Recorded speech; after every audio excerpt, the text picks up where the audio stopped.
All right, I wanted to, my name's John Fowd, I'm the Vice Chair of the Lands Committee. Taking over briefly for Damaris Reyes, the Chair, who will be here shortly. We're going to be discussing two items today on the agenda. We're going to be talking about the City of Yes for housing opportunity, and then we're also going to be talking about our district need statement. I'm guessing the first topic is going to be kind of lengthy. Sorry? I think we finished it. It's still on, isn't on the, it's on the website. It should be, my mistake. Okay, yeah, take it out. Okay, so we have one item, that's good. I thought we finished it too, but I was just reading. So I think we could get it, the discussion might actually be long, because we have to discuss quite a few points, some of which are not that important to us, because they affect other parts of the city. But I think one of the things I might want to do, yeah, I'm going to do roll call, but I was going to talk about how the meeting was going to run, but that's okay. Let's do roll call. Damaris, John, Yes. Ariadna, yes, Sarah, Alistair, Herman, Trevor, Yes. Michelle, yes, Molly, yes, Jaylene, yes, Sandra, yes, Steve, Yes. Megan, yes, Anisha. Here.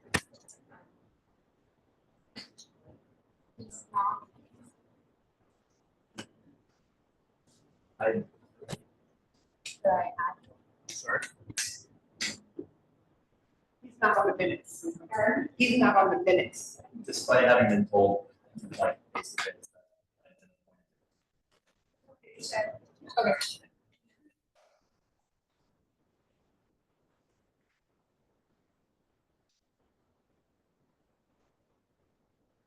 Got it.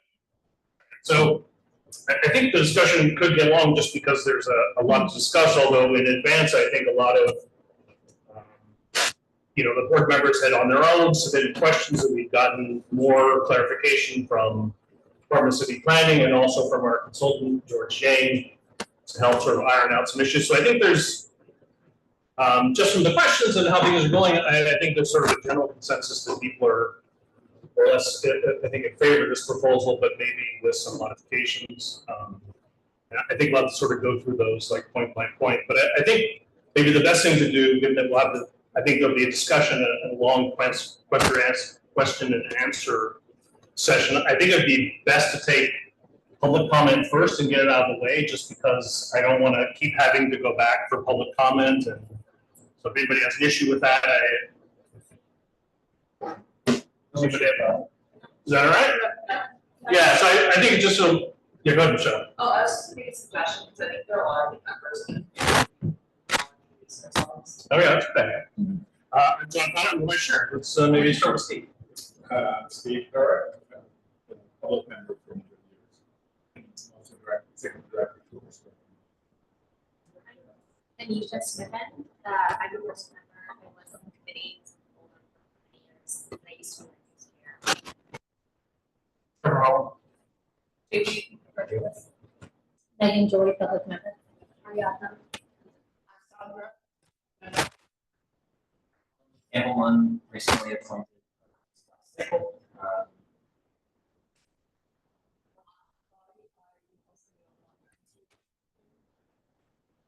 Okay.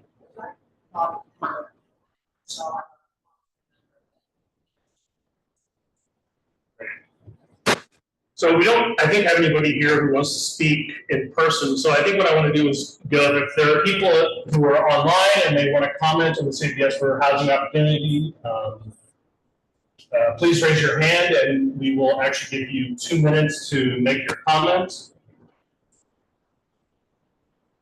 So just raise your hand now and we will acknowledge you. And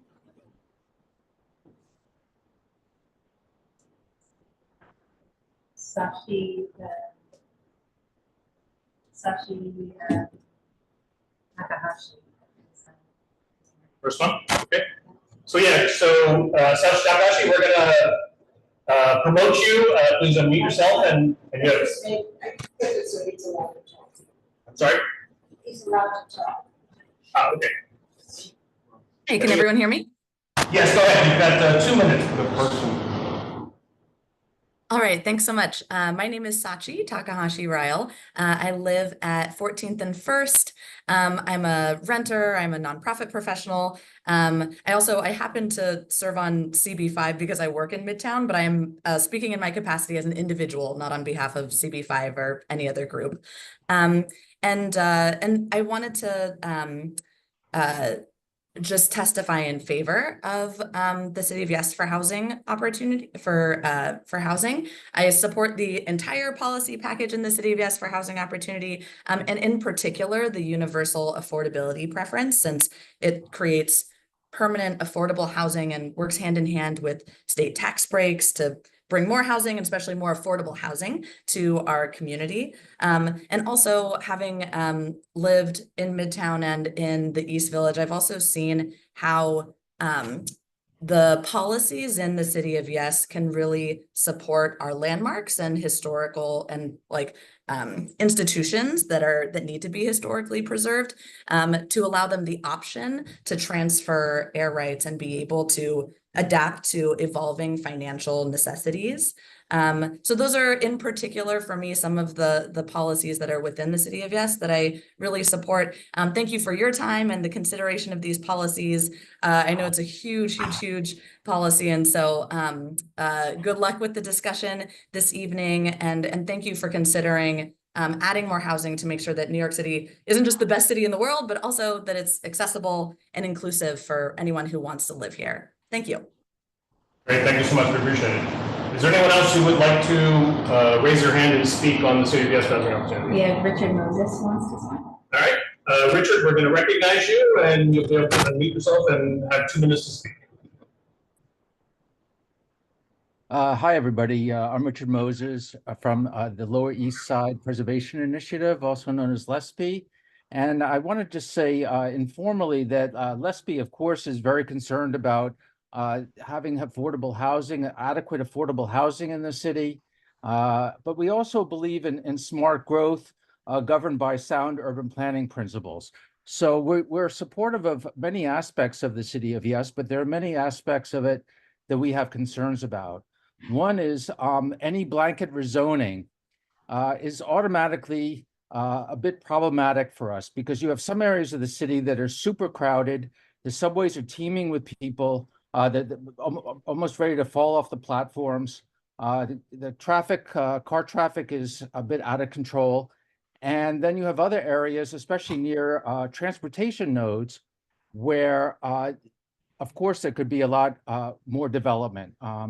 And it should be, the rezoning should be done in a targeted way that addresses the strengths and challenges of each of the communities. We're supportive of the adaptive reuse provision of the City of Yes, of adaptively reusing commercial buildings to residential buildings. However, we do have a concern that we do want New York, and this particularly applies to Manhattan, I think, to maintain its position as a really strong commercial center, both for our tax base and our position in the world. So that's something that should be considered, in terms of how many buildings should be converted. We certainly don't want to end up to be a bedroom community. Finally, we're supportive of the expanding the transfer development rights for individual landmarks, and we feel that that'll go a long way to helping our landmarks. But at the same time, there needs to be a provision for excessive dumping of FAR from multiple individual landmarks onto one or more sites, where you end up with completely uncontextual zoning, out of scale buildings in certain locations. So those are the main points I wanted to make. Thank you very much. Great, appreciate it. Anyone else in the public want to speak and make a comment? Raise your hand. No one else? Okay, so I had chatted a little bit with Damaris about how to maybe do things tonight. And I think the best thing is maybe to the longer discussion is I think obviously going to be around the things that affect us the most. Obviously there's going to be a long discussion on, UAP and other stuff. Infill, I think that's going to be a lot of comments. So I think it's best to sort of focus on those first, and then sort of move on to stuff that doesn't affect us as much, particularly in the low density areas. Everybody have a chance to sort of read the questions that we got back from George. Does anybody have any further questions after having seen those things from George or from John from the DCTs? Since we didn't get it until today, is it possible to share the screen when he goes over it? Because I didn't get a chance to go. Oh, to The memo that you sent out. Oh, yeah. So I didn't send a number per se. There was sort of a partial resolution shell done, and I added some work to it. But I think the most effective thing that we're probably going to wind up doing is do what we said last meeting, which is not necessarily have a full resolution, but just I think respond to the 15 points, and may have some overall comments up top. If we feel we can. But I think most of the points that are kind of in the points that Michelle made and a few that I have put together in my thoughts, I think would fit right into the areas we're talking about, if that makes sense. What I'm saying is that the memo, I didn't get the memo till today. Oh, that George said. Yeah, deep analysis, and I know it's going to be. Oh, George is full of memo. Yeah. Oh, I've sent out a lot of it. Which one did you send today? So I sent out, so today I sent out just some responses to questions. It wasn't George's full memo. Okay, that's not a good. But he wasn't here to. No, he wasn't here to present his full memo before, right? And I think But his full memo was out, yeah, I sent it out a few weeks ago. But with regards to that memo, which we weren't able to discuss because it's here, or we had to discuss it. It's a good question. I think we can go into, I think it might be best to go into George's memo in detail as we go through point by point. Does that make sense? Yeah, everybody? Yeah, I guess, I'm just hoping, because we would have done this the last meeting. Right, yeah, we We would didn't just do it, and now I'm just being honest, I don't think most people have gone over that memo. Yeah, so just to show hands, who's read George's memo, had a chance to read through it, sort of? Most people, I think, have. It should be helpful to have. Yeah, no, I think it'd be fine. Is there some places we can get it sent to Yeah. this computer? I've got it here, maybe, where can I send it that I can pull it up and share this? Can you open like your email Chrome? Oh, but you're doing the Zoom here, so I don't know. You're better off having someone else do it and share screen. Is there an email I can pull Oh, out? yeah, here, but let me. If I like email it to Let you me or see. something? Just so you're at the top of your inbox. George could alternatively share his screen. Better off. Yeah, George could share his memo, we put him to work. So Megan's gonna open her email on here. Okay. It might be easier if George shares it directly. What? George might be able to share it directly. Sure. George, you wanna share your memo? I'd be happy to, but I can't screen share. It's been disabled. Oh, hold on, I'll fix that. Make him a co-host? Yep. Make you a co-host. Did you find it? Yeah.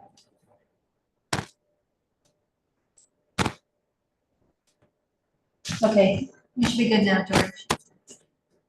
Okay, give me 1 second.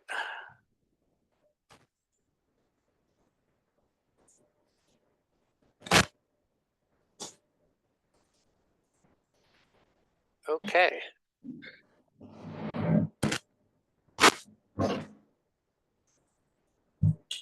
So do people want to ask, so do people read this or they want to ask specific questions? So I think it's best to start off again with what he said as the significant to CD3 portions. Sure. Yeah. Would be good. So it'd be topic 8. And I think we also want to take notes on, if we decide to vote on topic 8, I think we should take notes of what we want to say, and then we'll take like we did last time, we'll take a straw poll vote. Is it 8 or 9? It's 8. It's 8. it's 8. There's. Yeah, small and shared housing, first one, I think, that affects us. Okay. So the way they're organized is by the most significant, which is campus infill, and then 8 is significant as well. We could start wherever you'd like. No, we'll start with the most significant. Is actually fine with campus infill. So I kind of wish Damaris was here because I think she could handle that the best. But to be blunt, George is going to go over what happened, or do you have specific questions about it? About campus, Sarah? So I had a question. This is actually for John. So with NYCHA's existing strategies for generating revenue for I had a question that I didn't answer, but I just wanted to clarify in the group setting. Build to preserve builds mixed income housing on open space on NYCHA land, and it has NIH levels of affordability. Now, you've been saying 100% affordable. There are 100% affordable buildings on NYCHA land. They just finished a bunch of really beautiful ones for seniors and others. But I just want to clarify that piece. When we talk about these opportunities, NYCHA could build not just 100% affordable. Yeah, so for the last 10 years, any building that's been on a NYCHA campus has been 100% affordable. And that is something that they have said is key to the fact that they don't build anything at all and that they plan to continue into the future. So the build to preserve with mixed income on the campus proper, that is old news. It may be something they attempted to do, but have moved away from. You may see something where, like compost, the compost plaza 2 in this district, where if they can merge their zoning law with something off-site of the campus, they're merging the campus with the zoning law that's not technically part of the campus, selling development rights to that site, and then that site is doing mixed income off the campus with NYCHA development rights. So that's an instance of mixed income that can generate revenue for NYCHA to help fund repairs. But in the main, if they're building something that involves a campus, it's been 100%. I'm thinking of Chelsea, and I know the example is 100% affordable, but I know that strategy exists. So like Chelsea is. Well, if we're talking about infill, then Chelsea is something different. If you're taking a NYCHA campus, infill implies, or it explicitly means that the existing buildings remain on the campus, right? They're staying there. For any NYCHA campus, theoretically, they could just wipe the slate clean and then they would have access to the underlying zoning regulations, and the infill proposals are not relevant to that. So when I think of things involving existing campuses with buildings to remain, I think of RAD Act, I think Public Housing Trust, and I think of the NYCHA infill proposals. Chelsea's sort of off to the side. Phased redevelopment is something NYCHA's exploring. We don't, maybe it'll work, maybe it'll be a model. Who knows? We'll take a look in 2034 or whatever. So I just wanted to ask. Sorry, I didn't see you. Because there's been, so I wanted to ask George this question, under your considerations, that aerial view that you're showing, which is on the next page, is something that could happen under this new proposal. It's something that could happen, right? It's just applying zoning rules to an existing campus. It doesn't say that it will happen at all. And to follow up what John was saying about affordability and NYCHA, is that I think it's good news that they are looking at doing 100% affordable on their site, but it is not necessarily required, right? And that's the thing, is that in 2013 it was about mixed income housing. In 2017 it was about mixed income housing. There were other paths forward that were about mixed income housing on NYCHA, and while they appear to have abandoned that, it's not a requirement. Meaning, zoning is there for a long time, and what NYCHA's policies are in the future, we don't know what that's going to be. Okay, so I'm still trying to wrap my head around this. Sure. The zoning does not, the zoning that they're proposing would still allow for market rate housing or mixed income housing. Yes. Which is the case today. They have No, I their understand. requirements. I understand. There are no affordability requirements attached to them. So I understand. And were there other considerations other than the density issue? Well, there's in terms of considerations, you could say that, these campuses, they're mostly very underbuilt, and you could say that, if you're looking to add housing somewhere, this is a place to put them. But you could also say that, these are designed as a whole. And right now, the way the zoning is being proposed is that it is it's an as of right kind of blunt tool, essentially allowing for infill as the owner sees fit. And it's not only NYCHA, it's other height factor types of developments. And so, there is, a possible third way with, a special permit or something that would allow some community input for it to come back to you. Because right now, the way the zoning is changing is that it could happen as of right, and you would never see it again. And you may want to have some input in how this kind of development happens in the future. So George, can you go back to Baruch for a second? Sure. That's Smith.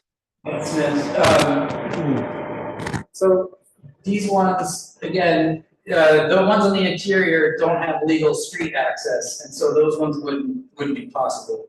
You may be able to get some around it. I haven't had the chance to, this is the first time seeing this, and so I would want to take a look with folks from our urban design and zoning divisions, because we have seen some issues with some of the massings on some of the other sites. And just at first glance, I don't think those ones would be possible. But when I think of what this proposal intends to do. I think, I'm trying to hear from George, we heard from you a presentation. We heard at the last meeting, a committee member complain about the fact that this person is giving a biased review. And I understand you work for the city, that's your position. And let me finish first. You work for the city, that's your position. I'm trying to hear, in order to balance this, what the paid consultant is saying, so we can balance that as a committee. Right, and Trevor, I am just trying to make sure that the information conveyed to the committee is accurate. And so I won't speak unless spoken to, but if something is shown that I believe is inaccurate, I think I should. So is that inaccurate, or you think it's inaccurate? I don't think that it has interior legal streets there, and so the interior developments are not possible. I've just texted somebody on my team. I understand, it's just that we're gonna have difficulty going through this whole thing if every slide that you say is not accurate. I don't think I'll personally would like to know from the experts on this proposal, if and when there are inaccuracies presented to us. I think that that's beneficial for the committee to know, what explicitly is and isn't legal. I think that would help us make the most informed decision. I would like to say, I was a urban designer, I was an architect, and now I'm working as a 100% affordable housing developer. So by my expertise, I can see the diagram it's showing right now, it might meet as a right zoning, but it will definitely not meet the architecture and urban design requirement.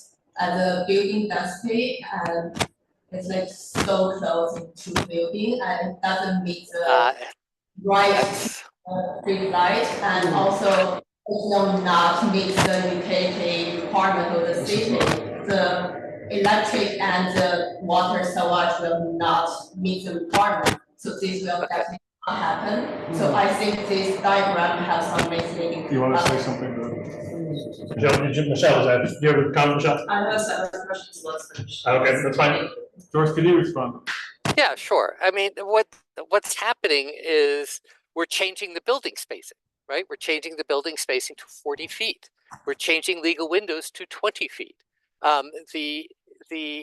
Right now, all the buildings have access to streets. And when you put those simple rules together, you can come up with something like this. Could it be something different? Absolutely, right? This isn't even a design. This is a massing of just what could happen on this site. Baruch is very underbuilt, right? And it is difficult to do infill on it right now simply because of how the existing zoning rules work and how essentially how the sites are laid out, right? And so there's really not very much space. But by changing the building spacing from 60 to 40 feet, changing legal windows to 20 feet, it really is, it's a game changer in what you can do on these sites. And yes, you can criticize this. This is not a design. Again, I will say it again. It is not a design. It is simply a massing exercise to demonstrate the kind of scale of development that we're talking about. That would be possible. Not saying that would happen. It's just would be possible. John, you have a quick I don't think clarification? it'll be like this for everything. But, this, for instance, would also involve demolition of the new mechanical, above ground mechanical that's been on the campus. And so when we see just like representations like this, I think it presents a very inaccurate version of the campus proposal. The campus proposal is this. Today, on a height factor campus like this, they have development rights, they have footprint. If they did infill, zoning would force them to do tall, skinny, non-contextual buildings that people tend not to like. All we are saying is we want to, when you have development rights, when you have footprint and you want to do infill, we want to allow, which is not allowed today, modern, height-limited, contextual infill. The example for CD3 is right by my house, Seward Park. There's 222 East Broadway. They did infill. Zoning forced them to do a 350-foot building that everybody in my neighborhood hates. Under this proposal, they would be able to take those development rights and they would have a height-limited envelope that, guess what, would have resulted in infill that's a little bit shorter than the 20-story buildings in Seward Park. That's what we're doing. So the before and after that people have in their mind are no infill or like a bunch of yellow buildings. In reality, the proposal is 350-foot infill on Seward Park or 190-foot infill on Seward Park, which is a little lower than the existing buildings. And so I feel like city planning has done a bad job explaining this proposal to folks, and so everybody thinks that we're just trying to unleash all this infill. In fact, we're trying to enable it to be modern, height-limited stuff that people don't hate instead of 222 East Broadway. Will this require a special permit? No, it doesn't. Today, they can do 222 East Broadway without going and asking anybody for permission. I understand that's what's existing, but in this proposal, would this now require a special permit so that NYCHA residents could vote or not have some input? Height factor infill on Baruch today would not require any approvals. No, I understand. My question is, this. And this would not Yes. either. So there's no change. The only approvals required for infill on NYCHA are from NYCHA residents. That's who, 100%, whether it's grad pack, whether it's public housing trust, or whether it's these infill proposals. It's not in the zoning, because it's not something that can be in land use regulation, but NYCHA requires tenant sign off. In some instances, that's formalized in state law, like public housing trust. For the other stuff, that has been NYCHA policy. I just wanna add, it's required by HUD, it's part of the I disposition understand. process, so. I was asking about. If NYCHA changed their policy, HUD would also have. For my question, I understand it. I'm asking a specific question, not whether it exists now. My question was, would the city of ES now require special permit? Not what's existing now, not tenant participation. I wanted to add on to what John was saying, that there, because I know that this is a concern for Damaris and other Right. folks, like we need to be clear on that. Because I'm looking at what the analysis says, and this does not, one of the things of one tools we can get for more input is special permit. And that's not required here. I know it's not required before, but that's something I think we should take a look at. But if I understand the tenants have to vote on it, and it's a low threshold in the first place, but that's one tool we have to allow for more participation. So I think there are a couple of issues in a sense too. It's not just like that they could be large buildings, I think they're gonna lose a lot of open space. So I think the sort of the key thing would be, is there gonna be some way or something, is there something in the regulations that will allow for open space to be provided elsewhere for loss of open space? So does anybody care about that issue? Yeah. Okay, so John, Just briefly, for any sites that are over 1.5 acres, such as this, they have heightened open space requirements. You would have a lot coverage maximum of 50%. Other lots have a lot coverage maximum of 80%. For sites like this, it would be reduced to 50% in order to preserve the open space, about the amount of open space you have if you maxed out under height factor. okay, but is there gonna be some mitigation, for example, like rooftop mitigation or any other like that? I mean. No, there's heightened open space requirements on the campus to make sure that you don't get above 50% in building. Okay. Can I comment on that? Sure. Okay. Yes. Right now, the way height factor zoning works is that you have a zoning variable called residential open space, right? And so effectively, if you have shorter, squatter buildings, you need less of it. If you have taller, skinnier buildings, you need more of it. The 50% coverage, John is right, is that there are other lots that would have 80% coverage. But 50% lot coverage for a height factor site is usually a lot higher than it is now. I mean, most of these are 25%, something like that. And so, you're essentially allowing a lot more development on these sites that would cover up a lot of the open space. Now, again, the question is that if you want more housing, where are you going to put it? Is this an appropriate place for it? And I think that's really the question for your board to consider.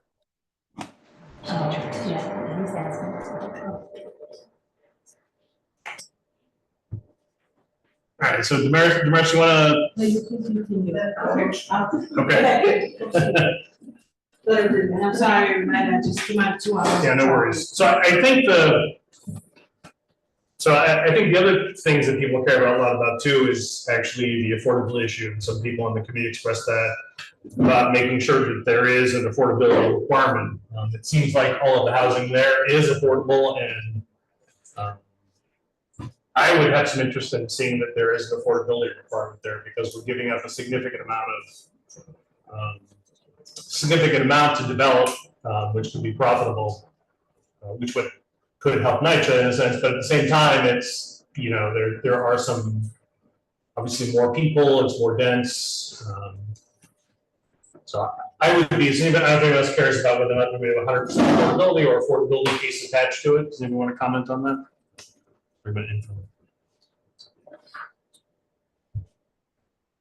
Anyone? I'll jump in on that. I don't think I need to say anything about the difficulties that NYCHA experiences with their capital maintenance requirements and the state of NYCHA housing. I think we're all pretty familiar with that. To that end about putting an affordability requirement, I understand the impulse, but I think that it probably takes us. I guess the question is, why would we necessarily aim to tie NYCHA's hands, given the monumental problem that they face at the moment? There are potentially ways that NYCHA can use this, exceptional asset to directly generate revenue for its own tenants. And I think that, we might want to leave that option open. Especially given the fact that for the last decade, I know that there have been proposed ideas of mixed income housing, many of which have come to naught. The Chelsea Fulton houses, as John was sort of talking about earlier, is an exception that in itself is off to the side. But given the scale of the problem, I think that we want to have as many options open as we can. And this perhaps, I don't know. I don't know if I necessarily see the explicit utility of it. They have my suggestion. So, Michelle? And then after Michelle, we have, Hunter. Right. So actually, I think that this is like kind of a good segue into what my earlier question was, which is that the memo did not mention anything about the many campuses in CT3 that are not NYCHA. This, I guess, is a question for you, John, which is that, like, I don't think we could, tell me if I'm right or wrong. I doubt that we could say like we only would want affordability requirements for NYCHA campuses because are they defined differently in the eyes of the zoning context, if you understand? Because like I'm on the co-op board at Stewart Park Housing Corporation, I'm not speaking on behalf of them, but like that would really hypothetically tie the hands, as Campbell said, for these campuses to request an affordability requirement, because it might not be like fiscally economically possible to do that, or, you know, just not what they want to do, whatever. So I guess that's my question, which is that I want to remind the committee and ask John about how this is a proposal that actually is not. I know in CD3 there are many NYCHA campuses, but there are other types of campuses as well, so I'd like to understand like how an affordability request could be, you know, like, you know, like I think that these things might all be treated similarly, and so, you know, would it be right to do that? Yeah, I'm on another campus in the community district.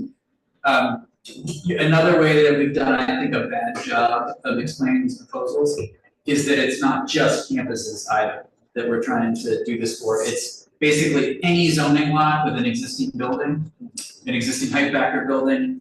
We would force any other building on that zoning lot today to be, you know, a tall, skinny building that I can't tell, a bunch of city planning's work programs since the late 60s has been moving away from that height factor urban renewal zoning that everybody dislikes because it clashes with New York City's built form.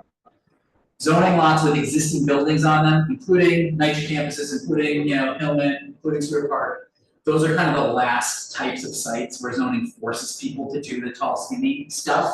And we're trying to kind of just finish that work program 60 years later, or whatever. In terms of affordability requirements, you're right that zoning cannot distinguish between sites based on who owns it. So we can't say like public versus private, or NYCHA versus non-NYCHA and apply different regulations. We can, however, use land use criteria, you know, like I mentioned, the heightened open space requirements for lots that are above 1.5 acres. You know, that's aimed at NYCHA sites, but it's defined based on land use criteria as opposed to ownership. So that may be something for the committee to think about. But would that also apply to like a Stewart Park type campus? Yes, if you had a campus like Stewart Park that is also above 1.5 acres, then anything you did for lots above 1.5 acres would apply to Baruch, and it would apply to Smith, and it would apply to Stewart Park, Right. And apply to. So then I personally can't support that because I think that there's too much diversity in the type of lots that would be under the auspices of that kind of requirement. I would feel more comfortable maybe doing something that's like, we support this, but we are concerned about the, you know, whatever the concern is, like specifically at NYCHA or on a Section 8 campus about the potential for and also I don't wanna say that people, maybe, I don't know, people maybe don't want 100% subsidized ours, I don't know. So I guess that's what I guess I would say more like maybe we can express a concern about the unintended impacts of it rather than like a request requirement. It's just too broad of a proposal, so that's fine. Point taken, who's next? Connor? Are you with us? Yeah. Hi, yes, can you hear me okay? Yes. Okay, cool. Yeah, I just wanted to, thanks for having me and letting me speak. I just wanted to flag, before you go too far into things, that we sent like posts the last time I was at the board. We prepared some far more in-depth materials, just breaking down the proposal with our own analysis and recommendations, just some written materials to share with the boards. And it sounds like that didn't get shared outside of the chair's and the staff. So I just wanted to flag that that exists, and hopefully maybe someone can circulate that with the committee tonight so people have a chance to review. It's definitely not, I don't think you'd, like, it's a lot to review while the meeting is going on. So like, I understand that issue. But I'm here, and if the committee would like me to speak at all to some of what's in that memo, I'm happy to do so. So just, yeah, let me know, and yeah, thanks. Thank you. Yeah, well, we've taken committee members first, and then I'll.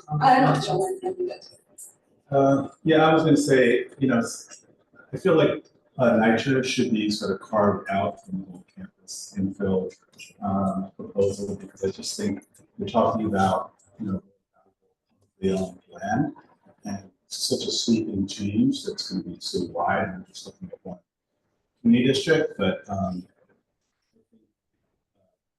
potential that NYCHA could go ahead and do 75-25 housing on many of these sites, and how they can change the whole character of these areas is really a big concern. And I know my board believes that any change here should involve 100% affordability for NYCHA owned land. So I just, that's really how, speaking on behalf of my own organization,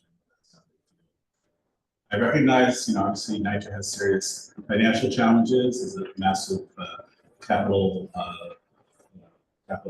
budget problem, but I think to look at things from the scarcity model and say, well, we have to, privatize, we have to sell assets to, private developers in order to cover that, is not an ideal way to go about it. I think we need obviously more federal funding for NYCHA to develop more affordable housing. So I think that's sort of where I land on this whole issue. All right, Tara, anybody else? I can put you on stack now, and then John. Sticking to NYCHA, saying it's always, it feels like a missed opportunity not to build 100% affordable when you have public lands. I do think we should leave this piece open for NYCHA, because I agree very similarly with Campbell said. I was a part of the Chelsea working group for a year and a half, meeting every week with residents and elected officials.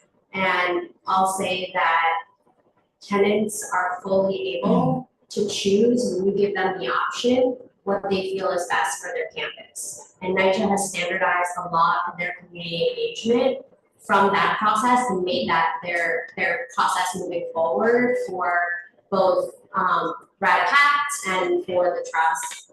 And so, of course, there's iterations and ways to improve that resident engagement model, and that should continue, and it should get better and better. And investors are now picking the developers and part of that selection team. But we do, I think, need to allow residents to choose from the multiple strategies that exist, whether it's choosing a program like RADPACT or Trust, or also choosing strategies that can be combined to provide funding to address the $78 billion gap that NYCHA is facing for their company. So are you making, what's your recommendation? My recommendation is that we not put an affordability recommendation, particularly for NYCHA campuses. I believe the process NYCHA is using now can continue to provide residents with the option to do mixed income with MIH affordability or 100% affordable. I will say 100% affordable projects, from what I remember from my time working for the city, required immense subsidization by the city to be viable.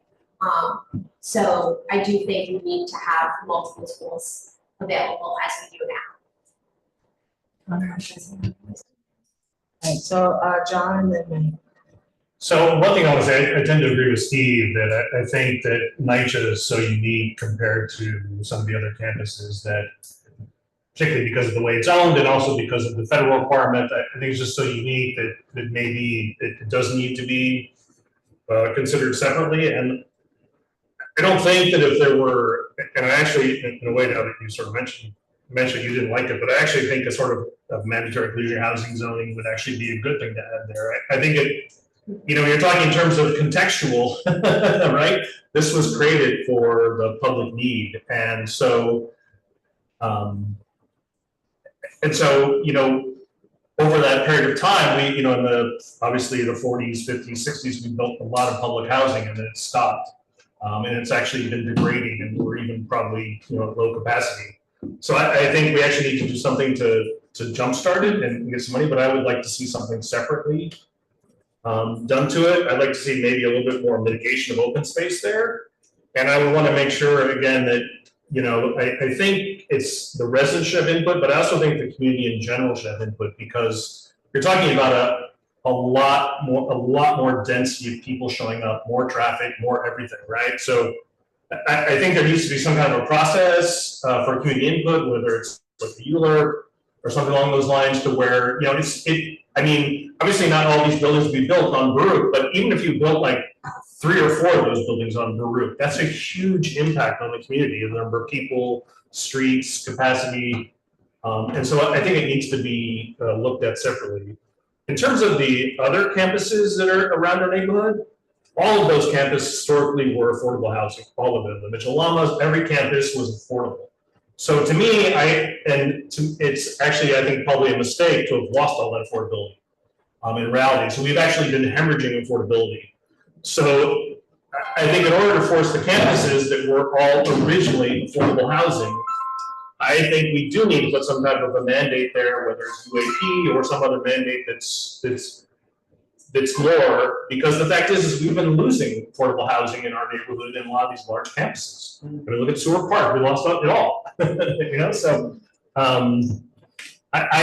to me, that was sort of the original intention of these places, was, you know, to create a livable place for people to be, and you know, that's only become worse as we sort of gone on. There was a recent study that came out that actually talked about the economic impact of housing scarcity and how it affected lower income people, and that they're leaving the city. And so that's causing extreme harm to businesses that don't have workers to work anymore.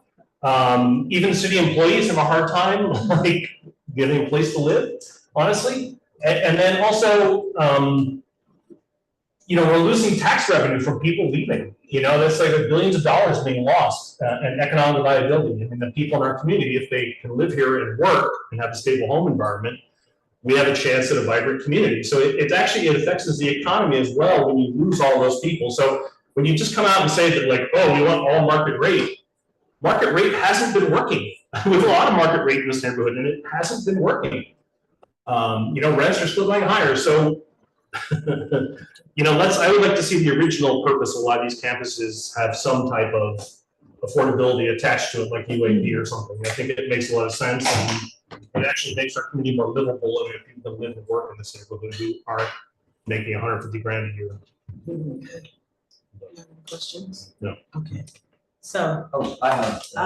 hold on, everybody, one person. So May, you raised your hand, but you're not on the committee, but you've been waiting, so I'm gonna let you go over your questions quick, and then I'm gonna jump back to committee members, and not gonna recognize anybody else until we're done with committee members. So go ahead. So, you know, our Human Services Committee met last week, and, you know, we were talking about our district needs. So we talked about the schools, you know, the new migrants. We have a whole section on homelessness. And one of the things, you know, our community is aging, you know, it's getting older.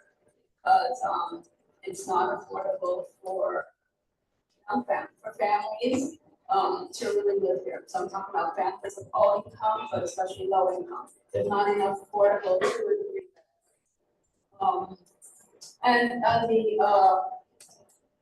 You know, so when we talk about the migrants, the new asylum seekers, many of them have moved into our community. Some of them are living in shelter. You know, one of my committee members says, "Oh, you should met someone who's been living in shelter for more than a year, a family." So I wanted to say also what's new about that. So, you know, but, you know, so we talked about it, and then also the school, you know, Carrie Chan, the superintendent of school district 1, she's seen a lot more families of students in her schools, some new migrant families. They can be families who are here to stay. As many of you might know, they actually have a lot to contribute. They have a lot of skills, they're not that much in need. They just need, more money and they need affordable housing. So she told us that her families need, they're moving around a lot and they're living in shelter. The only one thing they need the most is affordable housing. Because, you can't tell them, oh, just go move to another neighborhood because the kids are here. And the kids can grow up here. It's just a place for them to stay. So I'm just making this pitch for, we need more low income housing in this plan, and it has to be somehow like guaranteed or required. Not just depending on something else. So maybe it's nitrogen campus. Thank you, Megan. Megan? Just, my goal is to see as much affordable housing as possible be built.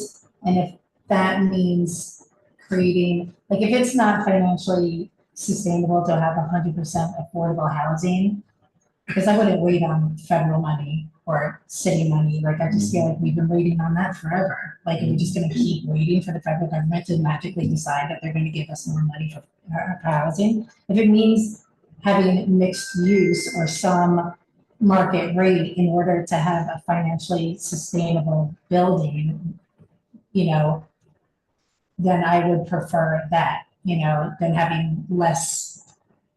I would prefer to have more mixed use or mixed housing than less 100% affordable housing, if that makes any sense. Anybody else? Just a clarification, because George, and the lot size, is it 40 down 30 and 20 feet on windows, or you mentioned it over campuses over 1.5? So does it apply or does not apply? This what? The distance between buildings and the lot is. Distance between buildings, we propose to harmonize that with state law on any site, anywhere in the city. It does not depend on a lot size threshold. Okay, so then that possibility is real in terms of the closest to the building. I don't know. Assuming that the lot, it's the distance. Yeah, all I can say is that the proposal is to take the existing 60 feet window to window and harmonize that with the multiple dwelling law, which is 40 feet window to window below 120 feet up, 25 feet in height, and 80 feet above. When it comes to campus developments, we often have to modify that. Like 50 Norfolk, the Chinese American Planning Council development, for instance, they had to go get a large scale special permit so that they could put their buildings within 40 feet of the existing Hongning senior housing. And so, we think that MDL is sufficiently protective, and so would want to enable things like that without forcing, Chinese American Planning Council to go through a special permit in order to get that modification. And George, because just asking you, is that accurate, or is that your interpretation? Yes. So yes, 40 feet. 60 feet goes to 40 feet. 20 feet for legal windows, and that happens everywhere. That's exactly right. I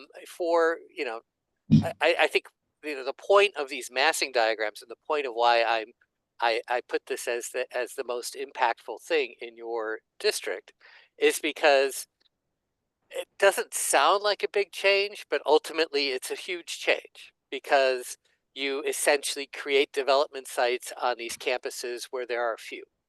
You create many where there are few. And it's because of those dimension changes. And and again, it goes back to what you think is important, right? Is it more important to have this more housing, or is it more important to have the open spaces? I'm gonna take chair privilege, and I'm gonna comment on this area that is very important to me, because I've spent my whole career working on public housing. And so, first of all, I want to say that I think that there are no other public housing residents in this room that can speak to how they feel about having development in their development. That's the number one. And the same way, and this is not an attack on you, but it's just to make a point, that you care about what happens at your development and what gets built there is the same way that the residents of public housing care about what is built there. And it is the same way that they have a right to have a voice in what is happening. And let me clear up the misinformation that everybody is under the impression of. Residents do not get to choose, right? There is, the Preservation Trust is a very different animal. It does not give the residents the opportunity to choose between which affordability program, whether they can choose RAD Pact, whether they can choose the Preservation Trust. It does not allow a vote for that. The vote is simply whether or not they want to enter the Preservation Trust. That is it, which is a whole separate thing. And people keep drawing on this legislation and this way of doing business as a way to protect residents' ability and of choice and their way to engage. So that's the first thing I think is very important that this committee and everybody involved know. That choice is not true. Secondly, this is already land that is affordable. And so while any reasonable human being understands that NYCHA is having a financial crisis, and having worked on this for 25 years, I can tell you reasonably that I do not have any real expectations that, you know, the United States federal government is going to save us. I'm clear on that. With that being said, that does not mean that we throw everything away and that we do not address what is actually important here. And so while we may want to give the Housing Authority an opportunity in consultation with the residents to make, you know, to generate some revenue, it cannot be done without any sort of restriction that requires that there be affordability on those campuses, period. It cannot be left up to the developer and NYCHA at the time. It has to be in place. If there's any way for us to put that in place, that is what we need. That residents must be consulted outside. And yes, there is a whole nother NYCHA process. It's called Section 18, and you have to go through disposition of land, and all of that is real. But I have done this for a very long time. I have seen it all, and I have seen projects roll through with very little consultation. Trust me when I tell you. And if you don't know, we have our share of development right now. There are about 6 campuses in the Lower East Side that are about to convert to RAD Pact. And when we talk about affordability, we cannot forget that when higher income people move into neighborhoods, that the goods and the services change, and it becomes difficult for the people who are there to afford living in the neighborhood that they have built up. And if you all don't know, I live in the group houses. And the only reason that I am able to stay in this neighborhood is because I live in group houses and because I can shop in the stores that I shop in. And that is probably true for most of my neighbors. So we cannot have these conversations in a vacuum, and we have to always understand that, yes, we need to generate revenue, but what are we saving if in the end, we're gonna price everybody out? Exactly. So we need to have some level of, some kind of criteria, some language that supports affordability, or I can't support this proposal at all. Can I say something quickly? I'm not sure if you can see that. For being out of line, but this is a very personal issue to me, and yes, thank you. Sandra, and I don't know your name, because we haven't formed Molly. I know Molly and Cam. So Sandra, Campbell, and then you had your hand up too, Molly? And then Susan. It's really hard to follow that. I tried to do it before because I knew you were gonna do that, right? But I just want to say, I understand because this is very close to home, right? And the most important thing that all of my fellow board members have said is resident engagement. That is the most, you must communicate the needs of the residents, and it is possible. Also incentivizing the developer. Case in point, I live in Section 8 housing, and when my developer decided he wanted to remove or replace existing buildings, I immediately got in the conversation. They were trying to build unaffordable, units, and I immediately got on the committee board, I made my steps as resident president. And as a result, I have two 100% affordable buildings coming, one specifically for families with studio to 3 bedrooms, and one strictly for seniors. So as I'm saying it is ultra important. While I can't do anything about what's going on outside of my campus is in Oasis. Although around me has gotten so unaffordable, the food, as Damaris said, we have to travel to Damaris's area, to shop. Because shopping on Grand Street is just out of the question for most of my low-income residents. So affordability, resident communication, we must do. Thank you. Campbell, your question. Thank you. As Sandra said, those are two tough facts to follow. I want to, I suppose, ask a clarifying question before I make what I think is my point. John, I think from what I understand what you said earlier, there's not really a way for us to distinguish between NYCHA campuses and other campuses that meet the same land use criteria but fall under a different ownership, right?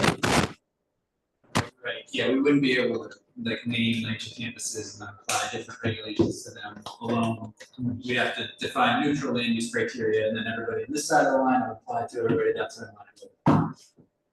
So I suppose that these proposals that we're talking about here, if they are leveraged correctly, have, to my mind, an exceptional potential to realize really significant benefits for the community in District 3.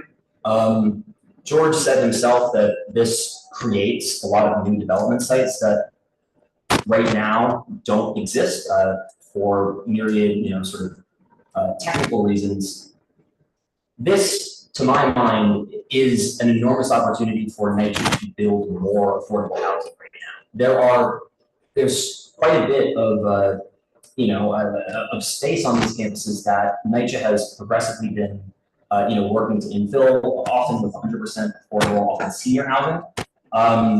And I see these proposals as opening up those same types of opportunity and giving NYCHA the opportunity to leverage for the benefit of residents and current NYCHA tenants and for other folks who are desperately in affordable housing.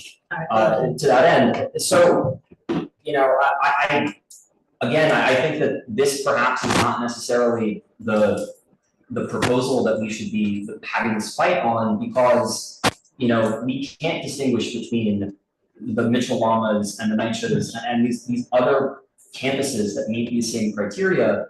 And I am ready to be out there on the picket line, doing everything I can to change how NYCHA works. I just wonder if watering down these proposals, it gets us what we want because it precludes other possibilities for other kids. Thank you, Campbell, for your comments. Who's next? Molly, and then I have Susan, and then I have Anna, and then we'll come back to you all.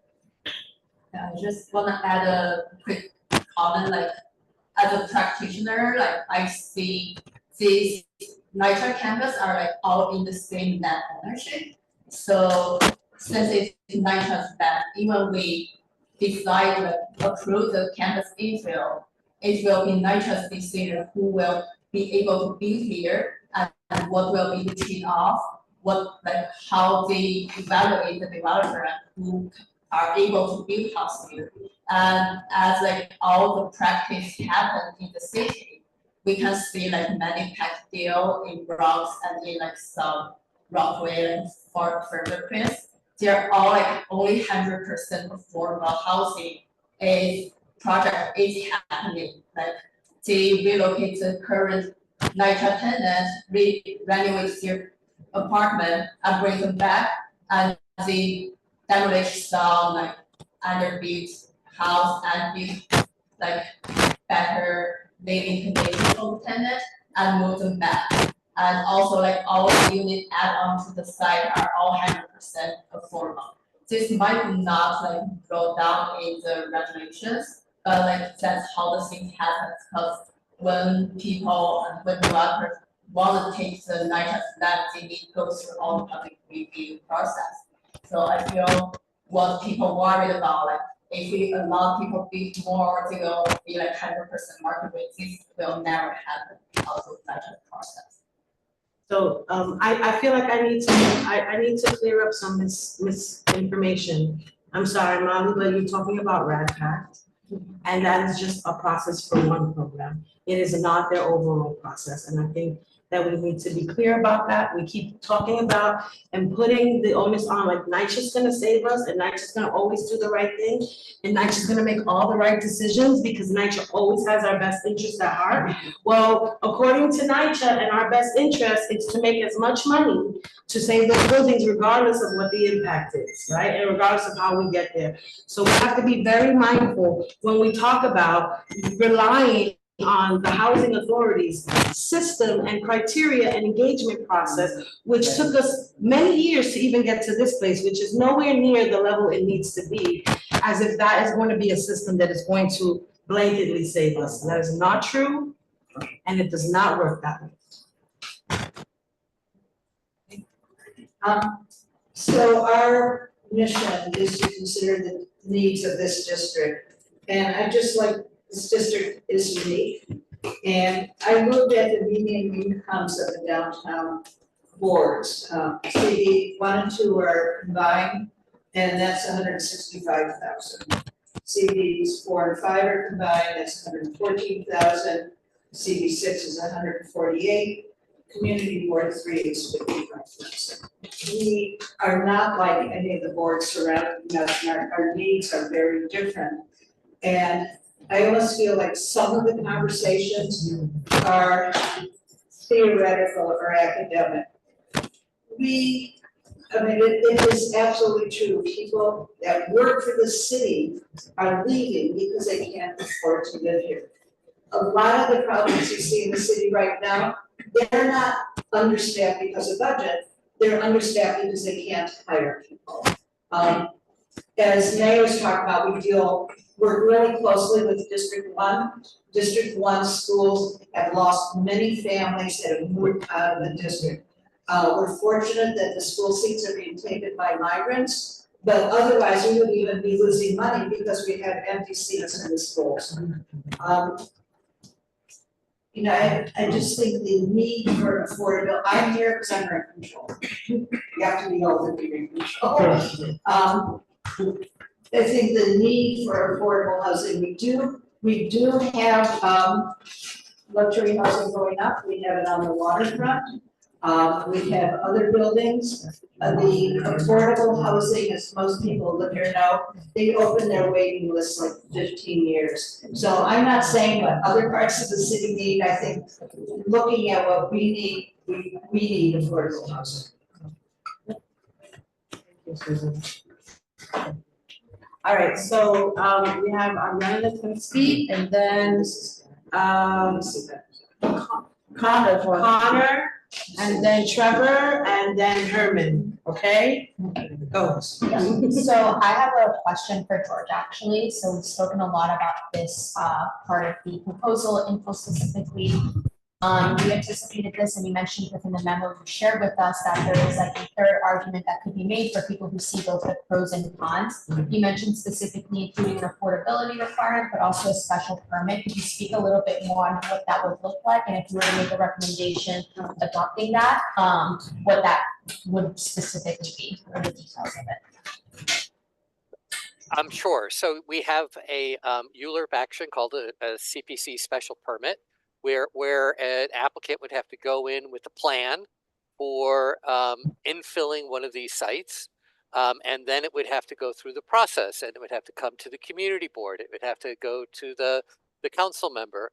I will also say that when you have special permits, you can put conditions you can't put in as of right zoning, like you can say this applies to public sites, this applies to NYCHA sites, right? This applies to, the kind of sites you want to get at, because special permits allow for that specificity. So if you wanted to develop, make this recommendation saying, yes, we want to infill the campuses, but it matters how it's done, and there needs to be public input into that process, including the community board and the council member, well, then that special permit is the way to go. So follow up to that, essentially we'd be rejecting update as it is and instead advocating for it to be going through the CPC process instead, right? You can't say yes to the zoning change and then still keep the permitting process. Oh, you can? Okay.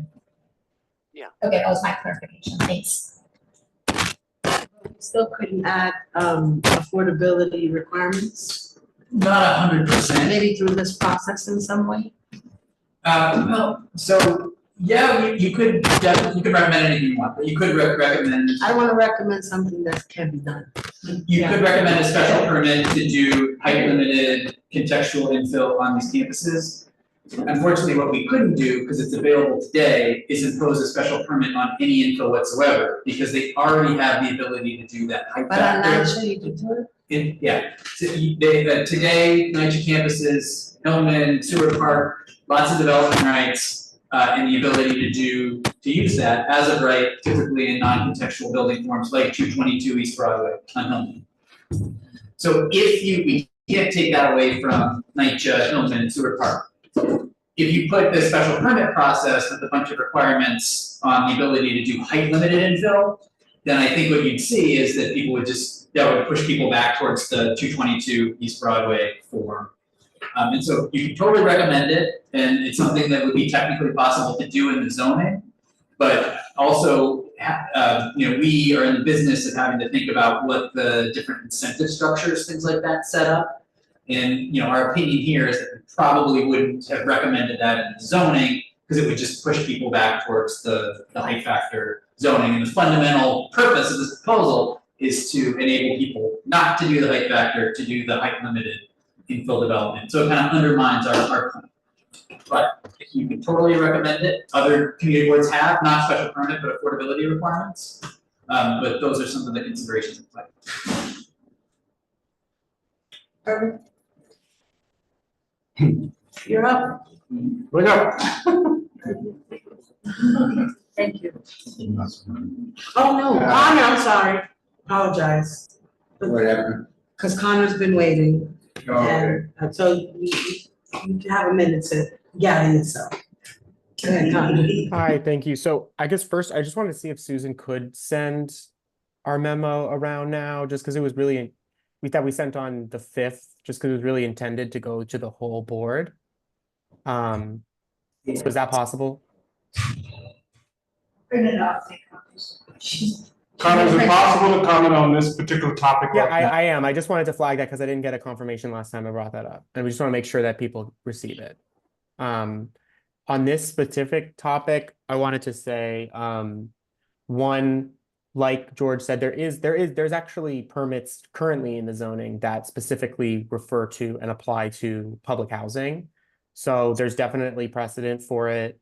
So to say that you can't do that, I think is not necessarily true. And so I think that our recommendation and opinion was to include this as a special permit. You can apply to just public housing sites, and then you can also define it as you want through specific findings, so that because there's other permits that exist today that also require that there's not any unnecessary impacts to existing residents, that quality of life is retained. Like you can get creative with the findings and requirements of a special permit. Plus, it would go to the community board and the council for review, and then that gives the community and the NYCHA residents specifically through the council member an opportunity to really negotiate for what they want to see on their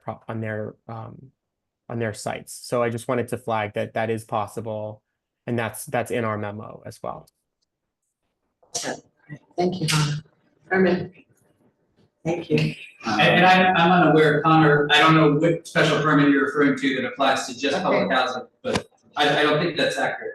Okay, so did you want to respond to that? No, Just pull it up. I mean, I have it, like, I don't have the number in front of me, but I have it recorded in my notes. Just give me 1 second.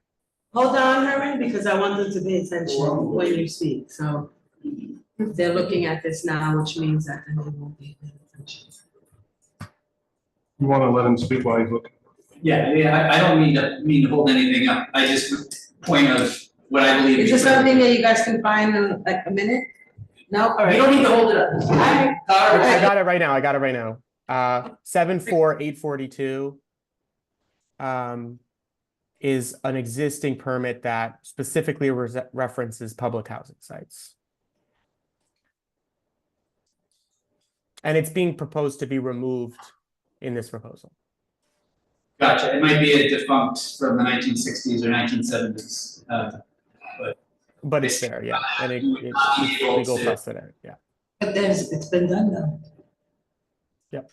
Legal precedent, especially in land use, changes over time. So we have blatantly illegal stuff in the zoning from the 60s and 70s. So is It's this permit illegal? Is that what you're saying? That is being removed here because it is defunct and. But does that mean it's illegal? I would say if it distinguishes based on ownership as opposed to use, or something like that, then it's not. Oh, And that's that- not true. That is completely not true. We have the Educational Construction Fund. We have DOE special permits, which only apply to DOE land. Okay, hold on a second. Let me tell you what we're not gonna do in this meeting, is that people are not gonna talk out of turn while I'm chairing this meeting. It's not gonna happen, okay? So, if you want to comment, John, I wanna make sure that you have an ability to respond. I want Connor and George also to be able to respond. So, did you have anything else that you wanted to say? Just that I do stand by that New York State law, the most recent case law is from maybe 15 years ago. We cannot in land use law distinguish based on ownership of property. We cannot distinguish between public and private. The ECS special permit that George is referring to is based on the use as a school. And that's what makes that possible to do neighborhood infrastructure. Because it's a school? Yeah, it's based on the use and the need that neighborhoods have for school. If you're talking about residential uses, obviously that's a less specific use than the need for a school, and so it does not provide Alright, but it's a relatively minor point too, so I Okay. don't mean to belabor that, I just That's wanna- okay, but I do wanna hear now what George's response to that was, please. Thank you, John. My response is that it has to be a public school, which is ownership. It doesn't apply to private schools. You can't get an ECF project or a special permit on a private school.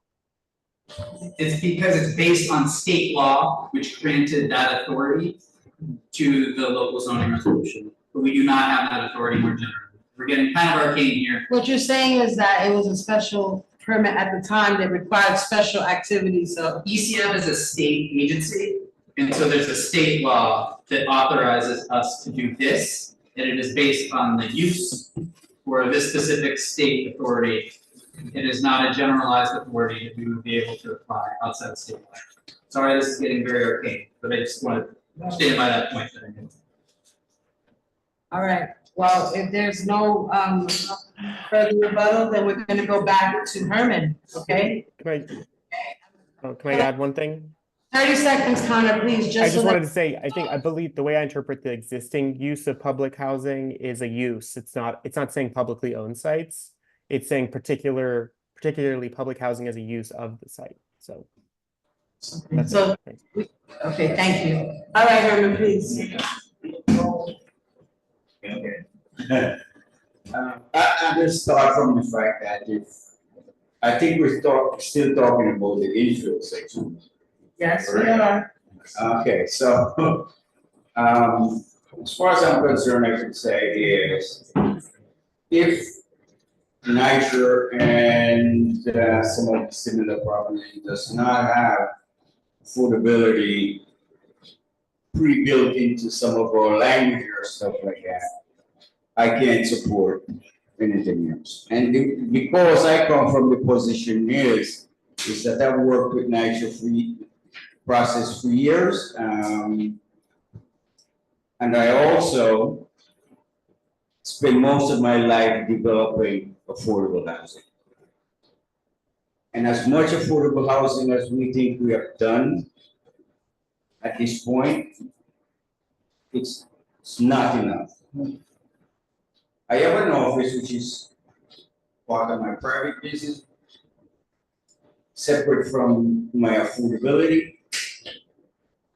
And I manage an organization called the Lower East Side People's Mutual Housing. And the housing that we build, we have public-private partnership, and we have full 100% affordability. Still, that is not enough, and it's a lot of buildings. Your other local organizations either sponsor or have built affordable housing. Okay, it's not easy for us because it takes us years to generate funds to do that. This situation right now, why the best thing that we have some kind of language of affordability is because people walk into my office every single day and they have increased the rentals benefits to all these people that the city HPD is handing out to those people without any coordination. And they have raised it to $2,500 for 1 bedroom, and still there is no unit, especially in this neighborhood, which I work with, that accommodates those people. On 2nd Avenue and Houston Street, is an affordable housing there. The building that is built next to it, the price of that unit is $3 million. Okay, if you go all along Houston Street, there are rental buildings that price of those apartments for a studio is over $4,000. So who are we helping if we don't insist that we have more affordable housing in the areas that we can afford, which means we don't have to buy properties because housing authority is the only beneficiary of all those lands. There's only one single HPD vacant lot in this neighborhood at this point. And it's on 3rd Street and Avenue C. It's a very sliver lot that was supposed to be combined with affordable housing on East Houston Street, but it couldn't be used. So what I'm saying is, my support hedges on this program in the infill sector. It has to be, I'm not saying a carve out, but it has to have some language that says that the first priority for developing on those sites is affordability. And of course, Susan mentioned about people can't afford it. I deal with HPD on a daily basis. And every time I call somebody there, they're not there anymore because they're gone. There's nobody there with any historical memory of anything in this neighborhood anymore. None. You see, there's value in preserving that. All right, so thank you, Herman, for your comments, and so we're gonna wrap up. Michelle, did you have a last comment? I was gonna make a motion. You were gonna make a motion, we're not making any motions yet. I can make a motion. Oh, what are you gonna make a motion about? I think we discussed the. We didn't discuss anything, so what are you gonna make a motion No, because about? John told us at the beginning of this that we were gonna vote on each proposal, so that's Okay. what we're doing. Right now, what we're about to do is, Take, like last time, we took a straw vote on each one. So, well, I was gonna suggest some language for this based on what I'm hearing. So we can maybe come to some sort of straw poll, if you want to do a straw poll first, but. well, let's just make sure that that's where we're at in the meeting before you move forward. Let me just, Everybody Just done have with their one questions? comment, just for it's a clarification. Yeah, see, just, hold on, this is still a question, before you make the motion for us to move forward, I hadn't ended it, and you're making a motion, so I'm asking you to hold on before you make your motion, okay? So, George, I'm just asking, I know this is a 16, but it would apply to infill. Is that generally when developers build certain property, they have a certain amount of required open space. But in infill, that would be completely eliminated. Yes or no? Oh, no, it wouldn't be completely eliminated. There's a 50% limit. So they would still have to have at least leave 50% of the lot open. For open space. Yep. Yes. I'm only going by your comment under 16, where there's a bullet point that said required residential open space is completely eliminated for infill building. Right. So there's two different things. I guess I'm being imprecise with my language. So what they're saying is a coverage. So residential open space has certain requirements. It's got to be accessible and open and usable to the people on the lot. And what they want to replace it with is this 50% lot coverage limitation. So you can't exceed 50% lot coverage. But as a zoning measure, the residential open space is no longer a zoning measure, right? I mean, if for infill, you can ignore that when you're doing infill. Thanks, I'm done. All right, So I have a question. okay. So basically, John, they're basically giving up the space or build slightly differently. So given that the zoning is changing for that, is there some reason why that modification couldn't come with some type of mandatory inclusionary housing or UAP? Like, I mean, they could be tied together, is that correct? Yeah. So in other words, it'd be the same thing, there's like, I'm gonna make another proposal for the modern SROs, that if you're gonna get rid of dwelling unit factor, you have to have affordable housing attached to that, because you're getting something for it. So they're getting something here, right? So is there a reason why we can't attach UAP to it to change the open space requirements? You could apply an affordability requirement on the ability to do height limited infill. Yes, it's a new allowance, it's new text, it would be within scope to recommend that for that allowance. Yes. Okay, so I think hasn't been said before in this meeting. And all I wanna say too is, your feedback doesn't necessarily have to be in scope or something that we technically legally can do for us to receive it and to figure out how to respond to it, incorporate it. So I would not be asking for scope determinations on things. If you really want affordability, condition these things on affordability, then you should just say that. But we can say both, actually. Another question for All you. right, we're gonna stop, hold on. There's still a lot of questions before we move on? I just have- I would ask this process point to like Dr. Spray's, like, are we okay as a committee suggesting, we want to prioritize affordability with this particular proposal and letting DCP figure it out, or do you want to get to something that is doable in this meeting? So I just wanted to I don't know where we wanna get to, we're in discussion, that's too broad a question to ask right now. I think let's see where we're at, right, let's get to that part, let's first talk about what the process is next now. If there are no other questions and there's no other comments, right? And so Michelle asked to be recognized, yes, Michelle? Thanks, okay, so I wanna make a motion that if we're going to adopt some sort of resolution or feedback or whatever, that let's take this as a starting point, just to sort of. We've discussed things for a while, so I think it'd be helpful to have some language based on what I'm hearing. So as Steve, I'm making a motion to adopt language in terms of our position on this infill proposal. Community District 3 has many campuses that would come under the auspices of the campus infill proposal. Both subsidized lots such as NYCHA Section 8 and market lots such as sort of park cooperative or whatever.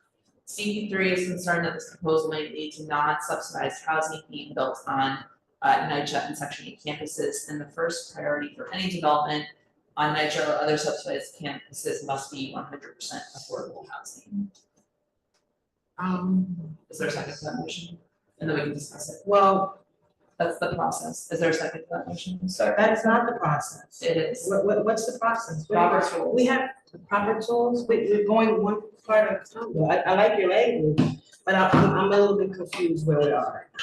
So I think if they make the motion and someone seconds it, that just opens debate to that motion. We can discuss what she presented and then vote, do we want to incorporate that or not, and then continue the discussion. Right, but I guess what I'm asking, just a point of clarity, is why do you want to start with that and not just go piece by piece, which is what we're going to do? Well, because we've been discussing I this. thought we were wrapping it up, that's why. Oh, well, but I figured. it makes Okay, sense so you just want to propose what To the, put a bow on this one particular proposal I that got we've it. been discussing for over an Okay. hour, so I thought it might be. all right, I just need, I was trying to get a sense of the order where we are and why we're doing it that way, you know? Yeah. Discussion. It's not now we're discussing the motion, but as the motion maker, I have to first chance to discuss it. So I wanted to propose this because Thank you. I think that there's there's definitely a desire, what I'm hearing is there's a desire, at least from some committee members, to have an affordability component to this. I said that I could not vote for a proposal that requires affordability because of the broad nature of this. I am willing to vote no, or for us to just not adopt it if there is majority support for that affordability requirement, but I thought that this might be a good middle ground where we don't have an Just affordability repeat it, requirement, but as please. Sarah said, and as her, I actually stole one from her. But can we repeat? Yeah, it sounded like there was an affordability requirement. Priority. Priority. So CB3 is concerned that this proposal may lead to non-subsidized housing being built on NYCHA campuses, and the first priority for any development on NYCHA or other subsidized campuses must be 100% affordable or subsidized housing, however we want to describe it. So sort of carving out a priority for existing subsidized campuses, saying that our position as a board is that all development on existing subsidized campuses should be 100% subsidized housing. They're gonna shave it down anyway, so might as well ask for. Mike, so I wanna say that we're able to discuss it, right? Yeah, so just like we're discussing this. Yeah. No, you don't have to start. The mic? Yeah, the mic. Oh. So, okay, what were you gonna say? No, go ahead. It's a question. And will Trevor have a question, right? Well, we're in discussion on this. The problem with that particular proposal is that it's just a suggestion that it should have. It has absolutely no teeth for DCP.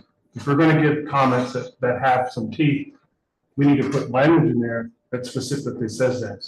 My recommendation is to ask for a special permit. I know there are some issues with that and it's not DCP's favorite, but at least gives the council member, residents, the community board, and folks who live in that area the ability to comment on any proposal for that particular area. Us suggesting that it should have affordable housing, I think we've been suggesting that for a century. That's great, but that has absolutely no teeth, zero. So I am not in favor of that language whatsoever. I don't think it means anything other than what we have been saying every single year, and it's in our district and state. Well, could we perhaps combine both concepts of saying, like we would say perhaps, we don't know unless it includes like a universal affordability preference and a special permit? We can say that we won't. I mean, I think rather than doing either or kind of debate about this, I think that they're both. Well, are you saying just for the NYCHA or the subsidized campuses? I think for, well, I don't know, it's a question of whether or not you can actually carve them out. I guess that's the legal question. Well, I mean, We're not equipped to deal with. Well, But I John think- said that we can't carve them out, but he also said we can say whatever we want to say. Right. So yes, in particular for NYCHA and Section 8 campuses, I would say no, unless it's 100% affordable and a special permit. Yeah, I was gonna agree with that, especially since we're not gonna be able to determine tonight whether that seems possible or not. We got conflicting responses. I don't think it hurts to include that language for NYCHA campuses. Thank you. Good. I seconded the motion, I seconded the motion, I am in favor of this language, I wanna push back on the idea of a special permit, there's a lot of things I think we can agree on, hopefully one of them is make work for lawyers, that's really all a special permit becomes. I think that it really increases the administrative burden, both on the proposer of the project and on DCP and their need to review it. I don't really see the value in adding that. Thank you for your comments. John, we can, since we don't, you guys, we need the mic on that side, is that what it is? All right, okay, got it, go ahead, John. So, two things, I mean, I'm gonna say I'm definitely in favor, particularly for NYCHA, of having a special permit process because, you know, and particularly a lot of the NYCHA's campuses that are large, it has a huge impact, not just on people who live in the buildings, but the people who live in the surrounding neighborhood. So in order to suddenly suggest that we're gonna drop in a huge number of buildings and change the neighborhood dramatically, I think that it actually requires community input. And the only way we can ensure community input is through a special permit process that allows it to go to the city council and to negotiate these things. And that's the only way you can sort of get that sort of done. And let's face it, this is, the NYCHA campus in particular, delicate. So it makes a lot more sense to do it that way and do it in a way that the entire community feels good about what's happening. The residents of the NYCHA campuses plus the surrounding residents who are affected. But also, I think in terms of the other campuses, I personally would be, in order to update the zoning, I think the trade-off could be that it's required to change the zoning and use it. I think you can add in the UAP thing, is that correct? It's in scope. Well, UAP actually applies to all these sites. No, I understand, Yes. But you could actually tie it in order for this, I mean, you could tie it to the zoning change, is that correct? Well, you know, UAP applies above the existing market rate cap. No, but it's not necessarily UAP, but the affordable housing component. Yes, attach an affordability requirement. Yeah, a different type of mandatory inclusionary housing for these type of campuses to change the open space factors, right? So that could be a give up, right? To get the open space change, you have to include a certain amount of affordable housing, say 20% or whatever, 25%.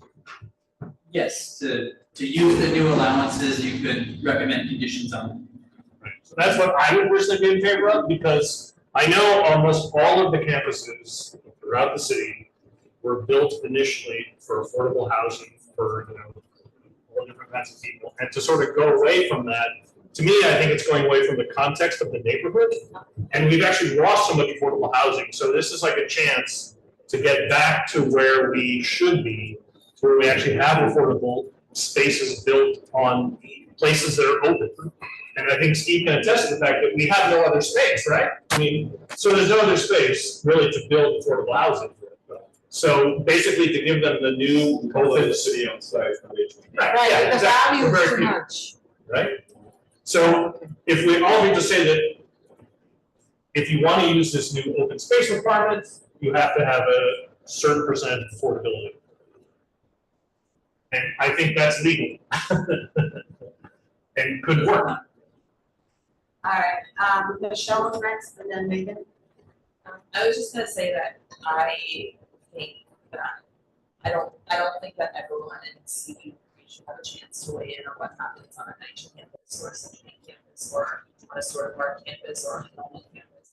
If these are existing campuses that people already live on, I don't see why I should get to say, no, I want market rate housing on NYCHA property. Like, why does my opinion matter there, frankly? I think that the people, like you said, Tamara said, the residents know what they want, like in the same way that buildings that are built outside of my window, like I don't want someone that lives 3 blocks away to have a chance to try to kill that. I don't know, just they're obviously the wrong way that you should say that there needs to be this whole process for campuses where people already live on campuses and know what they so three comments. Megan is next, and then you, Herman, and then I'm gonna comment. My concern is with this special permit is it not gonna add a layer of another level of like red tape and bureaucracy to try to get these places open? That, you know, like we've been waiting so long for more affordable housing, are we just going to, is this just gonna stall it even more? I just want to say that school board shouldn't say you can't, United Campus, for 45 years. Couldn't build that school board extension because Grant Street. I'd like to say. So. That's true. 45 years. But look, in the end, we all got something that we can live with, a little bit more than what would have come out if everybody's putting away. In order to do below-income housing, you know, the Delancey Street, we did compromise. And the compromise was that certain couple people, instead of voting for the affordable housing, they went outside and had a conference, which means they didn't have to vote for the affordable housing. So that has happened. You know, for 45 years, we're fighting for 100% affordable. We have to compromise for 50%, which in a sense, the amount of housing that is there and the commercial that is there means that even the 50% affordable is not anywhere 50%. I wanna, you had something? Yeah, I was just gonna say, you know, affordable housing developers already say that red tape is, stops them or hinders them. So since we could say anything we wanna say, can't we include that we think DCD or the city should be reviewing and cutting that? All right, thank you. Right now. All right, so I don't know, we're talking out of turn, Kathleen. So, a few things. Section 3, I want to talk to you all about a little program called Section 3. Section 3 is a federal law that was designed to take federal dollars and create employment opportunities through HUD and through the Department of Transportation. Great law. Everybody thought it was a victory. We're going to get so much investment in infrastructure and jobs. But let me tell you what happened with Section 3. It's a little language. It said, to the greatest extent feasible. That was the word, that was the phrase. And that phrase right there has made Section 3 implementation, since it began, nearly impossible. They come up with all kinds of ways to make it seem like Section 3 is being met, right? But Section 3 was a requirement for the ESCR too, by the way, jobs, okay? All right, and ask yourself how many people in this neighborhood got those jobs. Because you can go to the ESCR and ask, so I can't deal with language that is not firm and that is not clear. Because that kind of priority, and I get it, right? In a room of people that, right, all moving with the best of intentions, I think we could say those kinds of things. And I don't want to like eliminate like our faith in each other, you know? But the truth is that we can only operate on the evidence that we have before us. And that evidence has shown me that if we are not clear and direct based on who implements it, who's in power, and who is interpreting it is what will happen. So we have to be very clear, and I think we cannot leave it up for chance. So that's one. I do think red tape is important for certain reasons. We want to make sure that the things are done correctly. And if the red tape is too cumbersome for affordable housing developers, maybe there's something that can be worked out or language that can be put in there, that's fine too. it should be fair across the board though, right? Waiting and stalling, somebody was talking about that. I wanna say that, at the end of the day, you know, I don't see any of this right now as that we don't have any of the affordable housing that we need now. And if we're going to change the rules that make it possible for building in this city, and we're gonna make such a sweeping change, it deserves the time that it deserves to make sure that we do it right. Because we're in this mess to begin with because the city and us and people, we have not done our due diligence to plan properly the cities and the communities that we live in. So it gets on my nerves too. And I would much rather be home watching, you know, House of Dragons. Okay? I'm here. And I think that, you know, there's something to be said. And then I want to talk about Essex Crossing. I worked on Essex Crossing too for a long time. I know I look young and everything, but but I worked on Essex Crossing too. And like Herman said, had we all not come together and really made compromises, I can't imagine what would have been there. That land was vacant for about 60 years, and numerous proposals were made to develop, and numerous fights and horrible tensions and just all kinds of things. And all because a community didn't want to see what they thought was going to be affordable housing, and another community wanted to see nothing but affordable housing, right? You see those two places, but we came together and we worked together and we negotiated and we made compromises. And we're gonna have to do that here if we want to come up with something. It can't be all or nothing, right? I'm not saying that we have to say 100% affordable on the NYCHA campuses necessarily. But I do say that there must be an affordability requirement. There has to be. It would be irresponsible for us to leave that decision up to people in the future that are not accountable to us in this moment. And we have a responsibility to our residents and our neighbors in the community to make sure that we put in the rules in place that people after us cannot just circumvent because their politics decide otherwise. And that's what I have to say about that. So, okay. Thank you. I'm sorry. Now, I just want to say, I didn't, perhaps I was misunderstanding your position there. I'm open to including an affordability requirement for NYCHA, frankly, because I expect that will happen anyway. Thank you, Molly. I think that my, perhaps, and this was my misunderstanding you, my fault. I think it's the question of the 100% that I think that limits options. I'm open to an affordability requirement, certainly. I think that what that number is, and I mean, perhaps I'd be curious what folks think. You know, do we necessarily need or want in our resolution to add a number, or do we want to say that there should be some affordability requirement?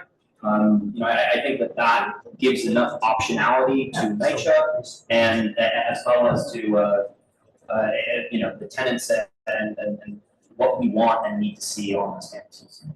thank you. Thank you. Well, wait, just make sure you have it. Okay, yeah, go ahead, ask them. You can't do that, Joe.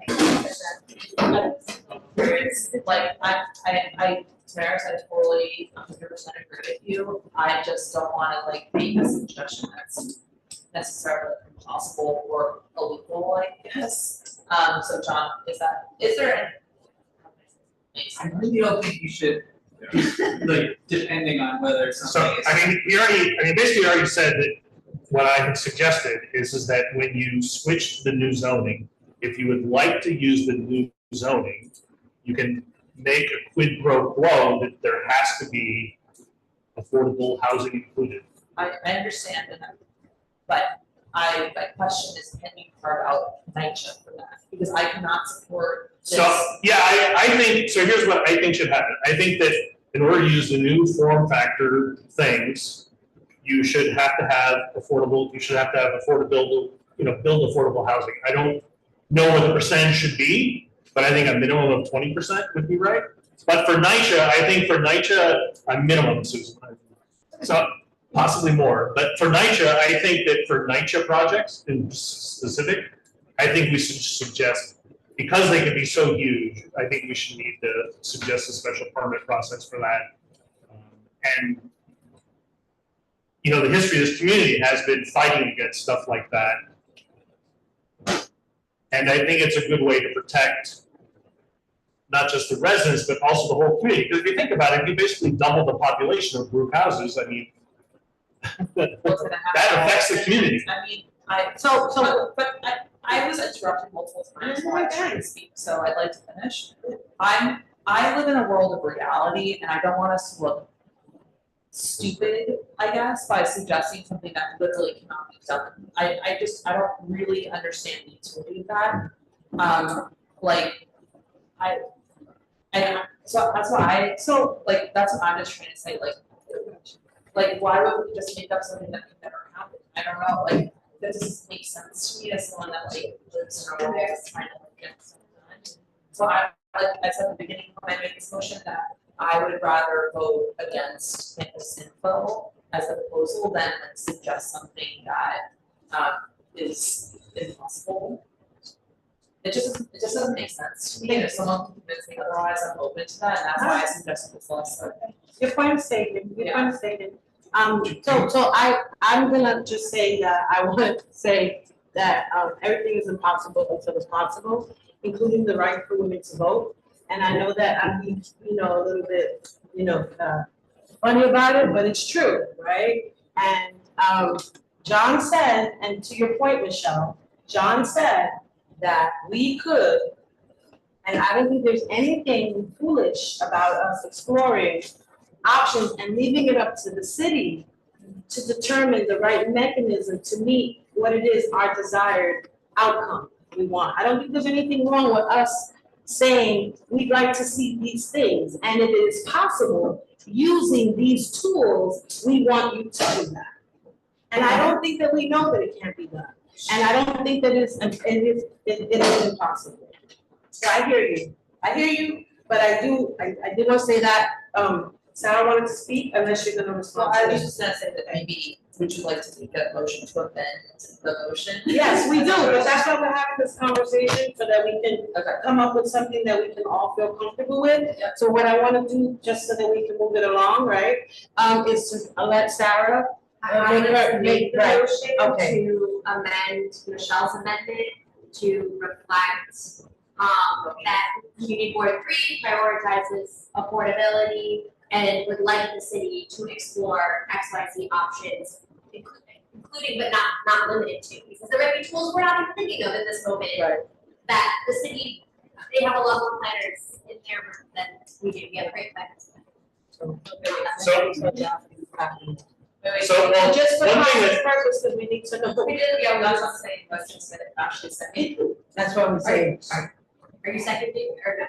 We're trying to make sure what you're saying. Okay, so what I said is, I think we should amend Michelle's Just amendment. the process, we can't amend it because we can discuss it.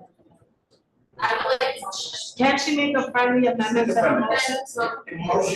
She can make a friendly amendment to her motion, can't she? No, it's, so the thing that I made was just a motion, it's not an amendment, because we don't have a larger document, so. No, but we're she's making a making an amendment to your motion, that's what I said. You're allowed to do that, She's yeah. making an amendment to your I'm motion. making a motion to amend The the motion language, on the floor. the motion on the floor that Michelle shared. Yes. To emphasize that CB3 prioritizes an affordability requirement for infill development and recommends the city explores the following, including but not limited to special permit, Mandatory include scenario. MIH, UAP. Don't you need to, but we're going back to the same thing, Sarah, priority. When we're asking for requirements. That there be some requirement for some level of affordability. Sorry, CB3, Requests asked. proposes, Professor Act. Yeah. Proposes an affordability. Huh? So this, it proposes that any development on NYCHA or other subsidized campuses must have an affordability requirement and ask that the city explore options to, options. Including but not limited to do this, including but not limited to. Right, but that doesn't exclude us from also including language in our comments about community engagement, right? This is not the final recommendation for this section, this is just the language that we want to include about the affordability piece, right? Because we can still say, just to capture everything that we talked about, just so that I'm clear, right? Can I make a comment? What are all the options before we move on? So explore options to do this, including but not limited to special permits, UAP, NIH. 100%. Right, and we were talking before about making sure, that there was adequate resident input, engagement, that kind of stuff. Maybe an affordability and an engagement, And that a there must resident be, engagement process. there must be Or just a resident engagement process. Or resident, there must be adequate and meaningful resident engagement and, and even to me, I'll say approval, but that's dead in the water, and input. Right, input, what's the, resident engagement and input. Can we perhaps qualify that as say campus resident input? Public housing residents. Sure, yeah. Public What housing. else, what about section, like subsidized? I guess affordable housing maybe, or subsidized campus housing developments. I like that, I like that. Subsidized. Okay, let me, all right, John is like, Exactly. Whatever you want. Does someone second it? Second. Okay, So- let me read it all out again, and then we can. Discussion on. Community District 3 has many campuses that would come under the auspices of the campus infill proposal, both subsidized such as NYCHA and Section 8 and market rates such as Stewart Park Cooperative. CB3 is concerned that this proposal may lead to non-subsidized housing being built on subsidized campuses and proposes that any development on NYCHA or other subsidized campuses must have an affordability requirement and asks that the city explore options to do this, including but not limited to special permits, UAP, NIH, 100% and 100% subsidization, and there must be adequate and meaningful subsidized campus resident engagement and. So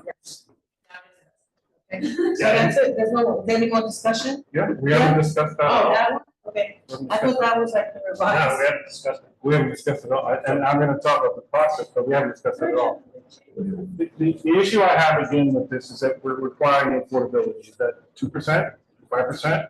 And what this exercise is supposed to be for us is to give city planning our comments. They can be as strong as we want them to be, we don't have to be broad and say affordability. Do you wanna, what Right, I'm just talking- recommendation for a percentage? I'm not sure about the percentage, I'm just talking about what we're talking about. If we're gonna do this and spend 2 hours on this one particular topic, we need to be able to give strong line and not say the city should. We should say it should require a special permit or certain. She said requirements. must, Must require, she said must require, must, Must must, have an affordability. must. She no, said only must. on the affordability Oh, portion, you mean the which could general? be 2%.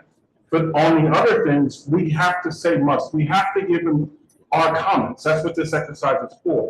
We can't be general unless we don't really care about it. We need to say what we'd like to see. We can't say what we'd like for the city to explore a special permit or affordability So what are requirement. your suggestions to change? Understanding the issues with special permit. And I know George and Connor had mentioned some other things, but I think the language that they have is strong enough that this require a special permit, which require 100% affordability, and I'm not saying 100%. No, I'm just reading this, I'm not saying 100%, but we need to say, because if we say affordability, what are we talking about? I mean, I'm asking you, what,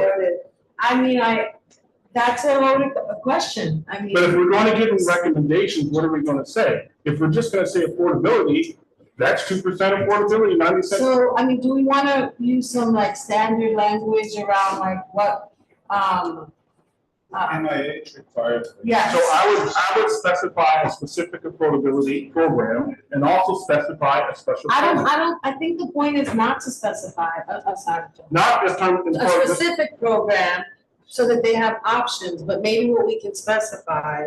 Are you getting more at wanting to create, like, specify like the income? I'm not specifying the income or Or the anything. percentage, the number of units? I'm talking about this exercise and what we're doing in the instance we're supposed to give the city plan. We can tell them these processes, they don't have to pick any of them. We should say must require And we want either a special permit. But I'm just trying to get clarity around your question about the percentage.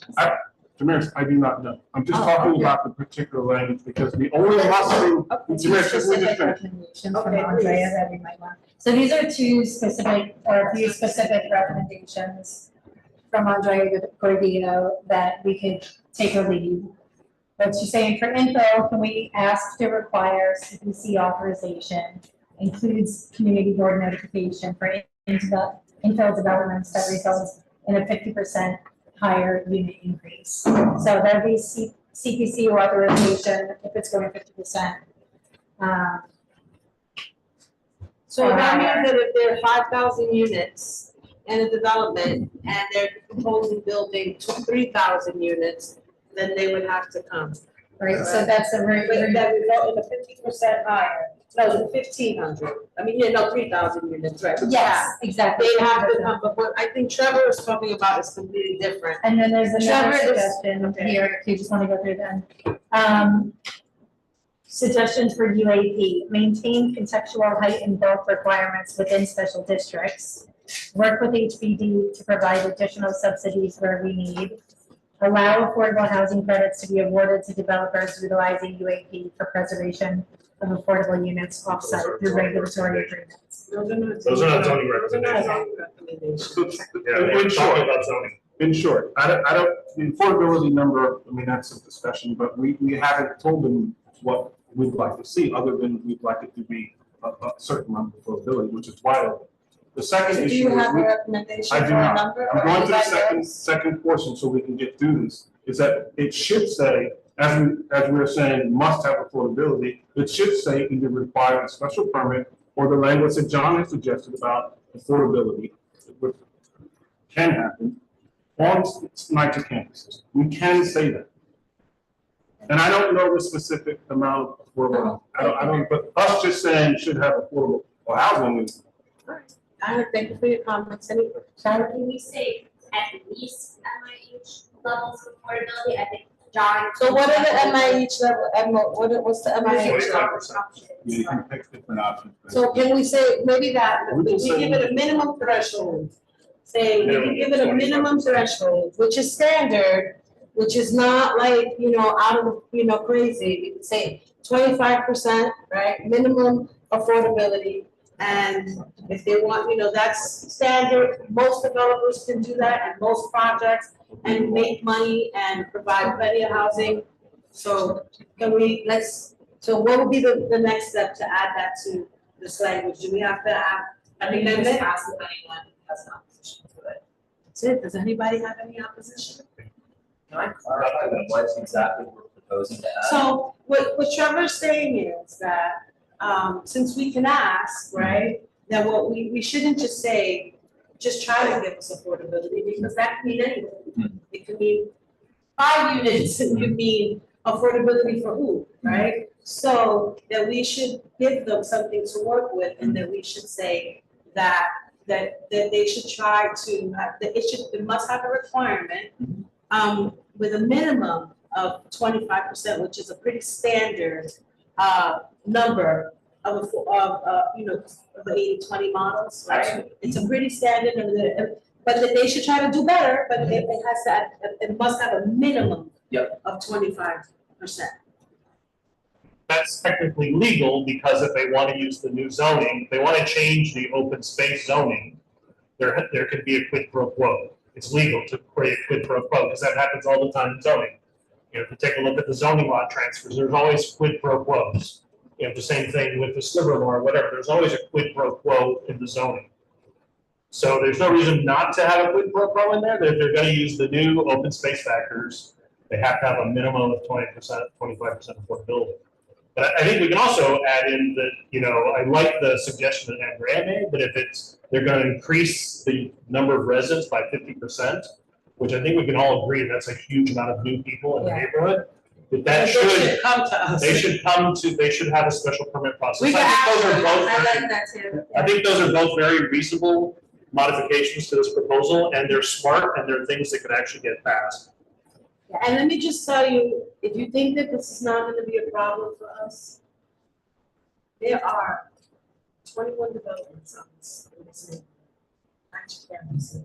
And there are 1, 2, 3, 4, 5, 6, about 7 of them are pretty big and have a lot of space and are prime real estate for development.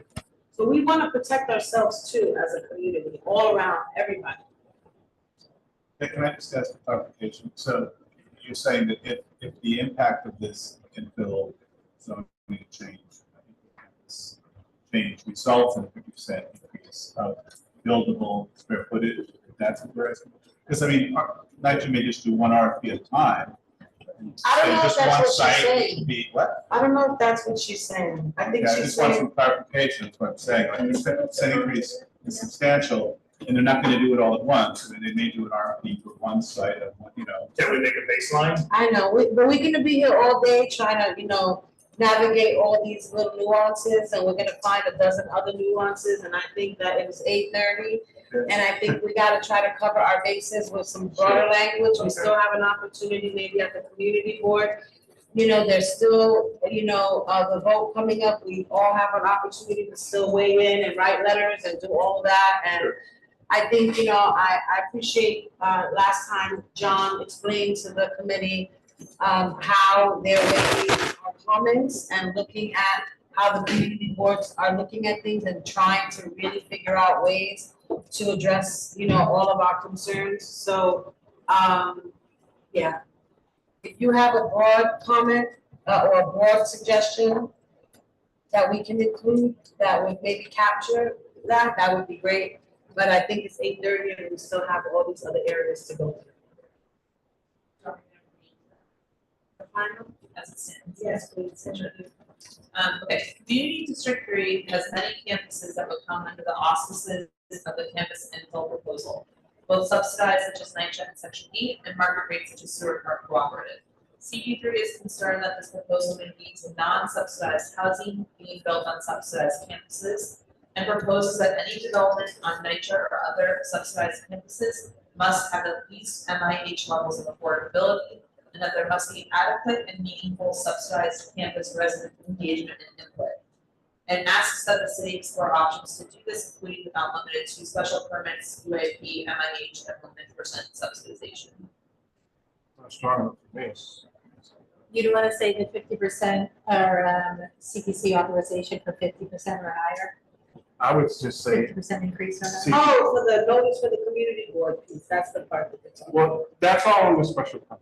And to be honest, and I know people have different thoughts about this, if we asked them to require a special permit, it would give us a lot more control, and we would. We are asking them for a special permit. But not in that language. That's what we're talking about. We're asking them to explore it. Well, we explored it, we don't like it. We should require it. Well, I mean, I don't know that that's the best route. I mean, are we No. saying that that is absolutely the best route here? A special permit, or are we asking the city Because a special to come permit, back to us and tell us what the best route is and what's gonna get us the most affordability and most resident engagement? if in you that want to leave it process? like that, that's fine, because I'm getting tired here and Me too. I'm not trying to be. No, I understand. I'm just saying, like, what do we? No, what do we Mayor, I say, understand. right? My preference and what I would like to see is that this requires a special permit. I'd like to go on record and say I am on record, that's just some You are. BS, it's some BS crap. And we're advisory, but I think we should ask us to the permit. It may not fly with everybody, but there understands a bit of red tape, although the city is pushing through affordable housing process, projects pretty quickly, because that's the only way we have some sort of control. Anything else is just a suggestion. That's. No, we're saying must include a requirement for affordability at least the levels of MIH. So if that means that it requires a special permit and that's the way in which they can do it, Is the language must? that's what it says, Okay. must. But it doesn't say must to the special permit section. It says, No, because the special permit is one option yes. of a tool, of an arsenal of tools. Right, and we wanna make sure that that arsenal of tools It's the means and wants. Just try to get to the end. That's right, okay? The means is not important. Are we going to, all right, everybody read it? So we're gonna take a vote? Okay, so. This is the secretary. Oh. I'm just going to Zoom. We're gonna do a roll call? Yeah, right? Or a straw poll? Do a straw poll. Okay, so let's just do a straw poll, just, you know. Do you want me to read it out loud? No, you read, do people need her to read it again? No, I think it's just a straw poll. Okay, just do a So straw poll. those in favor of the proposed language? Okay, those opposed?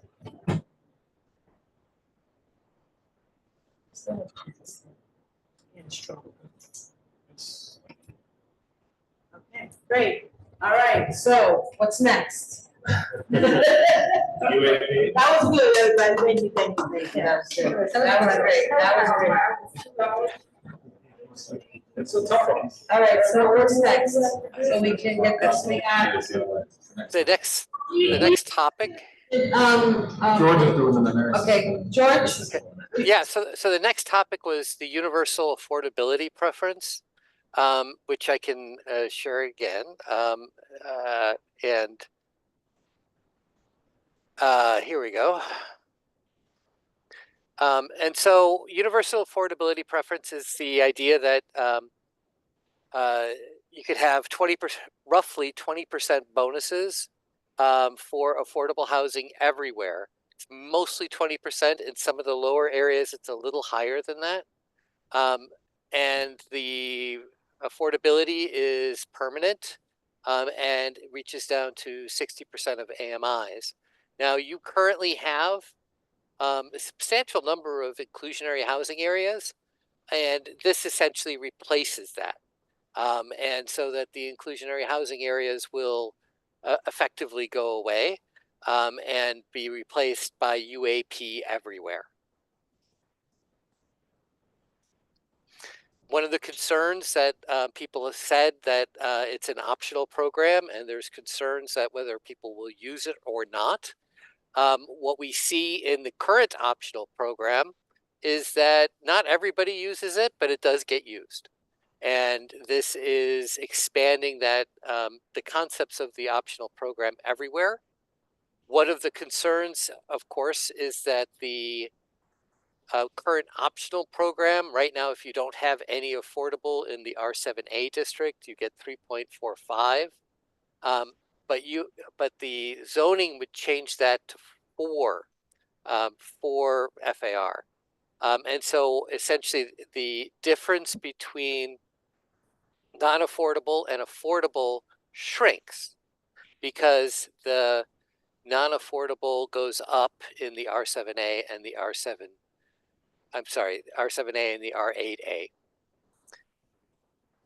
But it's still a difference, and so there's an incentive that would apply. So I think maybe, can we get I think Steve actually can explain this quite well. Is it basically the change is giving away something, but not getting in return? So Steve, can you explain what would happen like in our neighborhood?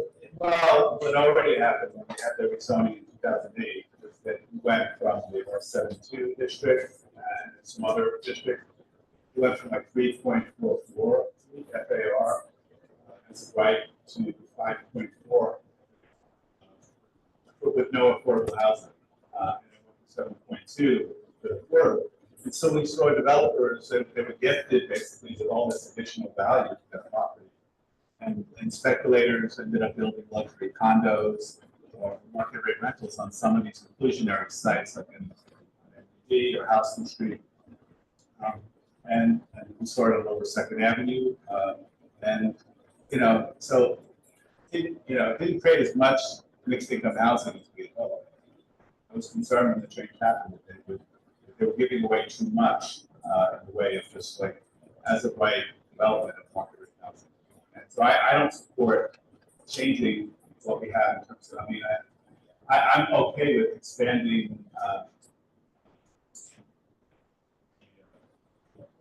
MIH or putting MIH into changing for voluntary to mandatory, but I don't want to go from 5.4 to 6.2. You got voluntary program and make it mandatory. Yeah, so basically, I mean, to simplify it, the zoning is giving away something and getting nothing in return. So what will happen is that some developers will be like, oh, I just made a bunch more money. And they don't have to do affordable versus not affordable. And so what's been happening in our neighborhood is they've chosen not to do as much affordable as we hoped. So that's the crux of the issue. Take over for comments. Can you scroll down? George, can you just scroll to the considerations or? Oh, sure. Considerations, sorry. Yeah, parking lot.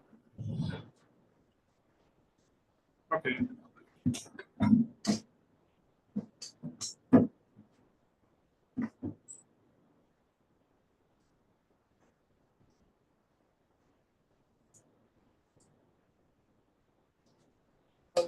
We call? I'm still looking, right? I don't remember what to look at the consideration. You can continue. Okay. But I think people have comments. All right, so who had their hand up first here? Campbell, and then, was it Ariana, Michelle, Herman, do you have that? But, it's just, you had yes, okay, Michelle, and then Campbell, and then Sorry, we're discussing UIP, right? My understanding is that it's not a giveaway. They have to build, if they opt into it, then they have to build 20%. I'm asking John. Yeah, I mean, the reason why people like replacing have liked, everybody except Steve, honestly. The reason why people have liked replacing voluntary with UAP is because under the voluntary program, you basically get up to 6 market rate anyway, up to 7.2 with affordable. But the existing voluntary creates units at 80% AMI and only 80% AMI, which I think we know what AMIs have done in recent years, which is 80% AMI is not really low income anymore. And so UAP takes that and replaces it with 60% AMI and introduces income averaging, so that what used to be voluntary inclusionary programs that would create 20% at 80% AMI will now create 20% at a range of incomes that has to average out to 60. And so we expect to see 30, 60, 90, 40, 60, 80, so that we're creating units for a wider range of families. And we think that's a great development evolution of the voluntary framework, which is the inspiration for UAP. It just takes something that applies to 13% of medium and high density districts today and expands it to 100% of medium and high density districts in the future. So for the first time, the inclusionary housing framework is throughout all medium and high density districts. Okay, thank you for clarifying. So I see that as getting a great benefit, which is they get additional space to build, but they have to build that at a much lower AMI than in previous iterations of the program, and at a good mix as well. Was it no higher than 100%, right, John? That's the cap is 100%. Right, but it has to be a mix of 60% AMI. So weighted average of 60. Yeah. Thank you. So I very much support this proposal. It's I think you heard that it was anticipated to be the workforce for building subsidized housing in this plan. And so I fully support this. I understand the purpose of it, and I think it's something that would be helpful after we kind of do around maybe strong those again. Thank you so much. I have a comment. And if we can have a little bit of discussion, and I think. Yeah, that's what. John has a question, and So, who else wants to? I have a question, John, very quick. So what's happening here is that, what I think people are not understanding is that by changing the way you're changing it, you're actually giving a boost no matter what, right? Well, so. Right, the FAR is going up, right? And I think people won't understand that the current FAR is gonna go up. So if you look at the numbers, it's 3.45 versus 4.0. That's a boost, that's a considerable boost, right? And they don't have to use UAP, right? The way UAP works is your market rate is your market rate, and then anything additional is 100% affordable. We are replacing the voluntary programs with UAP just for consistency of framework, and because it enables us to replace that flood of 80% units with income average of 60%, so. No, but if you look at the columns where it says IH, the FAR more affordable is in an R7, A is 3.45, right, A is 5.0, it's gonna change to being 4, right? That's the base for a bonus, so you get more market rate than that when you use voluntary. So it's not. So you're saying the developers can't build higher without using UAP? Isn't that, the base is changing, right? There is no base UAP, it's just. The base is changing, it's right there, am I missing something? The base is changing from 3.45 to 4. But that, when you do a development under voluntary, your market rate goes up from that, that's not your market rate cap. And so when we show people, here's what you get under voluntary, here's what you get under UAP, you're getting the affordability, but at lower AMIs and income averaging, and that's great evolution. I'm confused. I want to hear from George and you, because I'm confused. And I'm not sure. So when you get, okay, the way the current inclusionary program works, right? So if you, like, if you're an R7A district, right? And normally an R7A district is 4 FAR, right? But if it goes into the voluntary inclusionary program, market rate housing goes down to 3.45. And then for affordable, you go up to 4.6, right? And so what it does, that difference is an incentive for you to choose affordable housing. Now, what is happening in the R7A districts is that the market rate housing goes from 3.45 to 4 because that's what it is everywhere else, right? And so it is unifying the optional inclusionary housing areas with everywhere else. And so then the affordable goes up to 5. The difference between the optional inclusionary program and UAP is higher in the optional inclusionary program, which gives you more of an incentive to provide affordable housing, which I think Steve wrote about in his questions. It's right. It's absolutely right. Is that you have more of an incentive under the inclusionary program, the optional inclusionary program, to provide affordable housing. Now, the problem, of course, is that the optional inclusionary areas are small. I mean, even in your district, which has a lot of them, they're shown here in orange on this map. You know, it's, as John just said, it's 13% of the high density districts. And so, yeah, I think in these areas, it's essentially giving something away, but it's a relatively small percentage of the city. Okay, so Campbell's next, and Adriana, then Sarah. I mean, we can go back and forth on this, but I personally take issue with the idea of this being a giveaway. I think that UAP, as Michelle described, and this is the workhorse of the proposal. You know, I think there's a lot of benefit that we can derive here in CB3, but you know, my mind is, I can't help but think about how, to George's point, there aren't that many voluntary inclusionary housing areas right now in Manhattan City more broadly, of course. The impact that this proposal can and will have on the Upper East Side and the Upper West Side to have, you know, other neighborhoods share the burden and the benefits, frankly, of producing this housing is unmistakable. CB3 produced the second most affordable housing units, I think, in any of the community districts from 2010 to 2020. You know, we have the highest proportion of, you know, 73% of our households in CV3 earning under $50,000 are like, that's the highest number of, I believe, any district in Manhattan. And to John's point, the fact that this is going to rationalize a program that overproduces 80% units and produces desperately needed 30%, 40%, 50% units, I think that, you know, calling it whatever, but the benefits here are just unbelievable. And I don't want us to miss the board.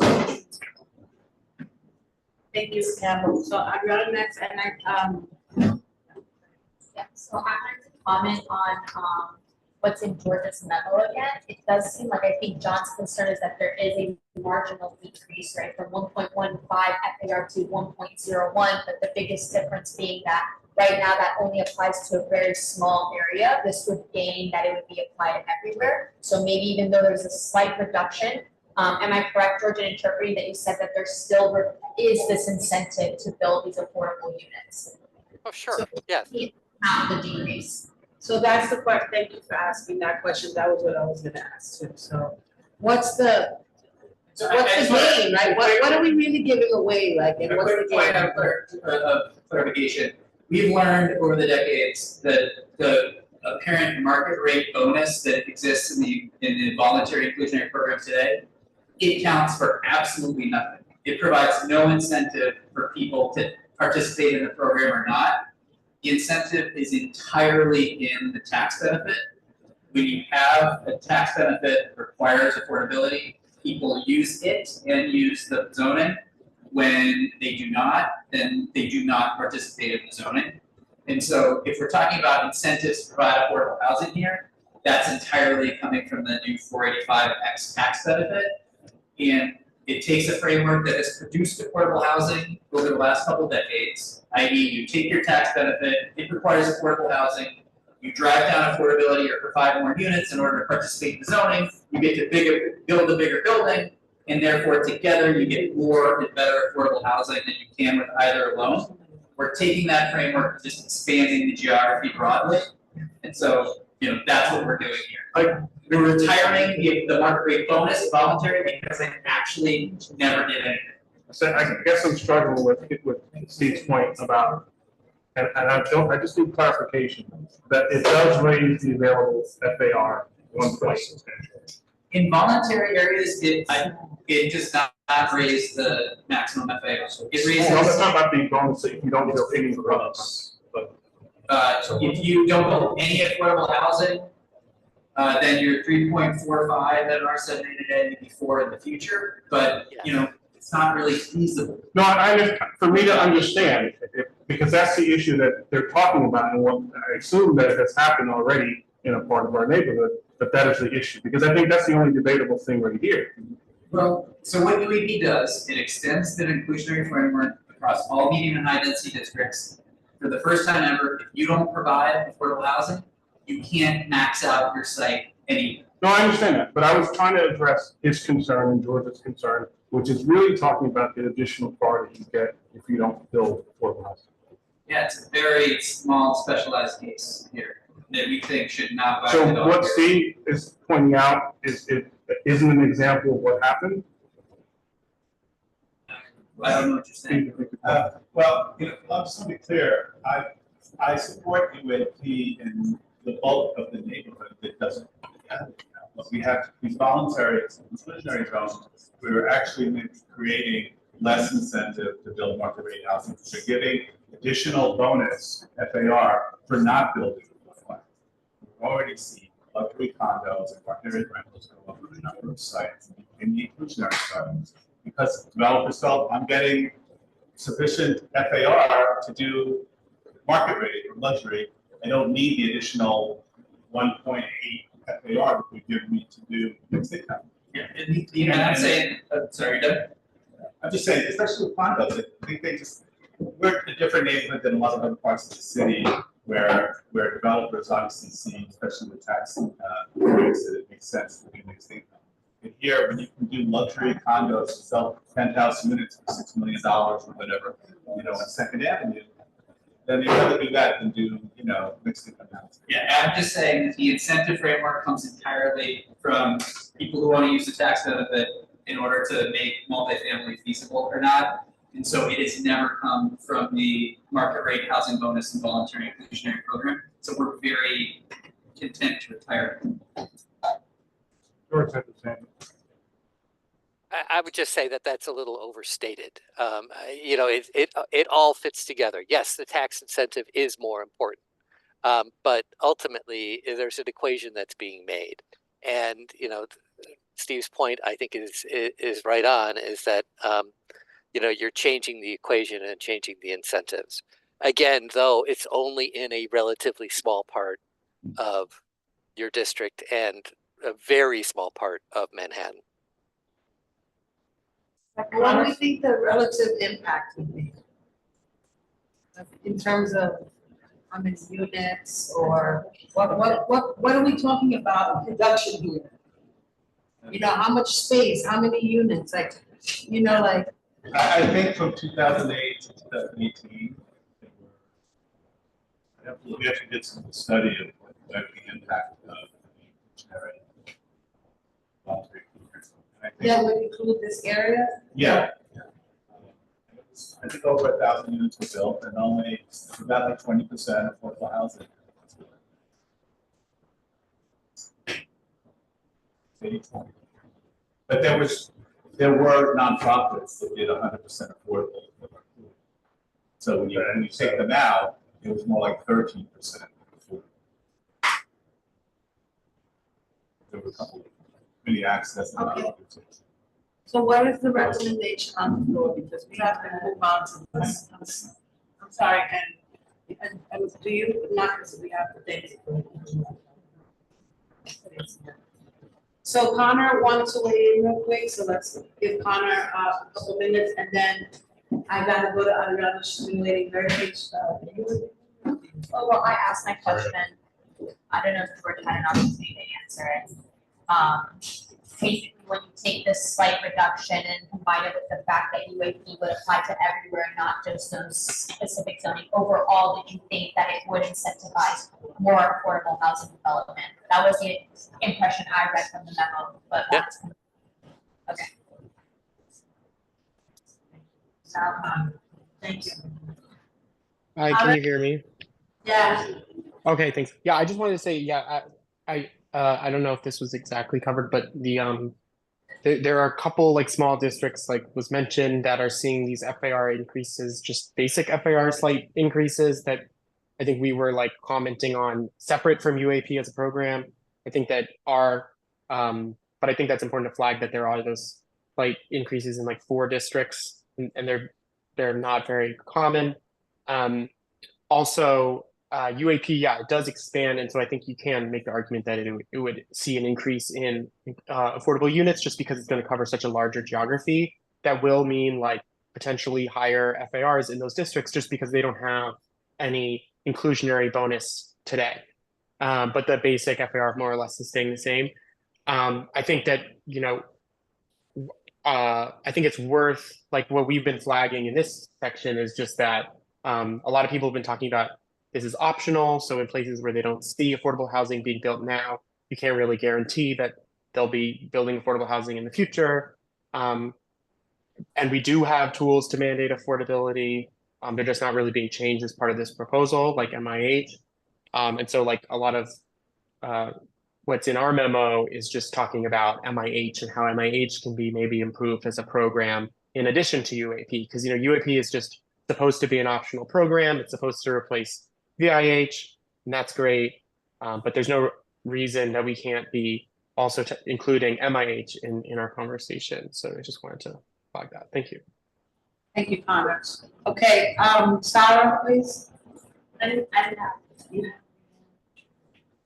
forgot. That was a long time ago. I mean, that's probably. All right, so we have any other questions? If I have not. a question. So I want to know what conversations you guys had. I mean, you have to tell me what you guys were thinking, but internally, given that you only have one proposal that really addresses affordability, like to us as a board, I'm pretty sure we feel like that's not enough. So you know, why weren't you guys more ambitious with MIH in a sense, to try to get more affordability? Because the reality is that, you know, there's a significant number of New Yorkers who are being just priced out. You know, it doesn't matter where you build it, you can build all you want, but you're still gonna be priced out. So why weren't you more ambitious in general, beyond UAP? Which we, in general, I think most people on this panel feel like you guys just weren't ambitious enough. I'm just wondering, you know, what other ways did you think of doing it, but decided not to do it for whatever reason? All right, before you add to that, I do want to say, okay, and I want to caution, I just want to remind everybody on this committee, that when our guests come here, they come here, they work for the city. They are here representing their jobs, and they do have input, but these proposals are not their personal projects, okay? So, you know, nothing personal, okay? Geez. But I also want to remind folks to look at you and remember that you are here doing a job too. This UAP is my personal project.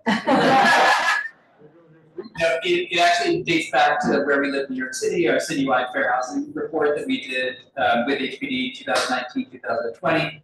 And we said, you know, most medium and high density districts have a preference for senior affordable housing alone, which is a specialized form, requires subsidy. What if we just took that preference and extended it to all forms of affordable and supportive housing? That could be extremely powerful and broad. And so this traces back to our fair housing proposals and what we thought we could do to affirmatively further fair housing. And I would say it's really, really big. It's far and away the biggest proposal that we're including in this package. Because again, it takes the inclusionary framework that today applies in 13% of medium and high density districts. And it's revolutionary. It applies an inclusionary framework across all medium and high density districts citywide.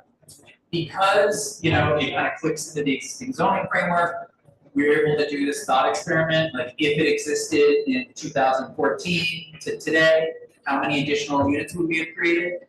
And we found we would have created 20,000 additional income restricted units at an average of 60% AMI. That blows all other zoning programs for affordability out of the water, even though they date back to the 1980s. So it's simple.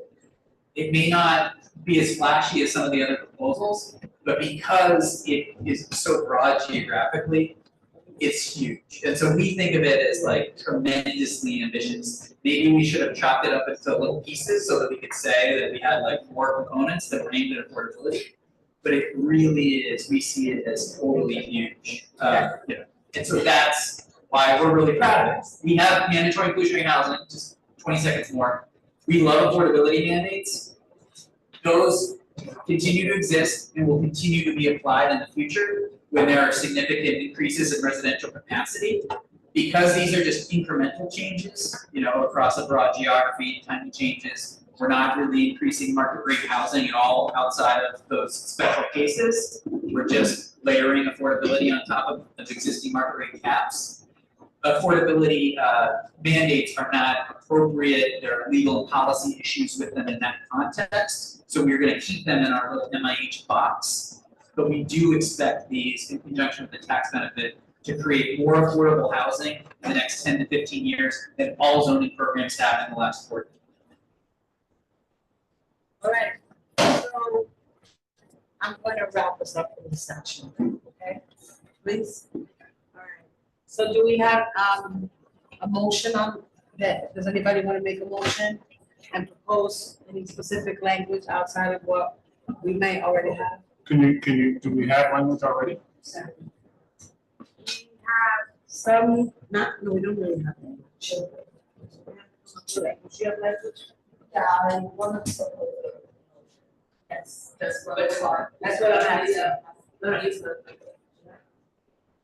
I mean, I just want to say, like, we prepared and we took people's comments and we, you know, but there's a lot being said here, and so we're capturing that in real time.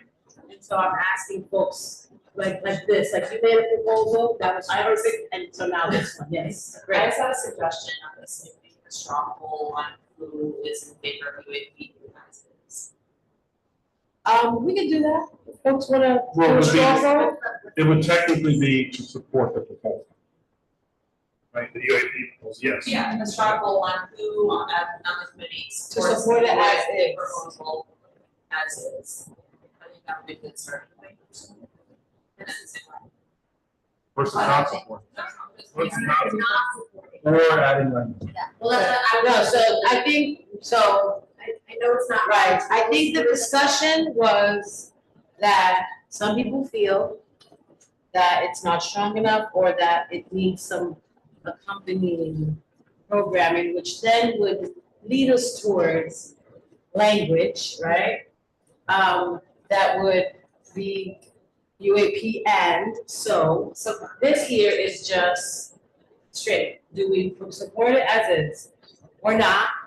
The other option is that we can also say, we can put them, say either or, but I think we should just start with this one. That would be a suggestion, we just show up. Just start with this one for now. Because if we have a majority support for UAP, it's really we can just say we support it and function this thing.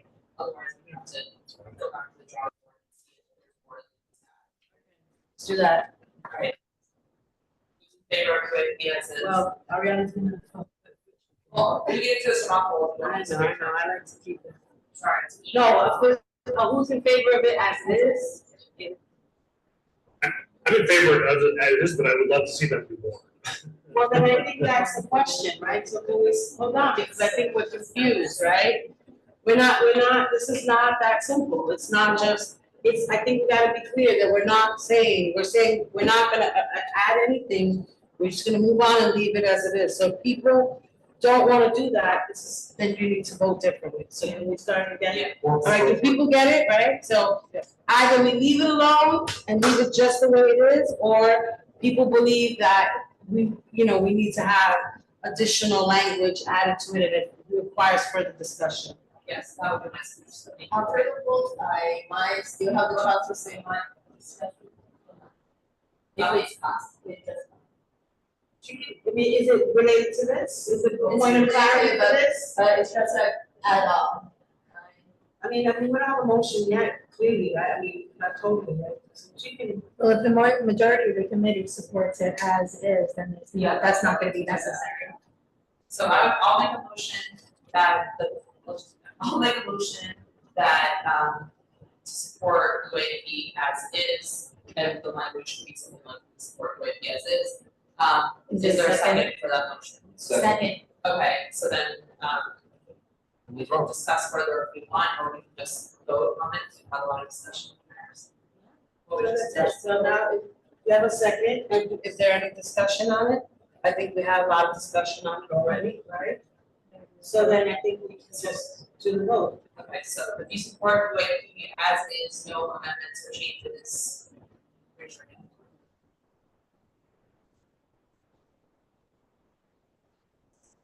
Your hand, I'm sorry.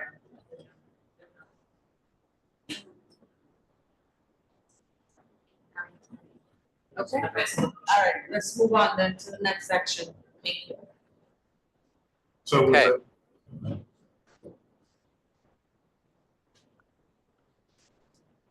Small and shared housing. So the proposal is to remove the dwelling unit factor. In Manhattan, in high density areas, the dwelling unit factor ensures that you can't have buildings of all studio apartments. You have to have some sort of mixture. And right now, if you get rid of it, it's going to be minimum unit size will be determined by the housing maintenance code and the building code. Ends up being the smallest practical average unit size would be about 325 square feet, or at least that's what DCP has said in the past.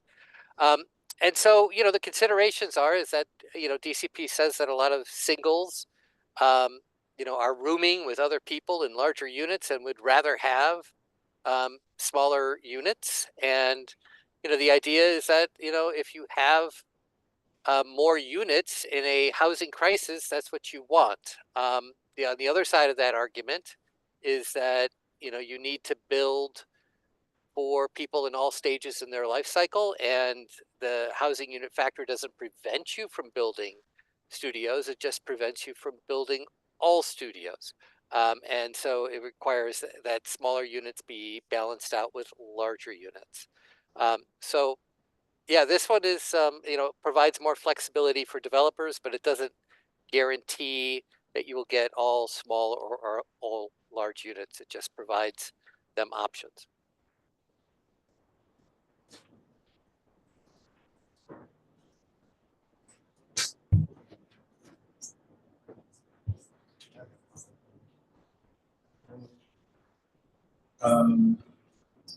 Well, I think also for getting rid of the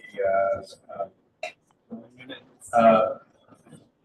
volume factor, I would want us to want the city to also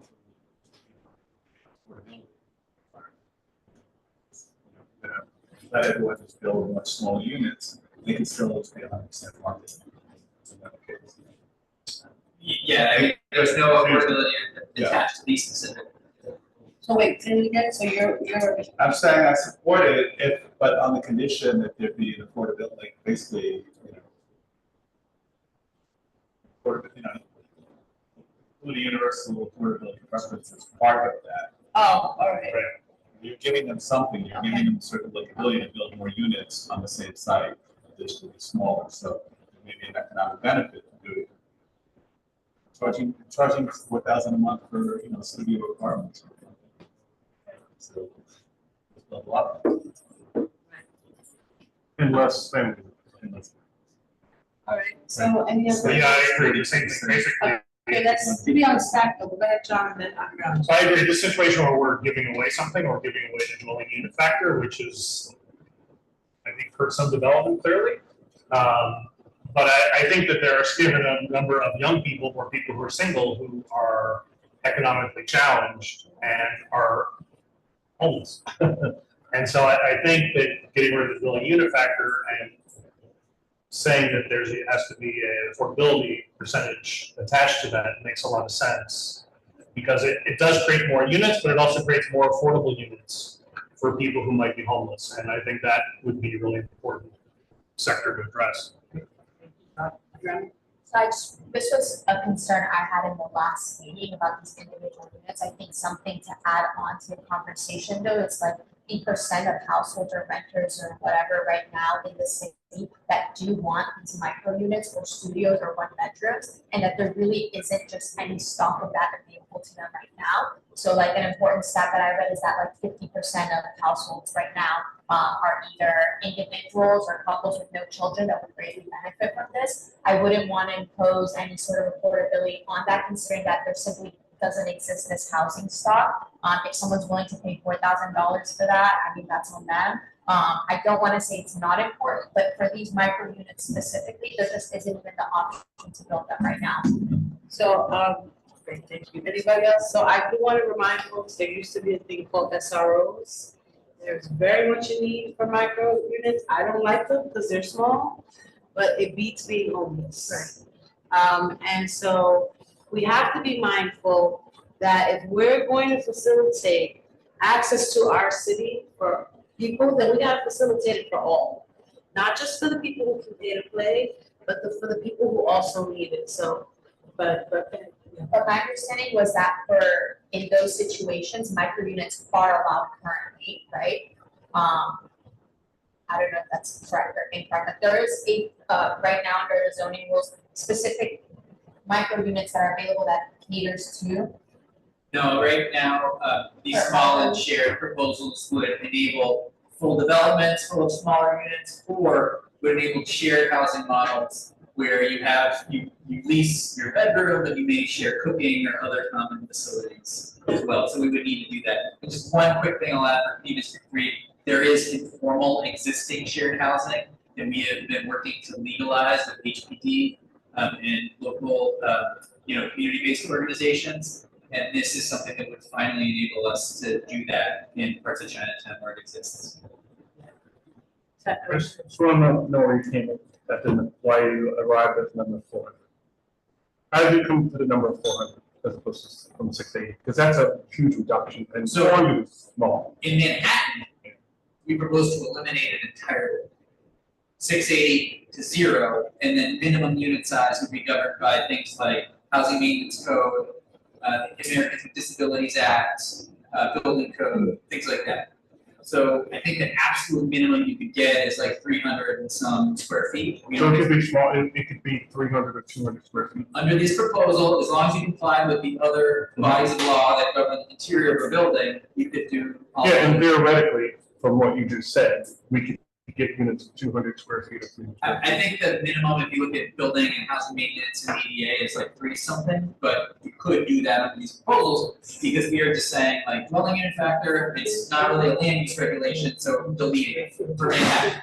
Or for all of Manhattan and some of the other boroughs as well. Thank you. I do want to emphasize, because I know Susan before this really think about the needs of our districts. I looked this up in preparation and I asked my questions, like 76% of households in our community district have 1 to 2 people. And so not that 2 people can live in a micro-unit, but just to me emphasizes the need for housing for small households. And I see this proposal as a benefit to all kinds of households, because if we can free up some of the housing that has multiple rooms, that families can benefit too. And I think, getting rid of SROs is a extremely racist, classist decision. And, I know that all the proposals that we're seeing as partisan, yes, are in response to residential segregation, very specific tactics that have been used, like getting rid of SROs to create communities that look a certain way. And I just had a question though, for John, just on the piece about getting rid of the dwelling unit factor in Manhattan and some parts of other boroughs. Like, I guess why is the focus Manhattan, and like why is the pushing Nebraska? Yeah, so we would propose to eliminate dwelling unit factor within the existing transit zone, and within the Manhattan core, which encompasses all of Manhattan and large portions of Brooklyn, Queens, the Bronx. And the idea is we want to enable more small and shared apartments in the most central locations with good access to jobs and transit. And then once you get farther from the core, maybe it's appropriate to have some dwelling unit factors still in place beyond that geography. It seems like in the same way, like that ADUs for giving replacements in outer boroughs to be it kind of seems like a similar tactic. Like there are immigrant communities, people who are migrants who come here for economic opportunities that could end up in an SRO or shared type of housing, or could end up in a basement that gets utilized. So I'm just kind of thinking, I kind of think about those options as being utilized potentially by similar. Thank you for your comments. Any other, Michelle? Sarah, I have a question. Where is that 76% of households in CP? I looked at BCP top 5. Can you send it? And I'll send it. Yeah, population fact finder. I just looked at the census data. Okay, yeah, I know, I think there's some computer. No, I had a question. Well, is the question like, is what some people are saying that they want for AD requirement? Right, so right now, we're just having, people are just making a few comments about how they would like to see this move forward. Comments. Yes, I guess And so, just so that you know, Ariana had proposed that she felt, I don't know if she proposed, but she commented that she felt that it was fine the way it was, not to change it, and I think other comments are about including an affordability requirement. So, are you gonna make a motion? So you can do, because if you're gonna make a motion, warn me first, because I wanna make sure that everybody's comments. Well, I have some language ready to go, but I was more gonna ask, I was going to ask John, like, I guess the question is, John mentioned, right, why there is, like, is this feasible with some sort of affordability requirement, or is that just not, like, what do you think of that? Why is There is no affordability requirement anywhere in this plan, which seems probably intentional from the, like, the planning purpose, is that? I would just say it works with UAP, so like the same site would have UAP framework there. It would have allowances for more smaller shared apartments if they want. So a lot of these things kind of nest within each other. I would say that the core of the shared housing proposals emerged from work that HPD has been doing over the last 5 or so years for regulatory agreement projects. But in that time, we saw other jurisdictions legalizing shared housing for non-regulatory agreement projects. And I would say that this administration was like, why not? Why would we ban it? So instead of like, why would we allow it? The attitude now is why would we ban it if it's working in other places? And so it expanded out from that core HPD projects to. So there's a working model already, but you also would be able to opt into UAP with this, just like any development that if UAP comes into fruition, any development would be able to opt into that, same as like this. Yeah, say you wanted to maximize your site, development potential on your site in a medium and high density district with shared housing or with small units, the only way to do that is if you also complied with UAP. But that would be the only way that if you take the bonus for the UAP requirement, not for building the sides, but you take the bonus, right? I'll just try to get that. So they kind of nest, they would work together on the same site, UAP and small and shared, to get affordability via UAP, and allowances for smaller or shared apartments through these initiatives. Okay, so after I say the part on this proposal as is, when we're ready for language, I have some. So I just wanna get clarity that if you do not get to take the bonus and you wanna build the micro units, you still can, but you just don't have to make them affordable. Yeah, you can do 100% market up to your existing market rate cap. We would expect, especially for smaller units, you're thinking like overwhelmingly rental. If you're doing rental, you're gonna be taking a tax benefit anyway. If you're taking the tax benefit, you're gonna do UAP. So that's kind of the, yeah. Unless you are a developer and you realize that you can get $4,000 per unit and you can build 100 units in a building, why would you make yourself crazy? Well, you would only be able to build the same number of market rate units, whether or not you took UAP, right? But only UAP gets you that tax benefit, which, you know, is what folks want in order to maximize their return on a given site. So we would expect So that. then are you still saying that every developer takes tax benefits? Yeah, I mean, any Every micro, developer in the city takes tax benefits? if we're talking about small and shared units, I would say This is new though, that's rental. right? But this is a new market. It's not really being done. So we really don't have a lot of evidence to show us outside of the old traditional ways in which this was done, what people will do, and what kind of market truly exists for this. I would say we know how developers of rental housing will behave from decades of experience. And so I can be extremely confident that if you're using small and shared on a medium high density district, that you'll be taking that tax benefit and building at least a share. So of if we're so confident, then why can't we just require it? it already comes through UAP. So But we're so confident, so why can't we just require it? I just don't know. If we're confident, then in order for someone to make it happen, that they're gonna have to combine these programs, that's the argument that you're making, John. I'm being serious. I would say the requirement is already in place. There's no way for you to max out your development potential on that site unless you do UAP. So If you max out. Max out units are.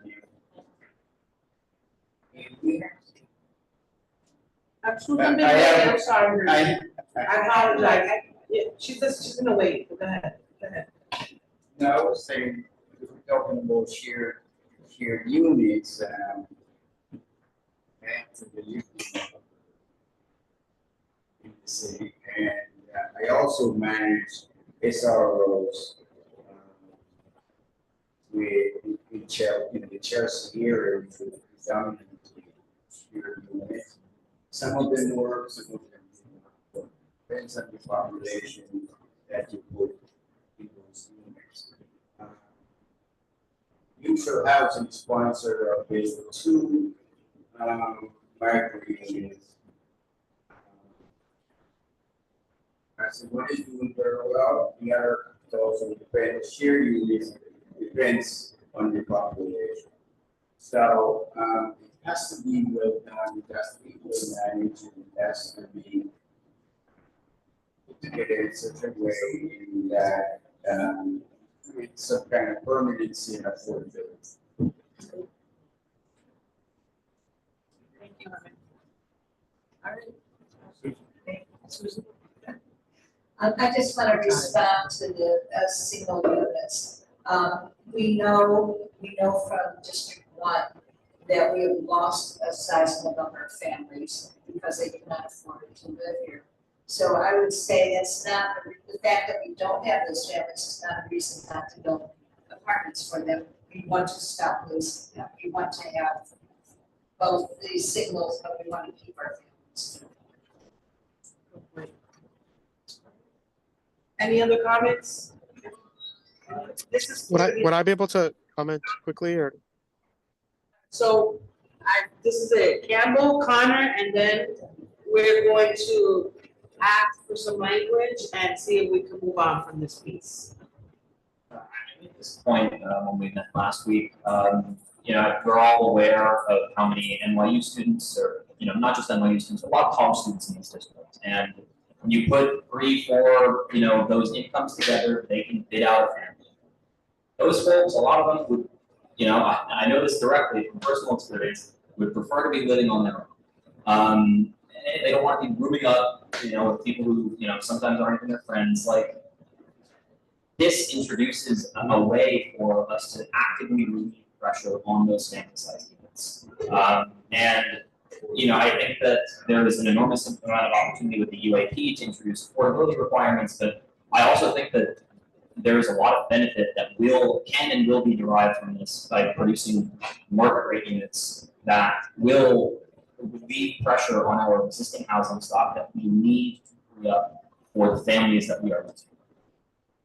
Thank you. And one that we pay as an international student, many people, because they don't have credits for here, so they have to several students rent 2 bedrooms together, one living room so that just occupy many family room, and the student also want to have You want to live in an apartment that costs you $4,000, the 300 square feet? That's the point we're making. I'm not making. That's the point we're making. It's going to be more affordable. It's not going to be more affordable because it's going to be, well, it might be more affordable per square feet, but it's still going to have it's still going to be market rate. For every person who's not moving into those 3 bedrooms, that's a win to me. For every person, but how many people are like that in Skytown? Right?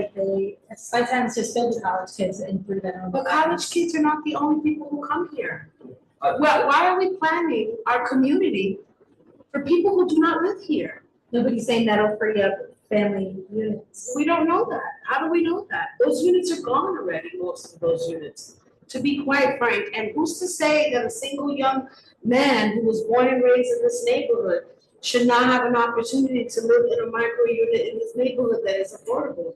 That also frees up housing. That's what I'm saying. I know, but I think what people are actually saying is leave it as is and have no actual affordability language at all, which is fine if that's what the majority of the committee would like to see happen. But what I'm saying, hold on, because everybody gets a chance to speak, so let me have a moment to say what I want to say. Matter of fact, I forgot what I was going to say. So No, I was going to say. No, go ahead. No, it's on your point. Do you have some language? Because I understand what you're saying, but I'm looking for something to put that we can say other than the proportion. I think that micro units and taking into account all of the factors, they're all really good cases, really important reasons, and I really believe in them too. But I do think that we should not be creating housing and communities that are simply for people who are coming here and not for the people who live here. And I'm gonna say this so that you all know how I think in general, okay? Let me tell you how I think in general. I think that this is a neighborhood that was built on the backs of all of us, all of our ancestors, all of us from all economic levels and all countries. And we do not have a right to tell future people that they cannot come here. But I don't think that anybody has a right to tell us that are here, that have built this neighborhood, who live here, who sweat here, who work here and want to remain here, that we have to leave so that other people can come here. We should be able to find a happy medium. And that is what, when Susan says that we need to be looking out for the best interest of our community board, that is what she means. So yes, there is a need for units for everybody, but of all incomes. And so I'm passionate about that, and I'm gonna keep being passionate about that, because I think that is the way. We have to think about, if we believe the housing supply is related to supply and demand, and we believe those things, that cannot be true if it's all the housing that is being built is super, luxury or market rate housing that nobody can really afford and nobody would ever look at, and that, developers find other ways to park their properties, believe me, when they're not successful. So, but are you saying, like, if we were to support this dwelling unit factor, that there must be an affordability component other than? That's all I'm saying. I'm not even saying the percentage at this point, but I'm saying that I'm asking the city to look at, if they're going to create rules to incentivize multiple, the dwelling factor and micro units, that we need to consider that universal affordability is only one tool, and it can only be used if the developer chooses to take the bonus. But that at the core and at the base of it, that there should be some affordability requirements. Either a percentage, or income bands, but there needs to be some language. I'm not gonna propose what that language is right now, because I don't know the need. We can ask, or we can ask the city to do, the best that they can to come up with, data to support some kind of number. George, let me ask you a quick question on that. Is there a way, because they're changing this dwelling unit factor, to include language that talks about affordability? I know Connor has his hand raised. Absolutely. That's exactly what they did. In 2016, they waived it for senior housing, and affordable senior housing. And so you could do the same thing. You could make conditional zoning changes, meaning if you want relief from this, then you need to provide some level of affordability. That would be in scope. For, not just for building above the FAR that's allowed, but for any unit. Yes, and again, in 2016, that was the strategy that the city tried to do. Is sliver law was conditional based upon affordability. Other things that were conditional that actually didn't survive the ULURP process or the land use review process. But yes, you have that ability to do that, to grant relief conditionally based upon affordability. And because we're trying to come up with a recommendation, I'm just trying to figure out what that would look like. Just the language is broad that you're using, but if we would say something as a community board, what would it look like for this particular component? You would say something to the effect of relief from the dwelling unit factor would be granted to affordable buildings. And affordable buildings are buildings that have at least 20% of their units in a income restricted, rent regulated program. It's a defined term already. Thank you. All right. So John has a comment, and I want to say more to respond. So I think when you're talking about, like you said, particularly shared housing and smaller units, I think the math changes for a developer too. Because if you think about it, like, there's a huge number of stoves you have to install, huge number of other stuff you don't have to install. The electricity load is a lot easier. You don't have to, like, it's, so there's like it changes the way you actually spend money on the building. And so if you actually have to spend less on, having like, well, if it's designed like 2, 3, 4 bedrooms, you just all boom, boom, square. I mean, it changes the math. And, if you have to spend a couple grand on all these different appliances,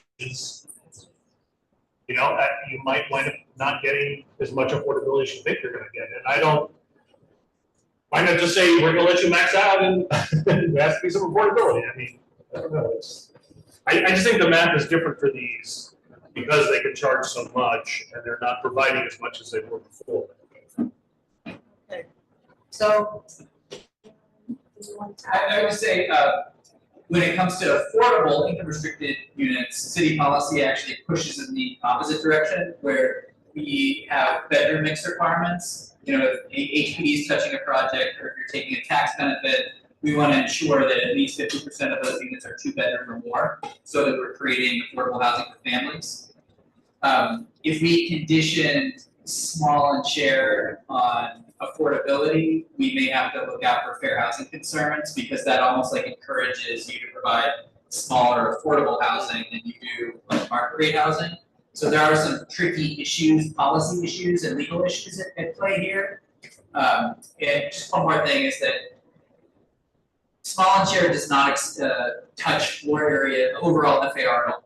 So a developer would be choosing to do a mix of studio, 1, 2, 3 bedrooms, or small and shared apartments with the same FAR. There's not like an obvious economic benefit to one or the other. If you were, what's that? You ever pay for an electrician?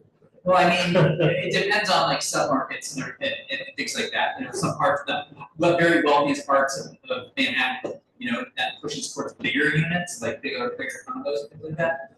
In this neighborhood, it would be a mix. But if you had affordability requirements just on small and shared, I think that would tip folks just away from it, unless it was supportive housing or some other regulatory agreement project that was 100% affordable. You may want that, you may not, but just things to consider. All right, Michelle? It's 9:44. I'm going to make a motion that there's a language. CP3 supports small and shared housing proposal as is. Single person households and couples without children account for 50% of all New York City households and 76% of households in CP3. Showing that a variety of housing options is necessary to better accommodate shifting demographics across the city. In addition, the demise of single-room occupancy units within the city's housing stock actively contributes to the homelessness crisis.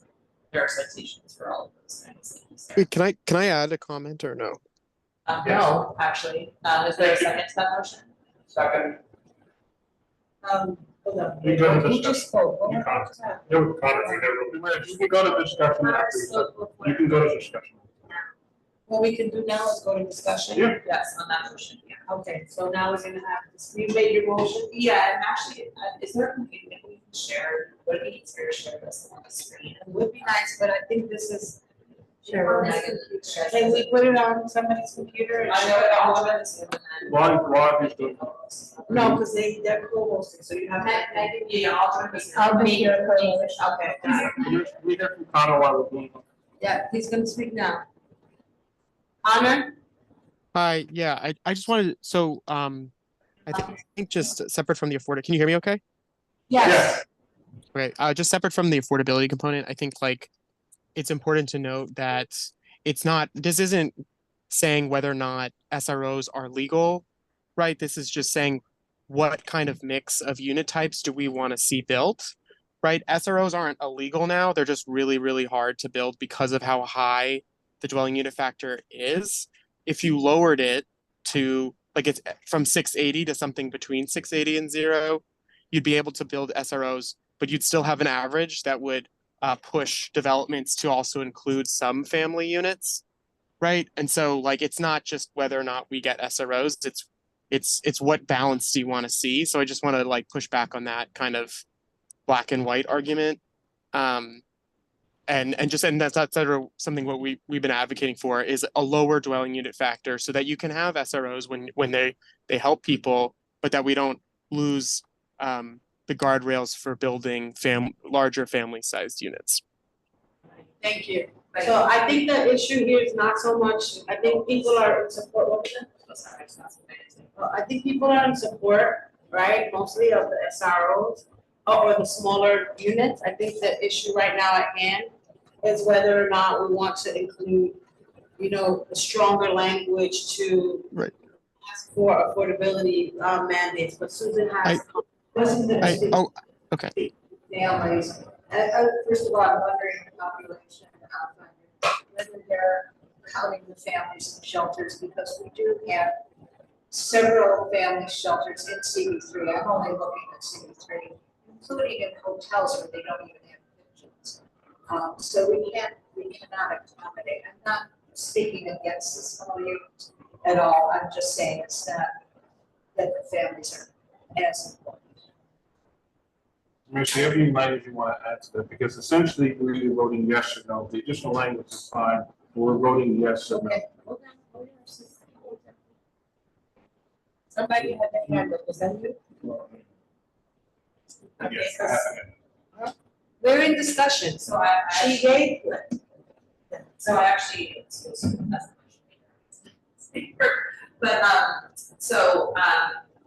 the reason I'm proposing this as is that I think that there probably are folks in this process like this, and that there have been, as John said, like there's, I think we all want the most housing as affordable as people even as possible, making all that the same.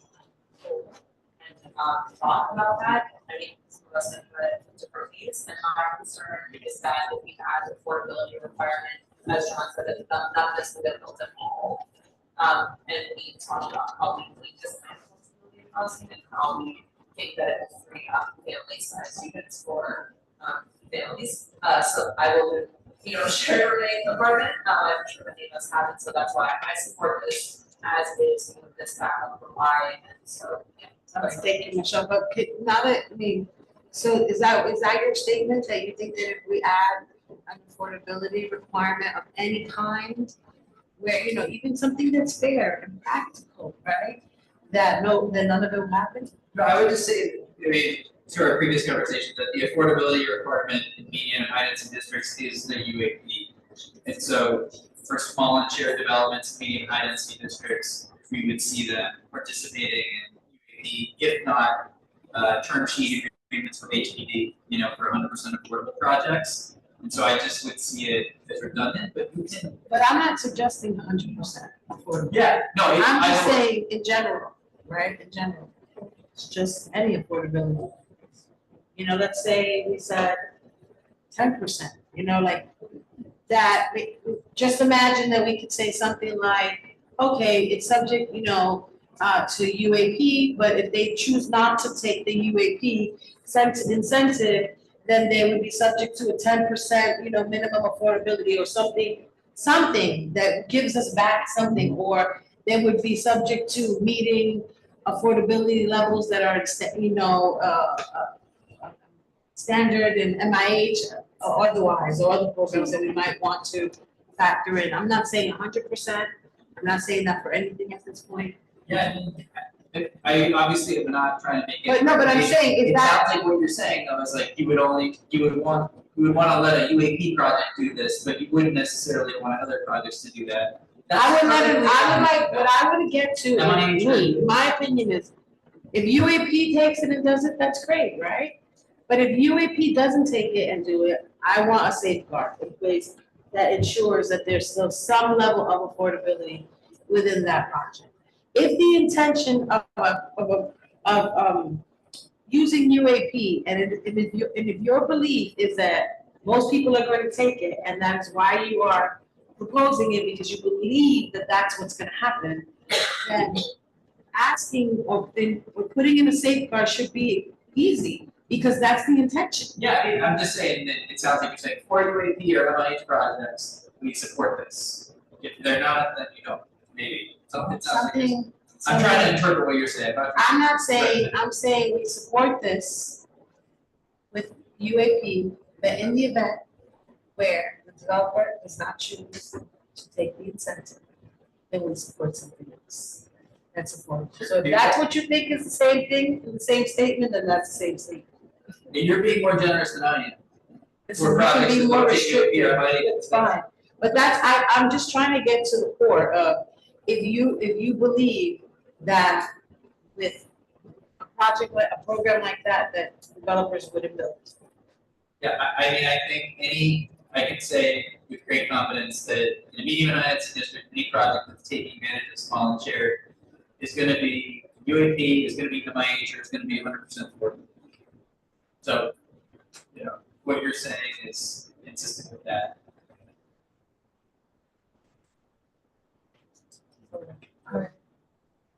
We're gonna vote on, are we gonna vote on this, So that would be my friendly amendment to this. I would like to make that amendment to this language. And what is, that? So, I mean, that was so maybe we can put, is Connor this, has a clarification on his point. is this what you put up? Yeah, that's me. Alright, and what you said, Connor has it. And can we allow Connor to make his clarification, because it might inform what we might want to say? Yes, Connor? Is he still there? Hi, thank you. Yeah, thank you for letting me speak again. I just wanted to clarify one, my point about the level of the dwelling unit factor is I think there's a concern around removing it entirely, that we want to keep some sort of limit to create an average that allows for family units in addition to SROs, right? We can have both. It's not just removing it or keeping it as is. And then second, I think on the piece about affordability, I think it is worth mentioning that it's being proposed, it's being set as like 15 or so separate proposals, which I think is a little bit sort of misleading. This is one proposal overall. And so if you don't comment on affordability as it relates to average unit sizing, that doesn't mean you can't comment on affordability on all developments moving forward through this proposal, right? You don't have to incorporate all your affordability components on every proposal. You can push for affordability where there are provisions for affordability in the zoning, but if it comes to average unit sizes, like in dwelling unit factor, that's something that you can focus on that topic there. If that makes sense, like you can talk about affordability and pushing deeper affordability on all buildings through your resolution, but doesn't have to be attached in every one of the 15 proposals. I think what George mentioned about that caveat, like the give and take, I think is the one example where you could say dwelling unit factor only applies. You can waive it if you have affordability, right? But aside from that, I think you don't have to stretch affordability across each of the 15 because it is just one text amendment. It is one proposal. I hope that helps clear that up. Thank you, Connor. All right, so, moving back. Then I was asked if I have language. I do not have language. I don't even think I'm capable of coming up with any language at this time. But if somebody, no, to add to that, not, but to add the affordability piece. So somebody can help me take a crack at it unless nobody agrees with me. I think George initially got some language if he wanted to ping in that. Yeah, we can do that too. How do nobody One thing I want to say, I really find what John said, telling about the risk we brought in of making this affordable housing option like only for low income people and like incentive of like potentially having small units be just for that population. And I guess to me that's always been like one concern I have about SROs is like that could further entrench equity issues. Does that make sense? Yeah. I hear what you're saying, but I don't see how so. Well, if there's an incentive to just build all the SROs just for like low income. But that's not what we're asking for. We're asking for a small percentage. We're not asking for it to be 100% at all. I know, we're saying different levels of, understand, I just wanna make sure that we are specific, this one, as we were. We will, we are. I mean, one positive thing about this is that for organizations that do develop supportive housing, they'll be able to build additional supportive housing. So they're trying to do it already. City, state, and supportive housing. So they'll avail themselves of this change and those units getting built. So I think everybody wants to see the units, right? The question here is the affordability piece, but the real question here is, there's a motion and an amendment that the Damaris can't seem to get together. Somebody can make this amendment for me. We're in discussion right now, unless someone calls the question or something, but we're in discussion. So we can say whatever we want. In terms of your language, George had given a sentence which might be. And let's use, somebody give me that language, that's what I'm asking for. Huh? We don't need a mic. We can't hear us. No, Go ahead, George. Oh, okay. Well, okay, so that you eliminate the dwelling unit factor for affordable buildings. And affordable buildings can be 20% affordable. I personally don't. Confused. Yes, please. My suggestion is that we, as Connor suggested, make a request for required affordability, whereas clause in the resolution, so that we don't have to ask for it in every single proposal. Yeah, I don't know what the downside of asking for it in every single proposal is. I think it tells them that we're really serious. I get it, but I asked if I think that we should, I suggest that we do a strong vote to see if we actually support that before you. Oh, that's fine. So that we don't have to waste your time. I'm personally okay with it as is, I've been stated, that's why I made this motion, so. Maybe some. And so we were having discussion, which I thought was what we were supposed to do. Yeah. And in that discussion, we came up with, well, at least I brought up an issue, or some folks brought up an issue, and now we're at the place of, do we want to amend this, or do we want to move forward? Well, do you want to do a straw poll on your particular language? I don't have language. Well, we're gonna. So I don't have a straw poll. Right, So I just wanna see some minimal affordability, I wanna see that there's affordability requirements. So when people, so maybe I can also So this. here's what George said, relief from the zoning unit factor we grounds into affordable bill. That was George's suggestion. Are you okay with that? Campbell might have to. I understand you're not for, we're talking to the mayor. Damaris, is that okay for your language? We can take a straw poll on this particular language. If we don't like it, you just don't vote for it. I want to make a comment because I think that there's an implication being made with this language that we don't realize. This language, if I'm reading it correctly, essentially precludes the entire SRO production of market rate units because the dwelling unit factor reform would not be offered to market rate units, as is made clear in the language, I think. So we would essentially. But SROs preclude it. can still be built, it's not that they can, if that's what you're saying. They can, but they really, yeah, they really can. And this proposal is to build those new units. I think that I don't like this language because this is a poison pill to me, in my opinion. Okay, that's just what George said. We have not actually had any discussion about this one, 5 words. What George is saying is, like, you would take if the decision point is on the dwelling unit factor, that you are only, supporting that change if it's for affordable buildings. I agree that's too strict, right? That's too strict. That does actually eliminate all market rate anything. But what Damaris, you are saying is that you want it to be if the dwelling unit factor would be granted for participation in some type of affordable housing. Mixed income, whatever it might be, that list that was before. Yeah, I mean, I guess I don't want to remove their ability to build, right? But I want to include the ability to include some units that are affordable. Well, what about That's it. this, that? So relief from the dwelling unit factor will be granted to participate. Thank you. To any buildings with some affordable units. And for my part, I think that language works because that functionally forces all developers to exercise the benefits of the UAP proposal. Yeah. Because they would not be able to build anything, as we just discussed, without including those affordable units.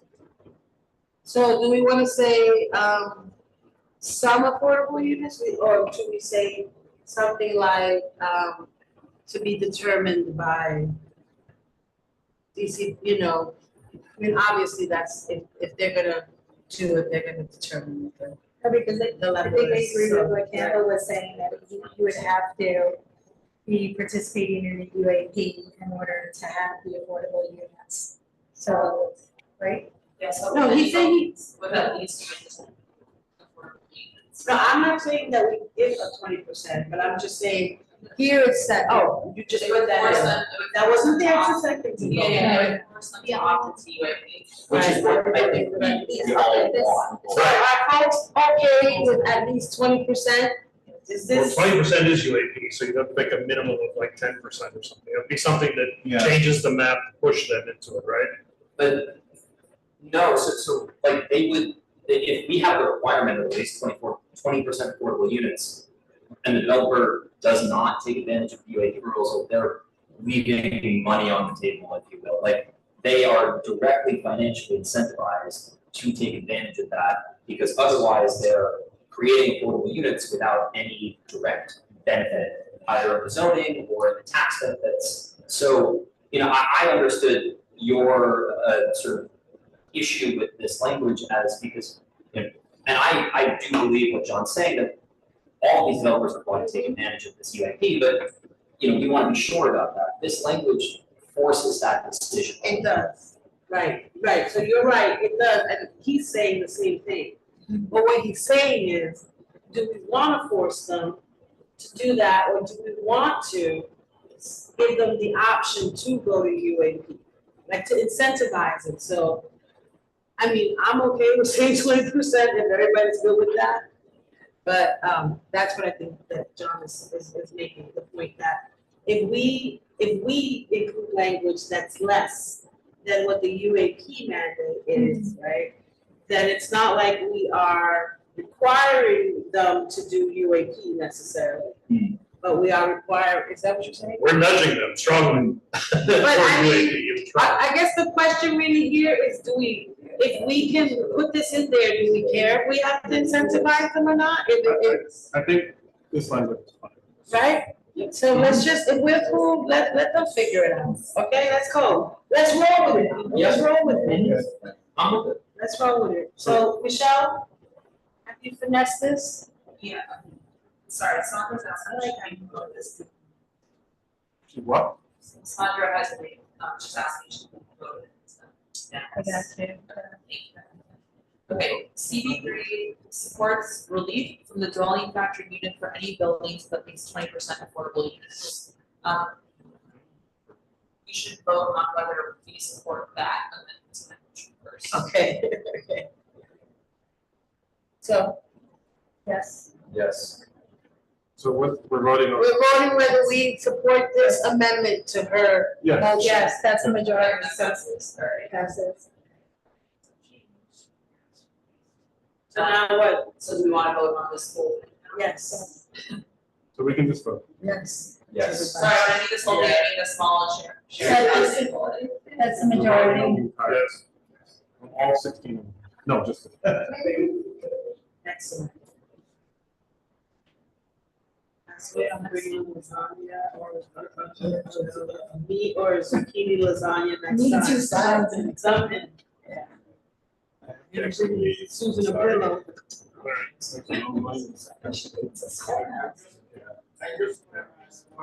Yes. In terms of that, take the east side, are we talking about most of these SROs or stuff.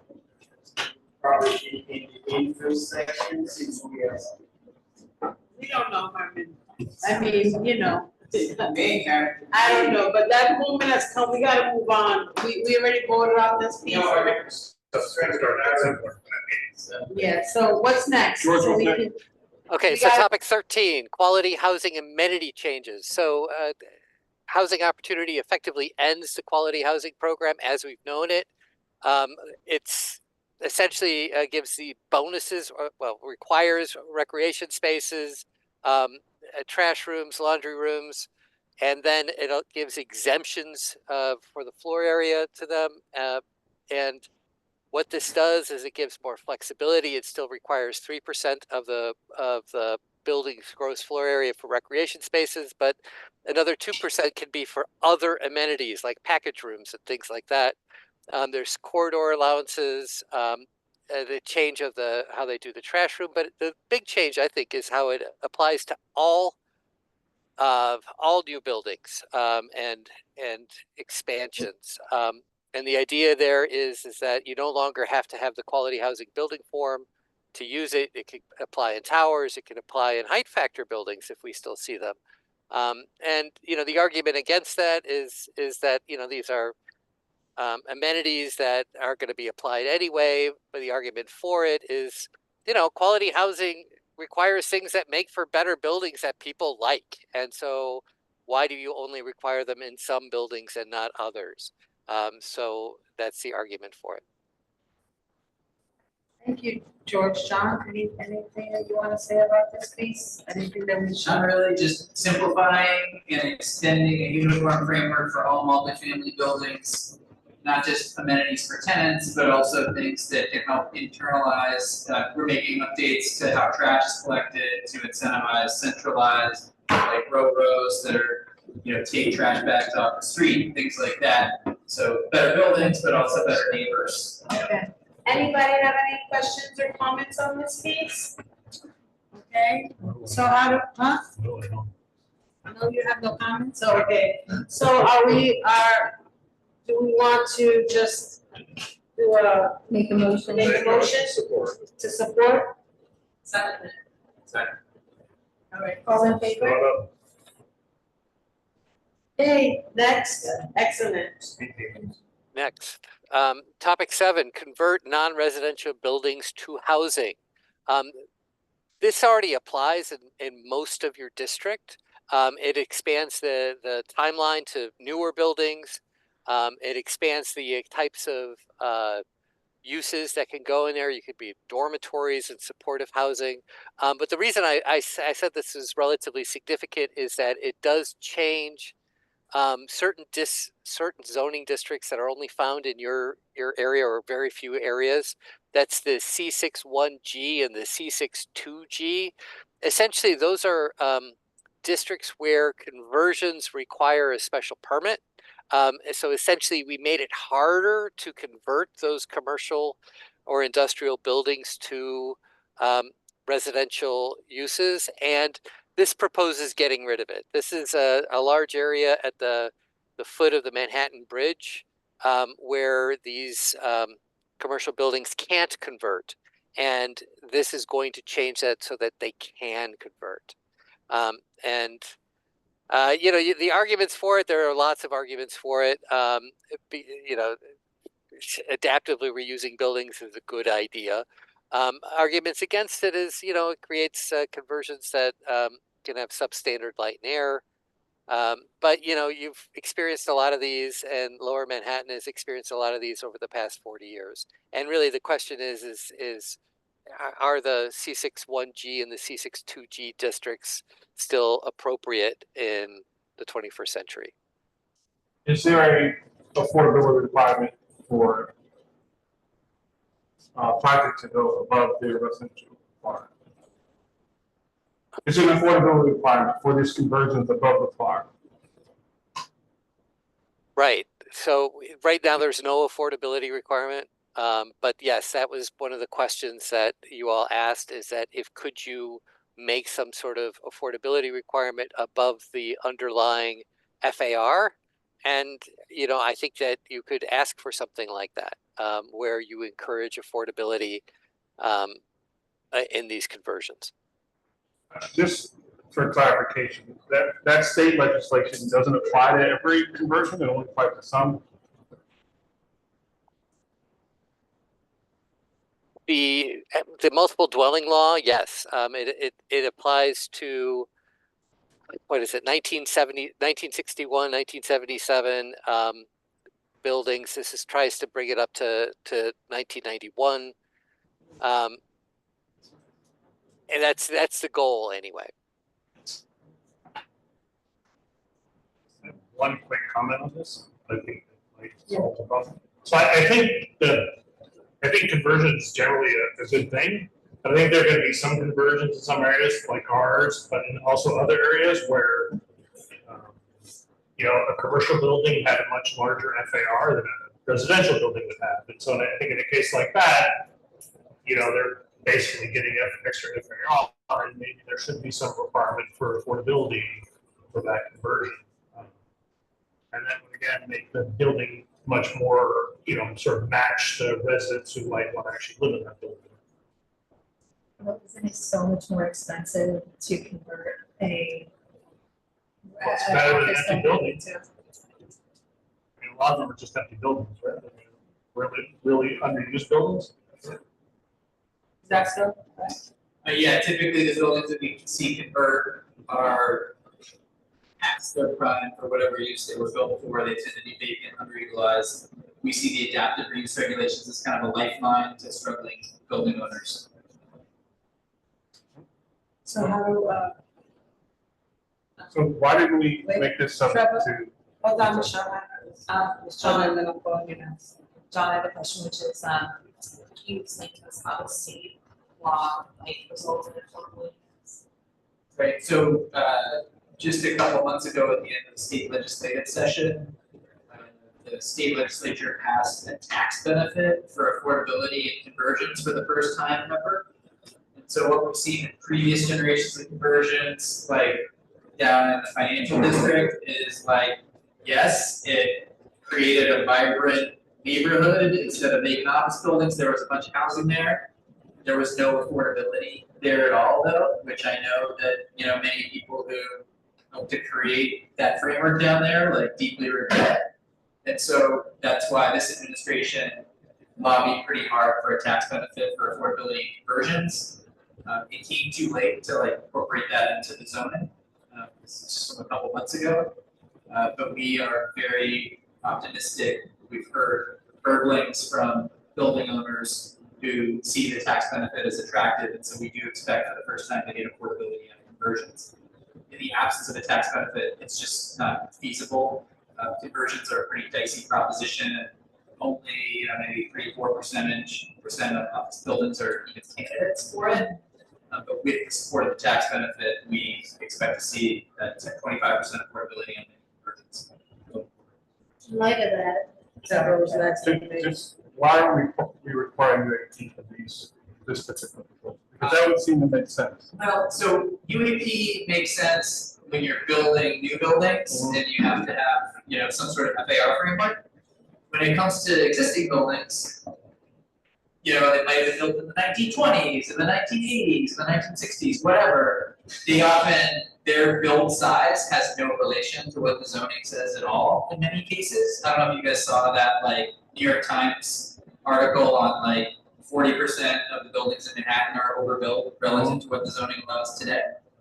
And so the framework there has always been, you enable those buildings to convert or not, but they do not interact in any way with the FAR framework. So that's the framework that we would continue to apply here. You still think this will be mostly luxury conversion by an office? It depends. We're also expanding the types of housing you can convert to. Part of the reason why we see luxury conversions today is because the zoning mandates conversions to full apartments, does not allow conversion to applies dwelling unit factor, does not allow conversions to supportive housing or dorms or things like that. So yeah, I would say if it's just a market rate conversion, it has to be fairly high end in order to pencil out. But with the tax benefit, elimination of dwelling unit factor, allowing conversion, things like supportive housing and dorms, we expect to kind of change what we see emerging from the adaptive reuse framework going forward.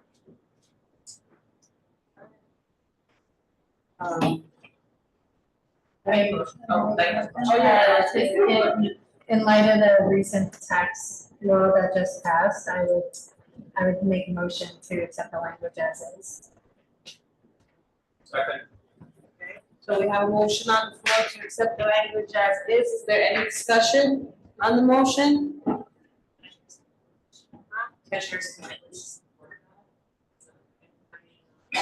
So while you do that, Theoretically, we can also mention we support the tax benefit. Right.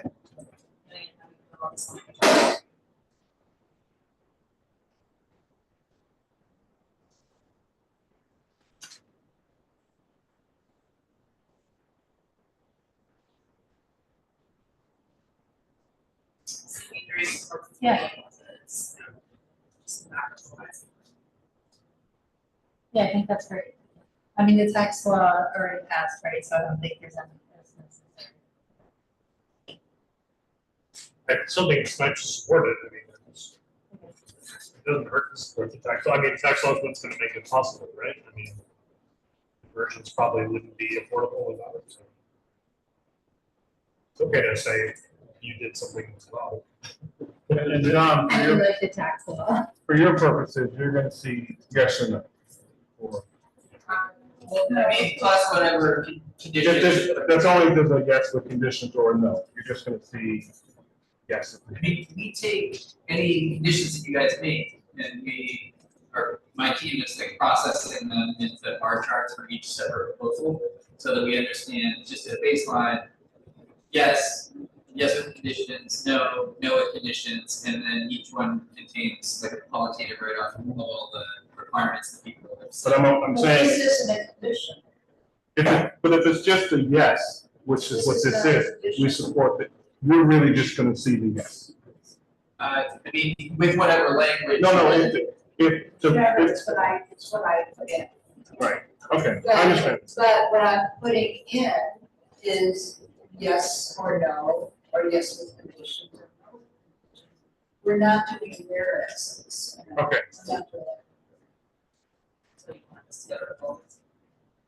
That's not a condition, it's not saying. I'm just asking. I would say yes, because we're not using the form, but we're following the form. I mean, however you guys want to submit it, if you include extra language, I don't mind that. housing division No, does look at it and includes it in our report to the commission. Yeah, yeah. I personally see But we have to vote. zero harm. Can we have one The use discussion, please? Thank you. Go ahead, Capital. I was just gonna say, I see zero harm keeping that in other than using the rank and there are worse things for us to do. I actually disagree, because I think we want our conditions to stand out, and just adding language to add language, it's like, yes, we support it, it's very nice. But it's not saying anything, we want our conditions to be, I think, stand out.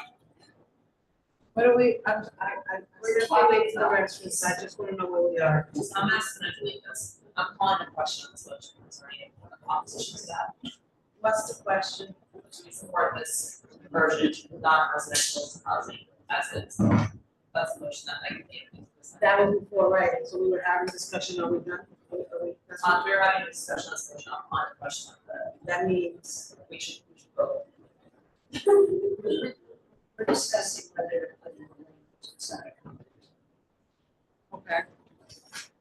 So what are our options now? Which we We need to have vote for before. something on the question. So we need to vote. Let's just take the question. To call the question, so we need to put this to a vote. Okay, so the motion is Convert non-residential buildings to housing. CB3 supports this proposal as is. as is. So. Who supports this? As is. As is. Who supports the language, there's a language. Who supports language in number 7 as is? I'll explain it, that's fine, but I'll explain to you, there's what I'm talking about after, but it's fine. Okay. That's what we want. So there's just for clarification, what I was asking DCP and Susan is what do they see on their end? So they either see a yes or support or no, unless it's conditions. So it's great, it's good to go through the whole process of adding the language and stat for our benefit, but what they will see is a yes, nothing else, We'll see what I. and what they put it, but the conditions are is the language that actually matters, whether it's yes with the conditions or no. That's all, but we can go, All right, good, so, just speed this up a bit. no, thank you. I know, I know it's late and this is a lot, but this is a big thing and this is a big proposal. And we're doing all the work now so that our full board, we can be ready and prepared to answer all the questions that may come up from our fellow community board members.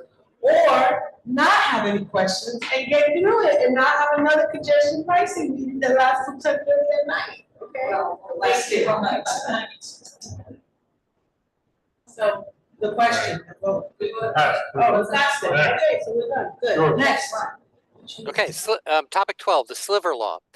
So currently, buildings' heights are limited to the width of the street if the building is less than 45 feet wide.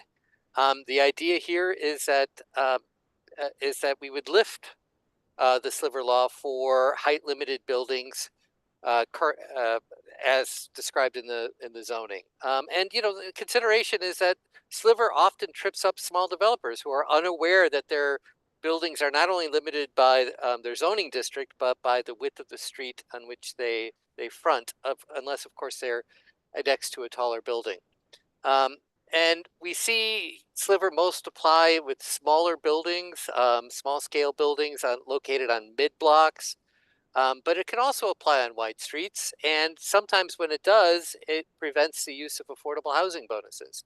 So arguments for the proposal include the fact that this will make zoning simpler and more predictable, since buildings will have to follow their underlying zoning. And it stops discriminating against buildings that are small. And arguments against it is that skinny buildings that rise up over their neighbors, is that in context, or is it better that they all align? You could also argue for conditional relief based upon affordability. That's what was argued in 2015. Giving sliver relief for buildings that have some affordable housing in them. Any questions?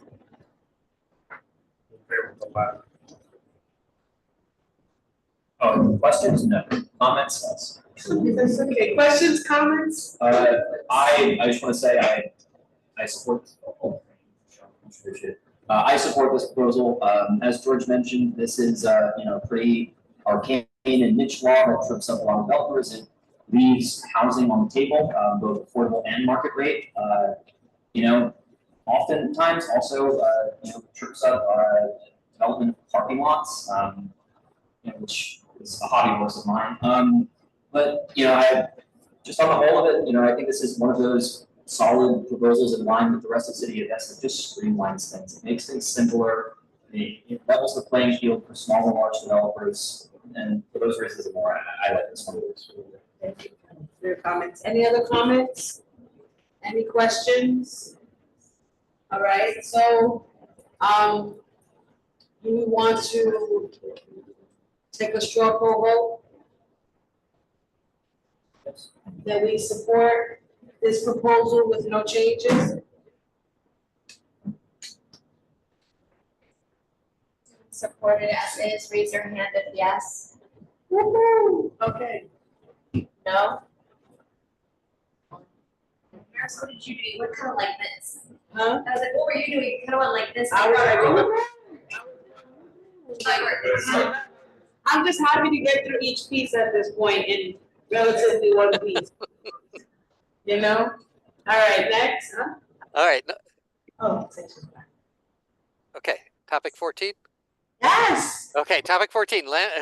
Landmark development transfer rights. So the idea here is it expands the landmark transfer, changes it from a special permit to an as of right certification.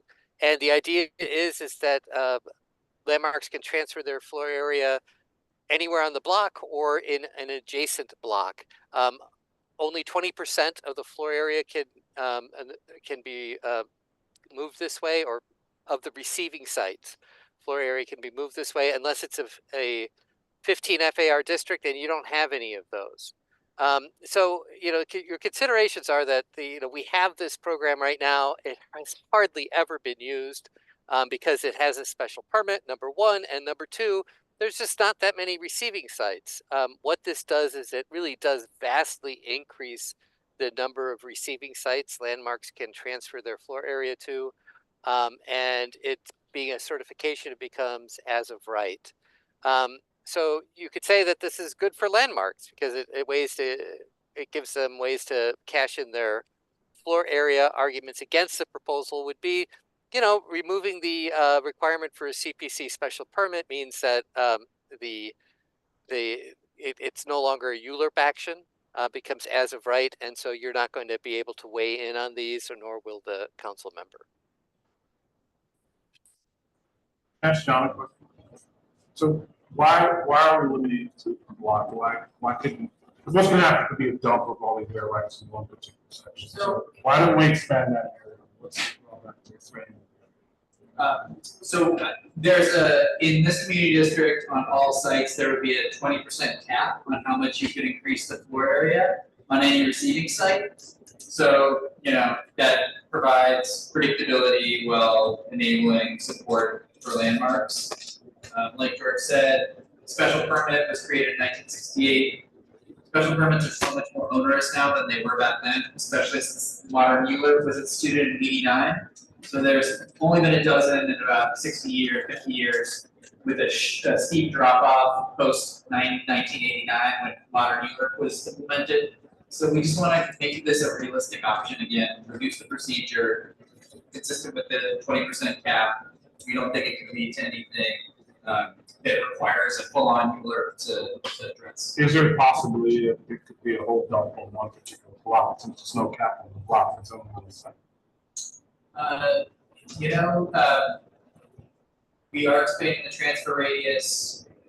In order to accept a lot of development rights, you would need to be a big zoning lot, which has the capacity to basically absorb them without, dramatic impacts on the surrounding area. So I personally don't see any real horror stories that could emerge given that 20% cap. On one particular site, but not the block. It would apply to any zoning lot that could receive them, and so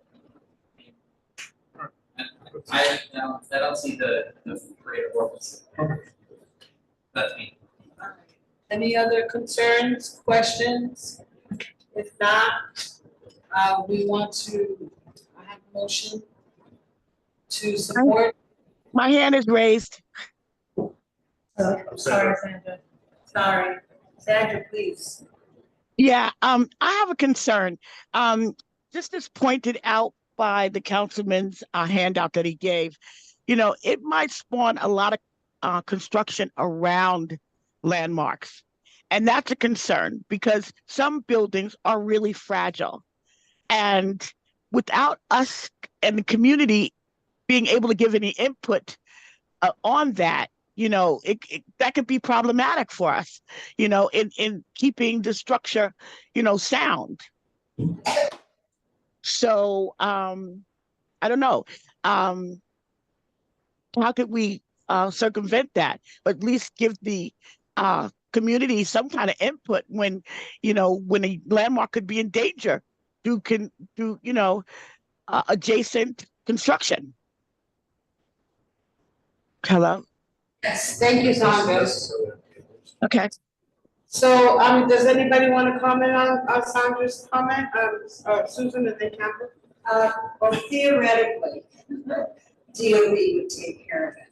However, in this community itself, at least 3 times in the last year, probably, we have seen DOB have to do it. They're not necessarily landlords, but not being able to protect adjacent buildings because their inspections were faulty. So theoretically, it shouldn't be a problem. In reality, wait, DOB is today, this. Doesn't necessarily be adjacent buildings, right? It goes farther than just adjacent, right? Right, yeah, anywhere on the block or immediately across the street or intersection from that block. So I was referring to adjacent. Right, yeah, it's not limited to adjacent, it could be a. Right, it would only be a problem. Right. Okay. Thank you, and Kevin? I don't have a direct response to some of the is that right? Like, Susan said what I was going to say. Oh, okay, so you're. I have a broader comment, if that's all right. Yeah. One of my first memories of moving to TV3, I've been in my apartment for 6 years, 5 years now, was watching East Middle Church burn down. And I'm sure all of you are familiar with the fact that that's still functionally a vacant lot. Actually, it is a vacant lot now, but they had to take down the front apse. There's a lot of talk about how these landmark buildings, many of which are churches, are being forced to, in the wake of disasters like East Middle Church, turn to developers and have apartment buildings built on the site and carve out a very small, space of worship.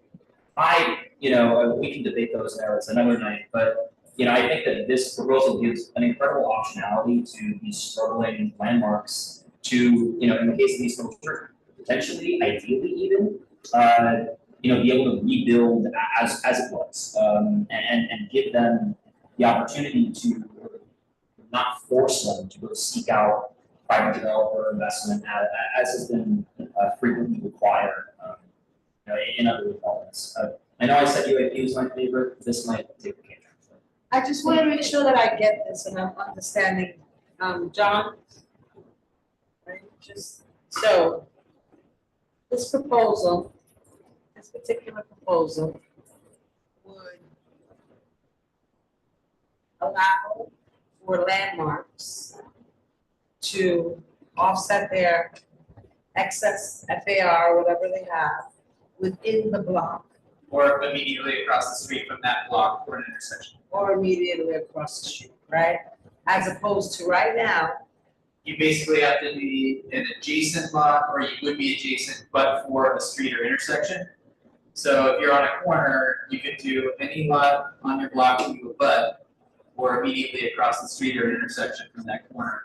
But it's just like not that many potential receiving sites. And so that contributes to the fact that only about a dozen have happened in the last 50 to 60 years. So how would this would be facilitating this process? Expanding the transfer radius, so Right. anywhere on the block or across the street from that block. Right. Reducing the procedure from a special permit to an authorization, community board, city planning commission, if the receiving sites needs any bulk modifications to accommodate those development rights.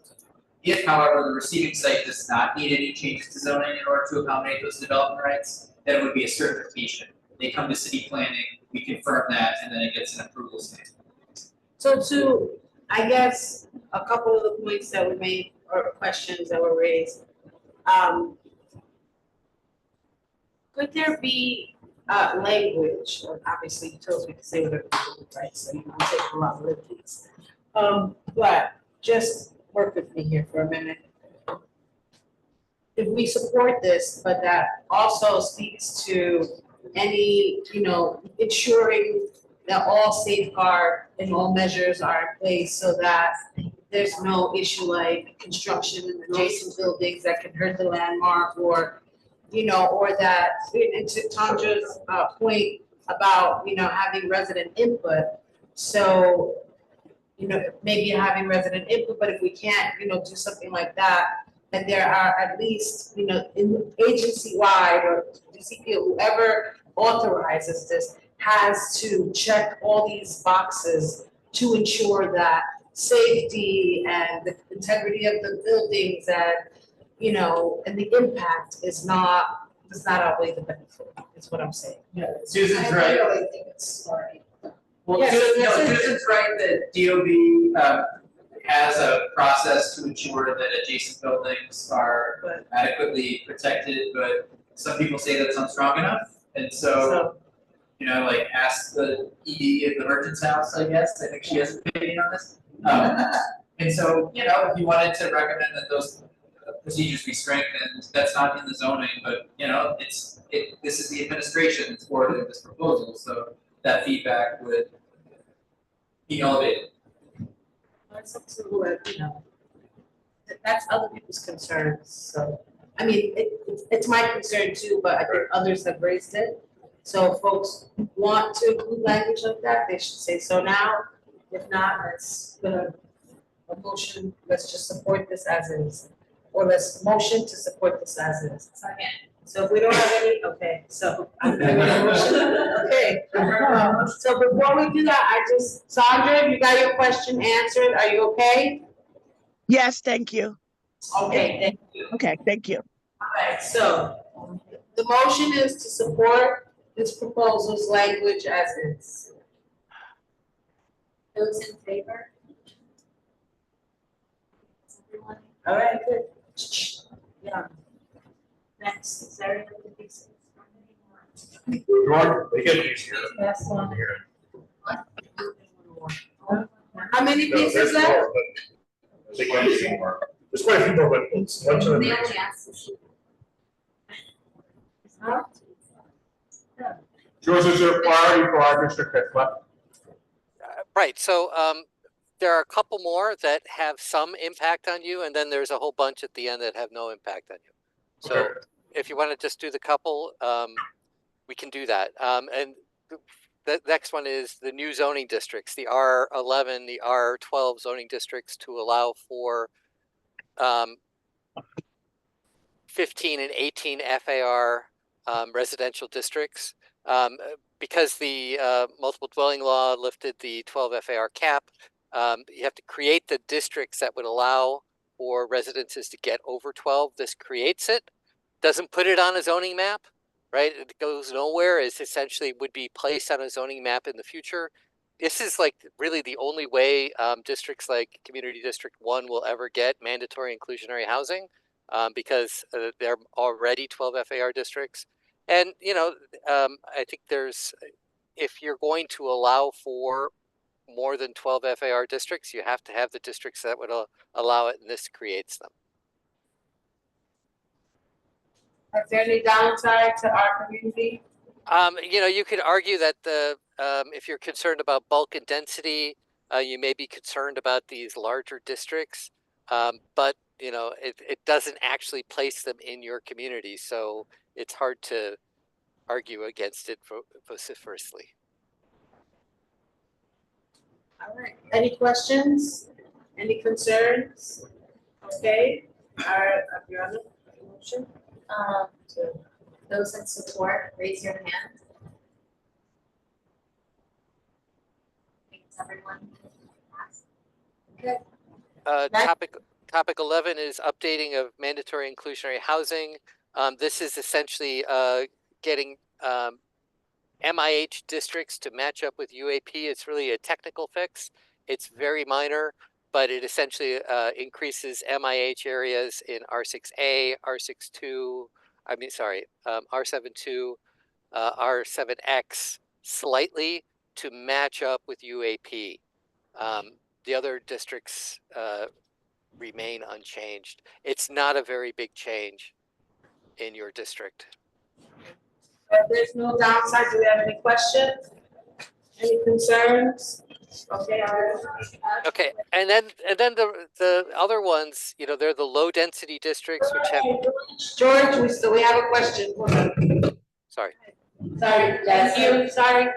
For the MIH, I just wanna advocate for like some project we already use like 100% subsidy or like some tax benefit that already have like a higher requirement than the MIH requirement. But like currently the state is still asks this type of project goes through, if they locate in the MIH area, they still need to go through the MIH review process, which is like a waste ton of money and waste ton of time.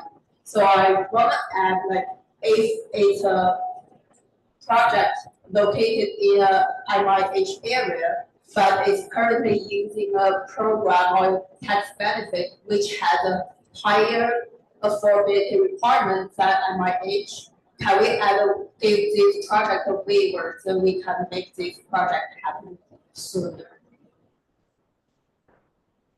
So. I'm not clear. Suggestions, right? Suggestions.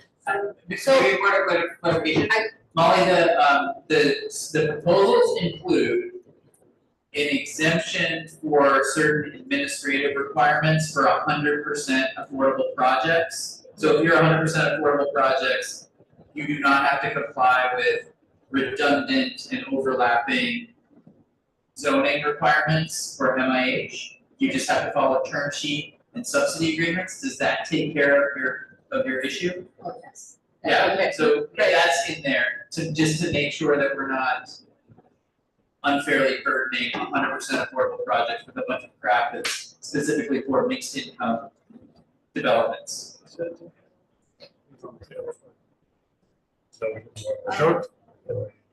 George has a couple more comments. On this point, George, that, because we're gonna vote. Okay, so we can vote, okay. Okay, everybody, those in favor of as is What are we voting? for Okay. update to mandatory inclusionary housing topic 11. Okay, that's everyone. Pass. Next, George. So the next topics, the next 6 of them have little or no direct impact on your district. I don't know if you want to go through them one by one, or if you just want to say, they're the 4 low density districts that have no direct impact on your district, or if you want to go through them one by one. Okay, so, all right, we do have some comments. So Michelle and then Adriana. Thanks. So I think I talked about this a little bit at one of the other meetings. I think that we should weigh in on town-centered zoning, transit-oriented development, accessory dwelling units, district fixes, and parking mandates. Those are 5 proposals that won't actually apply to our district, but I think, as we talked about a little bit, the COI is the direct outcome of the fair housing report that the city commission has spent years doing. And if we don't support, and I think the discussion on the first page, like all of these proposals are interlocking and important to happen together, and if one doesn't happen, then the housing market falls down. And so much of the opposition to this program is coming from low density neighborhoods, Queens, and et cetera, that don't want to let people in. And I think it behooves us to say we support these because we want every neighborhood in New York City to do its part. It is going to be segregating our city that has been segregated into factor of majority ways and slavery at time. And these proposals are very important to pass. I think that we lump those all together though. I think that's what he's saying And too. say, but I think that those 5 Yeah. specifically that we should weigh in on. But we have anything other than we support them? I think that. Or we have actual comments that we haven't considered that you feel, I think the because they don't impact us, and if our intention is to support them for other areas, especially the low density, if they don't support them, and the proposal is to support them, so we wouldn't be doing anything different than what the city's asking. Yeah. Unless you're saying we wanna do more.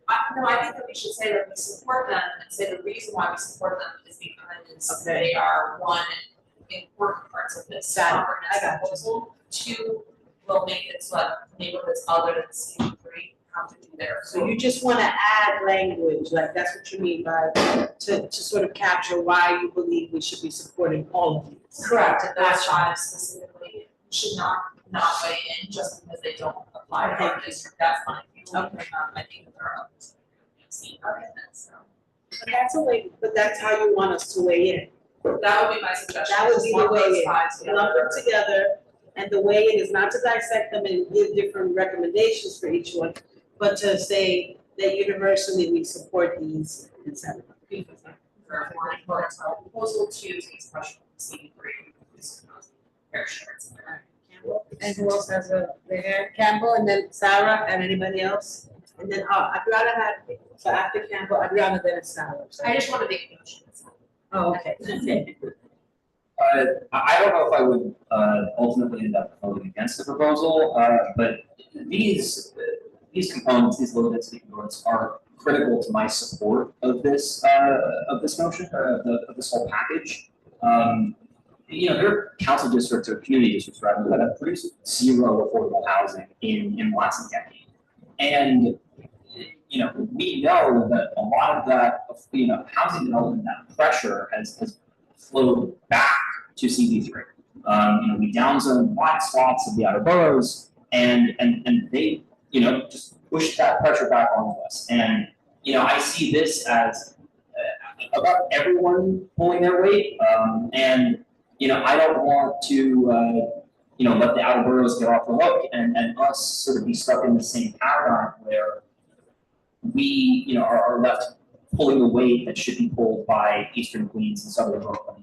So I think we should be as emphatic as possible, because, you know, if this proposal passes and the outer borough council members are successful in watering down those low density proposals, even though this doesn't touch us directly, we lose. You know, that's a loss, in my opinion, for CB3. So I would encourage folks, you know, as we're considering this, as we're drafting the language, to be as emphatic as possible. And hopefully our council members, you know, get the message.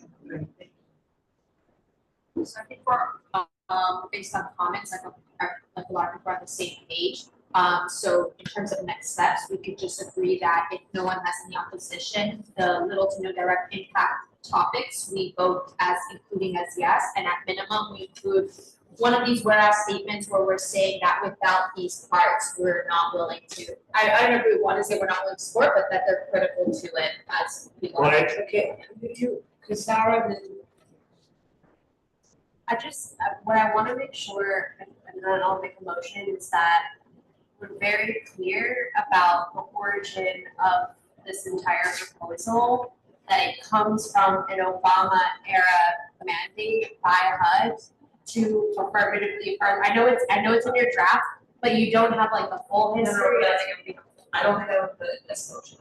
Okay, no, I'm not gonna put in the motion, it feeds into what I'll say about the motion, but just, I think it's important for us to know, like, this is something that came from the Obama administration, Trump killed it, we decided we're still gonna do this plan, even though it's not being required anymore, and that's where we live came from. And where we live found many, many reasons for residential segregation, and that led to what we're looking at today. So just like, when we talk about this motion that I'm about to make, I think it's just important that we really emphasize like the residential segregation and the history of many tactics that fuel that. So I think the like motion here is something to the effect of like having language that supports, you know, and lay out all the names of the proposals as a complementary and necessary strategies that ensure every community in New York City is doing their fair share of contributing housing to address the housing crisis, something like that. Sarah, would that be meant by the first paragraph on the back of the page? That was sorry, I didn't want We're not talking about those 5 proposals and Sarah's talking about. Oh, well, I made 2 points, sorry, 2 points. The first point is, I think we just need to flesh this out at the beginning, but the second point is the motion should be something about those additional 5 strategies. Okay. Being essential and complementary to the ones that directly impact us. okay, hold on a second. Just operationally, I don't know, you're gonna have to figure out how to put it together, because we were following their guide, we're no longer following their guide. So whatever you put together, I'll upload it, but I don't know how you're gonna do it. Because you want your yeses and comments very, very clear on certain ones. On other ones, you're doing something different. You're saying yes, but then you're also doing something very different. So figure out, I'm sorry, I should have It's have to be voted. I don't know how you do it, but I need to try to do, because when we send out everything to the full board, we absolutely have to have this resolution for the board to consider.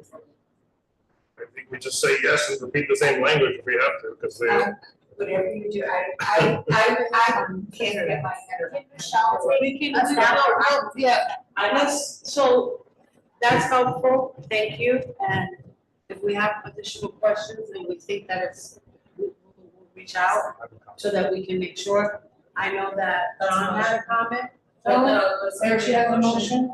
Yes, Yes, that's you to make a motion. My motion is, we asked, look at the screen, is that the motion that you just did? Sorry,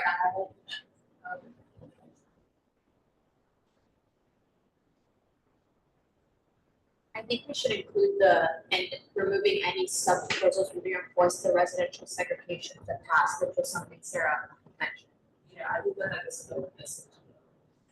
I mean, you can add it, but I want to say it as many times as possible. Yeah, I'm saying that we should do that in another, therefore be it resolved, that. Oh, yeah. You could, I mean, you could say yes, you could say complementary necessary, I don't mean. They mean, they mean all this thing here. But that's not how it's. I know. We're gonna, we don't, we're just going through every topic, getting our comments, getting our general sense of support. We're gonna put it into a format we hope will be acceptable. But it seems very clear that the committee also wants to, in addition, make an overall motion, a resolution and a statement. I don't know that it's gonna be this one tonight or what, but I know that. So Sarah, is that the motion that you were trying to support these to the Yeah. side? Now that I see it all together, I'm thinking maybe we should say like, while these don't impact us directly, they are complementary and necessary strategies. That makes sense to people. Do we need to say that they don't impact us? I feel like they We don't do need to because say it's that. all They do holistic, impact so. us in a sense. They do. Well, and this is, I just said, complementary, what I mean by that, it's complementary to the strategies that have more direct impact. To all the strategies that are being used in city of, yes, to achieve the overall housing affordability, that's really. Affirmatively Yeah. furthering. Yeah. I wouldn't include that it doesn't directly impact, they don't want to emphasize that it does, right? So, you captured what I said?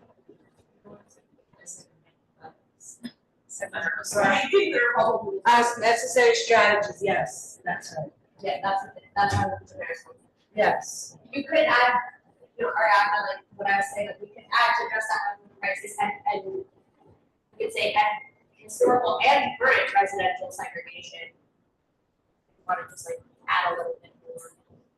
I just need to sound. I'm all for it. I just think that better up top because it's a problem.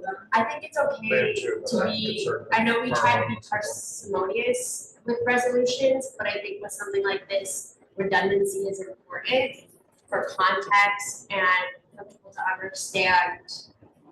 I think a lot of people divorce what we're talking about here from the equity part of this conversation, so I know this is gonna come up a lot when we're in full board.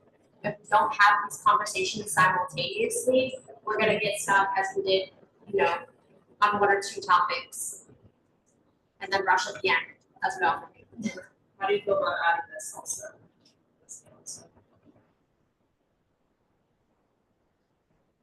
But in Manhattan,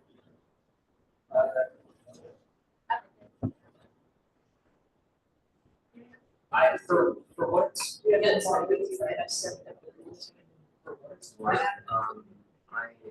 I'm not playing. I like absolutely the first one. Yeah, I have the floor. The Manhattan component, I would be open to changing that to say how many units CD3 has built as compared to the rest of the city council. I don't have that. So maybe we should do, I think that would be helpful for that portion, is like we for CD grade is this number of units. discuss the second items and do that. That's, I think that's a valid data point. Because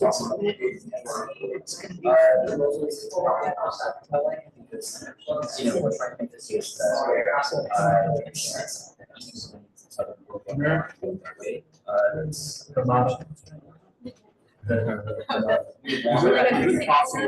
I'm sorry, what is happening? We lost We're you. having like several different Let me meetings. just ask a question. I just needed a moment to confirm with Susan about something procedurally. Okay, so I got that, all right. Just a So quick, who's up now? just What's one going quick on? thing. I mean, we've often done this with other resolutions. We all agree on the last five, CB3 support. The language that's more specific, I think we can work it out amongst the folks who want to write it. I don't think that's critical because we're going to vote on all these proposals and it's either yes or no, essentially. So can we vote, and if we want to add additional language, we can add it. We've done it before, so that we get some, people's points across. But I don't know if we need to sit here. I don't mean to sit here, but there's some things that I want to say personally before these things get written. Maybe not. So I understand everybody wants to go home, a few more minutes and we should be out of here, okay? Everybody wants to go home. So I think, in terms of getting this passed, I'm sorry, but this is like marketing 101. If you say somebody they're segregationists and they're racist, they're gonna be like, screw you, okay? I don't want to support your, don't call me names. So why don't you use the tack that DCP used, which is look, there's a housing crisis, it affects us all. In a time of crisis, New Yorkers always come together. The thing I wrote in my thing, be positive about it. We should all come together and support this proposal. We should all build housing. Don't call people out for whatever. I mean, try to pull people together to get them behind this instead of Screw you, please, people. yeah. I mean, I don't want to scream at people. Let's try to. The facts are that we have a massive housing crisis, and It's not just about that, it's about the fact that we have people like white people in Queens not let people of color move in for decades and decades. It is about segregation. It is documented. That is so. I agree. To say that. It's not. So no, that's real. Everybody, I don't think what we're saying here, I think this committee's on the same page about how we feel about what's actually happening. I just think that we are thinking about how do we get our messages across in a way that they will hear them. So I am with you. To me, this is a no if they don't get their shit too. That's the way I feel. However, I think we should call out what is real, but do so in a mindful way. Because the people who live there now, maybe they have their proposals now, but they create situations to begin with, and I think it would take a lot of things personal. I think he's right, but I think you're right too. We have to call it what it is. We have to find the middle ground here. We can't just ignore it, but we can't, I think it's not right to just blatantly, I don't know that this is so blatant either. Yeah, it's No, I don't think it's that blatant, like that crazy, so. And they're not idiots, they know. What is happening? He's gonna shut the door. No, there were some other statements being made that were I think you can make a strong statement, but you also have to throw them a bone in a sense to say look, we're all in this together, right? And at some point, we're all one city, so. I think more important is that this language is supposed to emphasize to the city or to the government, right, that it's critical for them to include this because of this reason. It's not really for Queens to support it, right? It's us explaining to the city why we think it's important for them to include these 4 points. When push comes to shove, I want Chris Marte and Carlina to know that we are adamant, absolutely adamant about them fighting for all of these proposals and not letting Queens and Brooklyn, get off the hook. We are all one city, but Forest Hills pretends like they're not. I think that, I take the point. I don't know if I probably would call Nikki Haley, racist to her face, but, I don't know. I think that we need to be as adamant as possible. So just so we can move on, right? We feel strongly, I think everybody agrees that this is what's happened. maybe we don't all agree how to approach this, but we gotta make a decision. So this is the proposal at hand right now. This is the proposed language. Let's take a stroll over it.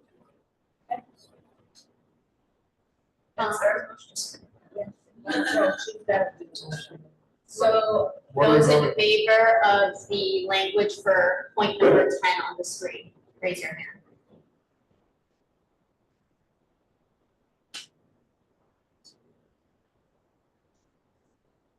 Okay.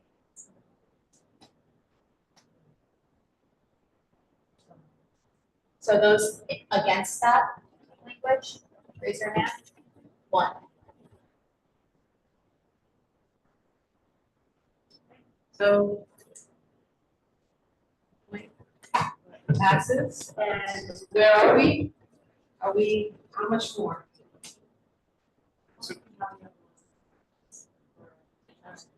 But I still would make that, I think it's important that we have a resolution that frames all of this, because it, John's point about marketing, it sells the reason that was all this, we don't get to pull more people are like, where did this come from? Like, they haven't been in all these meetings, and so the draft resolution that, John and I worked on, the purpose of it is to bring up where COI came from, and as Sarah says, repeat the problems with necessary solution. And I would propose that we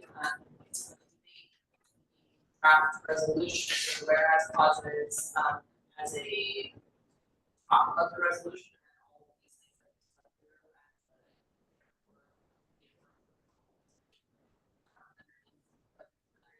Therefore, we have all of the things points that we just went through.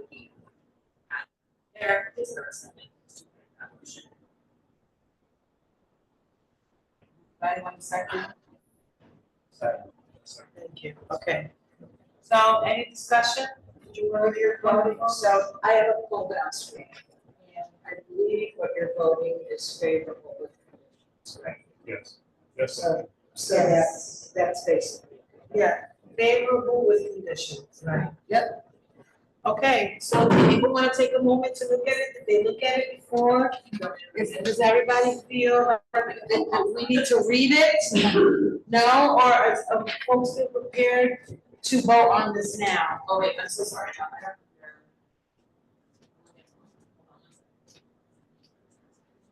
Still. Yes, the one you guys have. It's very, and I feel different than.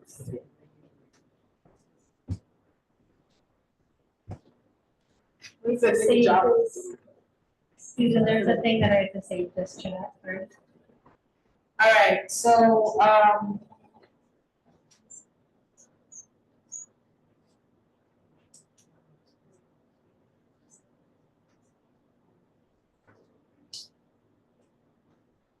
no questions? Everybody reading? Yeah, that's what we said, okay. So the one change from the one that you guys left, so I just changed favorable with conditions. Okay. There's also That's correct.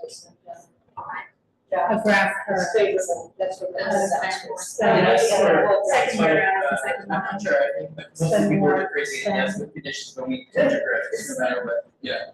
It's like after it says what about. I think no, yes, they should be, which adds to doing pretty good. We're saying yes for the rest of them, and then the ones that and then for the last little to no direct impact, we're saying no, we're for it with that little line.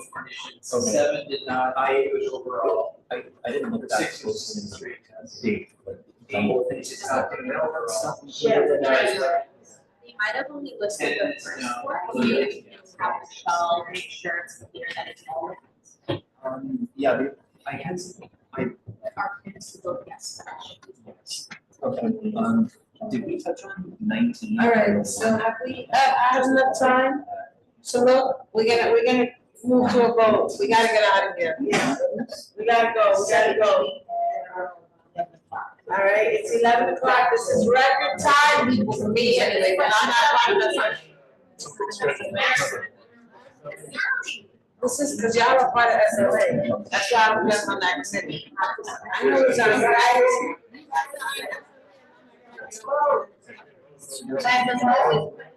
right, so guys, we gotta put us back together, we're gonna get out of here. We're gonna do a vote, right? Michelle pointed out again, Michelle, the one change that you made. Favorable. It was just a grammar thing. Just a little grammar thing, okay? And we changed the word to conditions, so that we can be clear. Right, favorable with conditions? Yep. Yeah, they will. All right, so we have a motion on the floor to pass this resolution that details our position and why and the history and why we gave the responses that we did. And I'm not. So those in favor of passing as written this resolution, raise your hand. And that's with the conditions set forth.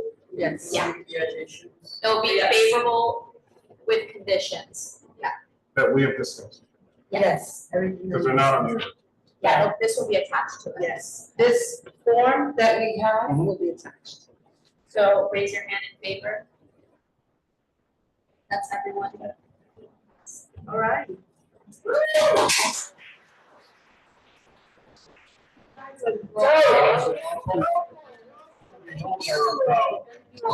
Damaris. I'm here. John. Yes. Ariana here, Sarah. Alistair, Herman. Trevor. Yes. Michelle. Yes. Molly. Campbell. Jamie. Yes. Sandra.